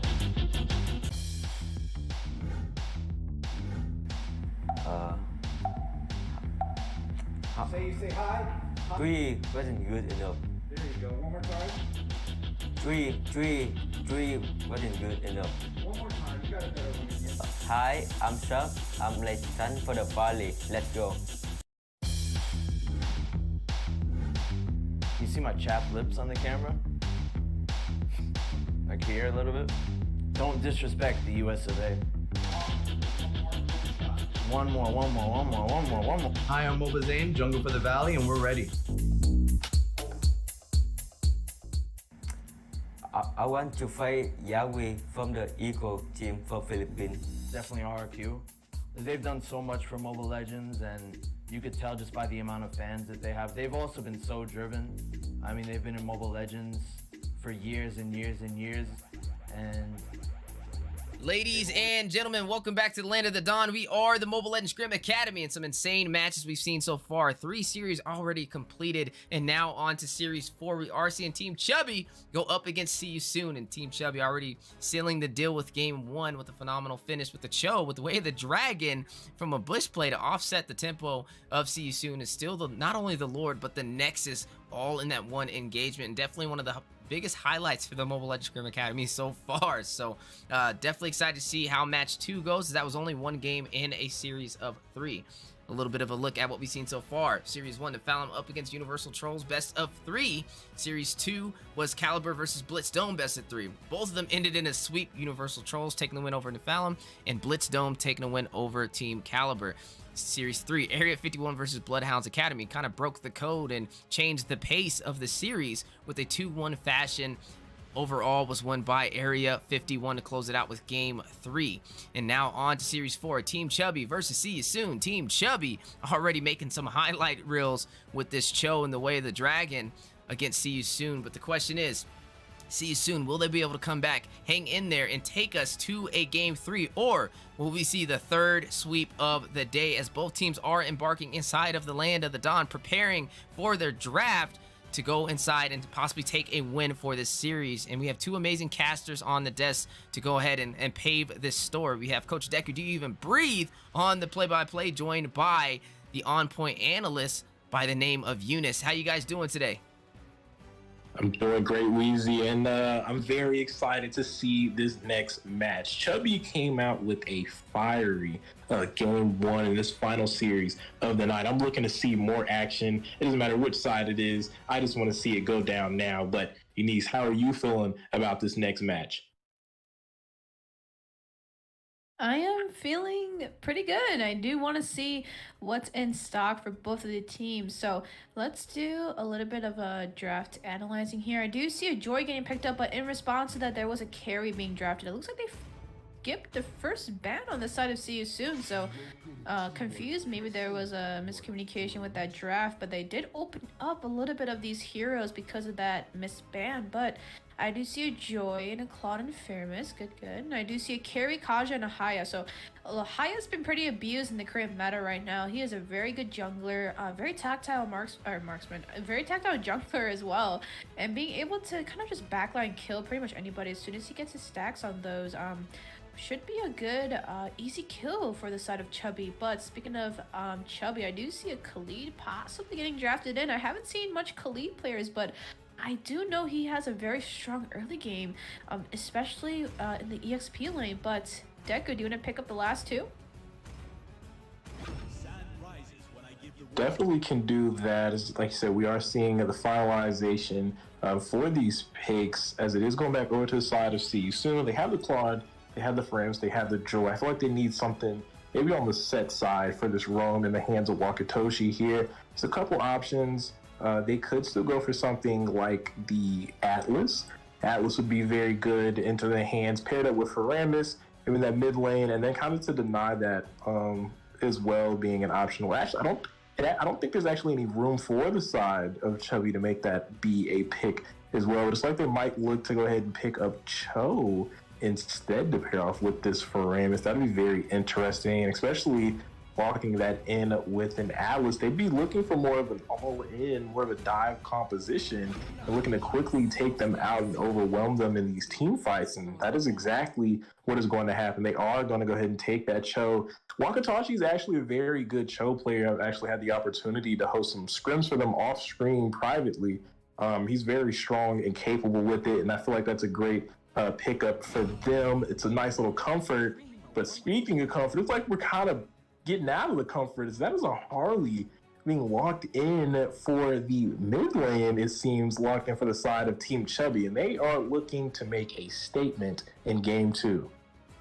Absolutely. With that Harley, though, is able to actually pretty well deny the Faramis. So it's either the Faramis dies without popping the ult, or needs to pop his ult to save his team. So definitely a good counter draft coming in from the side of Chubby. I did not expect them to lock in that Harley, but speaking of draft, they both have a strong, pretty decent team. They both have good fronts here. I do see a Khalid with a Kaja roam, and being able to slot these is actually pretty interesting. I really haven't seen a Harley being drafted in the Land of the Dawn, even in MLSA. It's been a very long time since I've seen that Harley being drafted. But Wheezy, before I get to the lanes, who do you think will win this scrimmage here? Is it the side of See You Soon, or is it Chubby? Oh, I'm glad you asked, Eunice. So I would have to say, I'm definitely, I don't know, this is an interesting draft. Putting me on the spot, how dare you? I don't know. He did. I got to ask this one to Coach Deku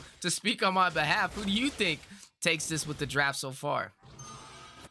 I mean, I love a bit of innovation. I like a bit of off meta. I like seeing something new. And I feel like Chubby kind of is giving me that, right, with that Harley mid lane. But not just the Harley. Can't stop just there. The Khalid as well. And I feel like after seeing their match 1, if anyone's going to be able to pull off such a mix, such a combination of picks out here in the Land of Dawn, I do have to say Chubby could do it. But if I'm looking for the straightforward action, I'm going to look for See You Soon here. I think they just have a little bit more coordination on their draft, but it could go either way. But if I'm just looking at it on paper, realistically, I'd have to pick See You Soon, right?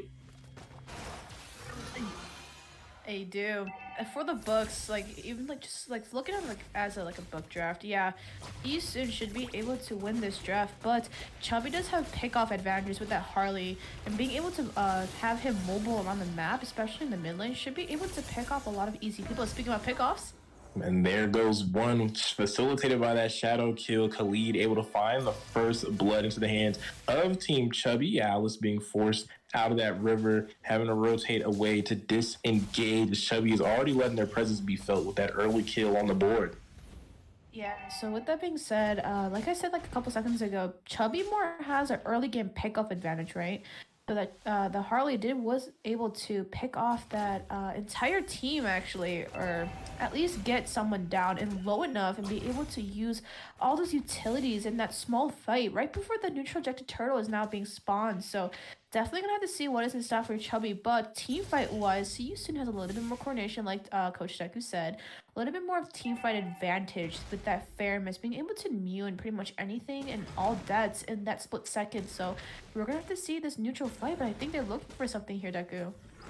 It does look like that is the case indeed, as Harley's forcing that cult altar out. Alice is trying to join the fight with that blood ode to help him out, but Khalid is going to go ahead and take out Faramis. Vengeance in play right now. Alice is going to be taken out by the hands of Doom on the Kaja, and now Chubby will take their attention back over to the turtle, but Namikaze on this Harley is going to try to zone him out with this Kaja as well, forcing out the flicker. Jikandu is going to lead to a divine judgment right into the hands of Excess on this Hayabusa, who is still working diligently on this turtle. They are going to go ahead and pick that up by the way of kills and by the way of zoning. Chubby doing a good job right now, but hang on, a Shadow Stampede in the jungle. Looks like the fight's on over. Harley's dangerously low, but he's going to be able to narrowly escape. And now Hayabusa with the pressure, with the aggression, I think he did just pick up that blue buff as well. Yes, he did go ahead and secure that. He goes back over across to his jungle.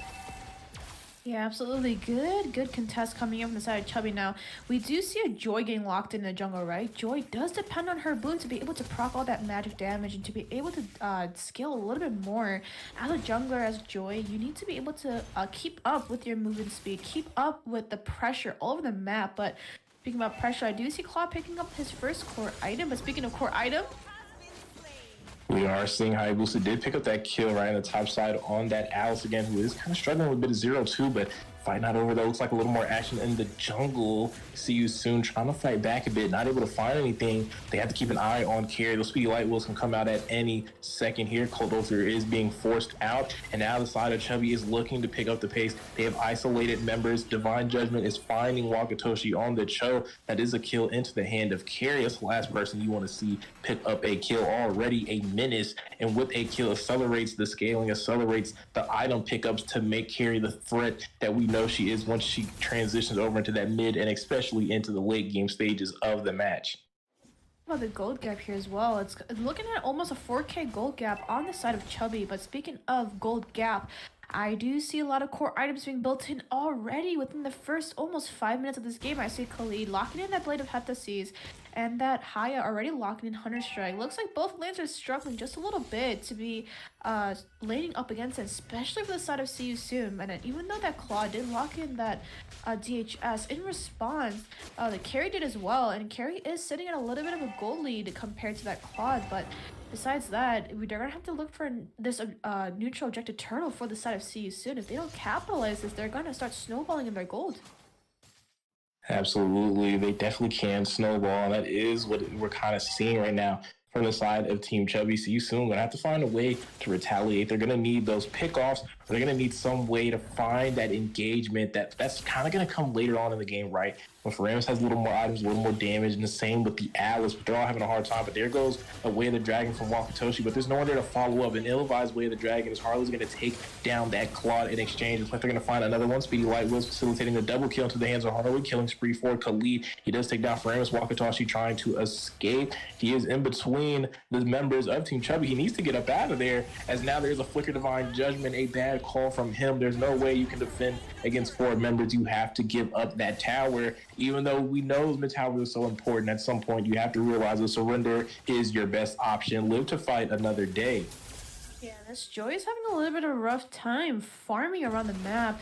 And with that being said, even though Joy has a lot of map pressure to be able to dash around everywhere, she is losing a ton of gold and not being able to get any assists, not being able to secure any objectives either. Already putting their team at a disadvantage, but that Claude is still trying to get all his items as much as he can. But speaking about items, another Way of the Dragon for Wakatoshi, but it's not going to lead to anything there. 7 on this Joy is going to try to find a way, but Khalid's taking the tower while they're looking for this kill, losing objectives, all to take down this Kaja. And now it looks like Khalid might be able to clean one up. No, Cold Ultra coming out just in time, but Joy wasn't underneath the effect of the Cold Ultra. Gets taken out by the wipe, and now it's been wasted. It's been burnt out. But here comes Flip Easy on the Claw, trying to find the kill. Blaze Duet will find the shutdown on Khalid. That's some good gold to him. But speaking of gold, on the top side, Poiser, the marksman for Team Chubby, is also getting gold. So he's finding a tower uncontested on that tier 2 in the top side. putting a lot of pressure on lanes now. So, and with that being said, carry and any marksman has the agility and the movement and the opportunity to be able to push all these turrets and put pressure on every single lane. That is your job as a marksman. As long as you're there for the team fights, you are doing your role. But as a marksman, you also have a role to push up all of these turrets and put pressure. Now, the side of See You Soon lost all their tier 1 turrets. And before the next tower starts to come down, they're going to be left with the inhibitors very soon. But speaking about left, Harley destroying that Joy there, not able to find a way to take him down, and Joy in the jungle not profiting. 0 and 3 in the hands of 7 here. I bet he's wishing he had a better performance as carry and accompanied by this Kaj is able to take down from Ramus. It's like they're starting to rotate down over here. The members of See You Soon need to be careful. It's only 3 of them and 5 members rotating in. Wakatoshi with the Way of the Dragon isn't going to find anything. A 3-man set from the Khalid, a killing spree into the hands of Hayabusa. A double kill at that as Khalid took his little dirt nap over there, healing up after doing a job well done for the engagement for the side of Team Chubby. And now 2 members from See You Soon. They're trying to defend another tower. ill-advised. Again, sometimes you just have to give it up. They get forced on the Colt Alter, narrowly able to escape the onslaught that is the side of Team Chubby. They're going to look to turn the attention to this first Lord. Yeah, almost a 10k gold gap coming in from Chubby. Look at the score, 2-17, 8 minutes in, 10k gold gap. It's not looking too hot for the side of See You Soon, but besides that, let's talk about these items. Faramis is locking that book, but there's no damage yet coming in from that Faramis as a mage in the mid lane. So definitely might be an issue. Some of these players need to come online, but that Joy is just sitting so low on gold as a jungler. No pressure coming in from the side of See You Soon on the enemy jungle. No response.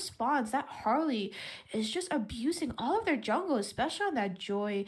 And like I said earlier, the Harley being able to pressure out the Cold Alter coming out from the Faramis, the ult. It's just either a live or die situation. It's either you ult possibly at a wrong timing to save the rest of your team, including yourself, or it's just it depends on the team fight. But speaking about team fight, we see Wakatoshi get punished by the Divine at Judgment. Now they're looking for more. It's another two-man set from Khalid underneath the tower. He's going to take down Claude. That Marshall decided to See You Soon. The DPS is off the board for them. And right now, Chubby is poised to look to maybe close out this game nice and early. We're only crossing over into the 10-minute mark. Look at this Harley with these aggressive plays. Is going to shut down the Joy yet again. So another member down. It's only 2 members left. Shadow Kill coming out from Hayabusa. He's looking to take one down with him. He does find a kill. Does take down the Faramis. Now Wakatoshi is back on the map, but it's only an Alice with him. There's not enough damage and potentially not a good amount of wave clear, but hang on, Claude has spawned in after another inhibitor has dropped. That's the entire base of See You Soon being cracked open by Chubby. It looks like now they might disengage. It looks like they are going to leave. They've done a lot of damage. They've basically done a remodel, a demolition, a little bit of reconstruction on the side of See You Soon, because they've turned this base into something completely different than what it started out 10 minutes ago. and the side of Chubby has all of their turrets up. They have been untouched in any of their lanes except for that bot lane being pressured just a little bit with that Claude and that carry. But besides that, they are looking to seal the deal and end the game. But speaking about end the game, looks like the carry did pick up a couple kills there, but that Khalid coming with that 2-man set was able to pick up everybody, and that Harley did pressure out that Claude. And I don't know if they can, if CSU can even defend. They have waves pushing, but we're gonna have to see how this Joy and this Alice decides to go with the defensive side of their things here. Indeed, as Hayabusa's entering in with the shadow kills, Cold Alter already being used, but the Nexus is being locked in by this carry, and that's going to end it for us here. A sweep to complete Series 4 into the hands of Team Chubby. Yeah, congratulations to the side of Team Chubby here. Let's look at the game. A lot of mechanic, high macro and micro coming in from the side of Chubby. That Khalid coming in with those double, triple sets, being able to utilize his flicker ult there to just get the backline on the side of See You Soon. Now look at these stats here. That carry did do a good amount of push, but same with that Hayabusa coming online to help with those lane pressures and being able to put all that damage. And that Harley and that Khalid sitting in at 26% damage and 34% for the side of Khalid. Lots of damage coming in from the side of Chubby. But congratulations, Chubby. Congratulations on your crown. You do take the win for this scrim, but I hope to see you guys again in the Land of Dawn, and same for you guys. See you soon. But well win deserved for the side of Chubby. Definitely a well-deserved win indeed, and Team Chubby able to close it out. Ladies and gentlemen, that is the third sweep of today for the Mobile Legends Scrim Academy. Only one series took it all the way to the extra mile, and that was Series 3. But before we end the day, just a little bit of a look back at all these teams that competed today in the Land of the Dawn. A lot of new faces definitely showing their side in North America, and this is just giving you a taste of what we have to offer as a region. Series 1, the Nephalem up against Universal Trolls. Universal Trolls winning with a sweep, taking them down. Series 2, Blitz Dome, similar fashion, finds the sweep over onto Caliber. Series 3, able to go the extra mile all the way to Game 3, Area 51, closing it out on Bloodhounds Academy. And now for Series 4, Team Chubby. Phenomenal finish, excellent gameplay, macro and micro, able to find the third sweep of the day against See You Soon. And all of this was streamed on the Mobile Legends Scrim Academy YouTube channel and the Mobile Legends Bang Bang North American YouTube channel as well. And I appreciate you guys tuning in. We had a lot of amazing casters on the desk, so definitely shout them out. as they are upcoming casters in North America that I'm sure you guys will see in upcoming leagues, and also maybe even the NACT, you know, kind of knock on wood and manifest it into reality. Just a little bit of the look on who we've seen on the desk today. We see Coach Decker, do you even breathe, on the play-by-play. Eunice as well on the analyst side of things, joined by Master Rim to kind of combo that out. And I appreciate you guys from the Mobile Legends staff continuing to kind of put on that pressure and showing everybody what North America has to offer as a region. And myself, my name is Wheezy. I did a little bit of that play-by-play as well for you guys through some of these series, and I hope we put on a good show for you guys out there on the YouTube channel on both sides of the world, on the Scrim Academy and North American channel. But guys, like I said, the show does not stop here.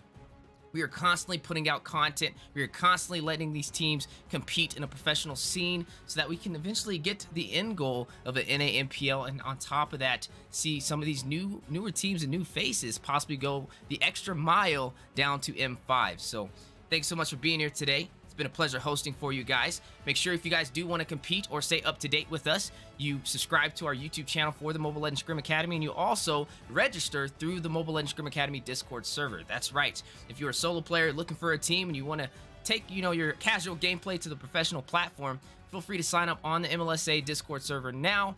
And if you already have a team, even better. Go ahead and sign your whole team up and register. But if you don't have a team, that's okay, because we offer services for you to be able to put out your stats, and some of these teams that you've seen will possibly pick you up, or you might even find some solo players like yourself to make a super team, the dream team for M5. So guys, it's been a pleasure. That is going to close out the day. 4 amazing series. It's been a pleasure casting it, hosting it, and we hope to see you guys in the next matches for the Land of the Dawn tomorrow, as we will be live again, but it'll be a little bit of a special event, as we will be doing King of the Hill, where teams will be competing in a best of 1. Winning team stays on, losing team walks all the way until the last team stands. So definitely see which team can go the extra mile, which team can climb up that ladder and hold on to that crown. As always, thanks so much for being here with us, with the MLSA staff. Take care of yourself, take care of each other. We'll see you guys in the next draft. Peace and love, baby. See ya.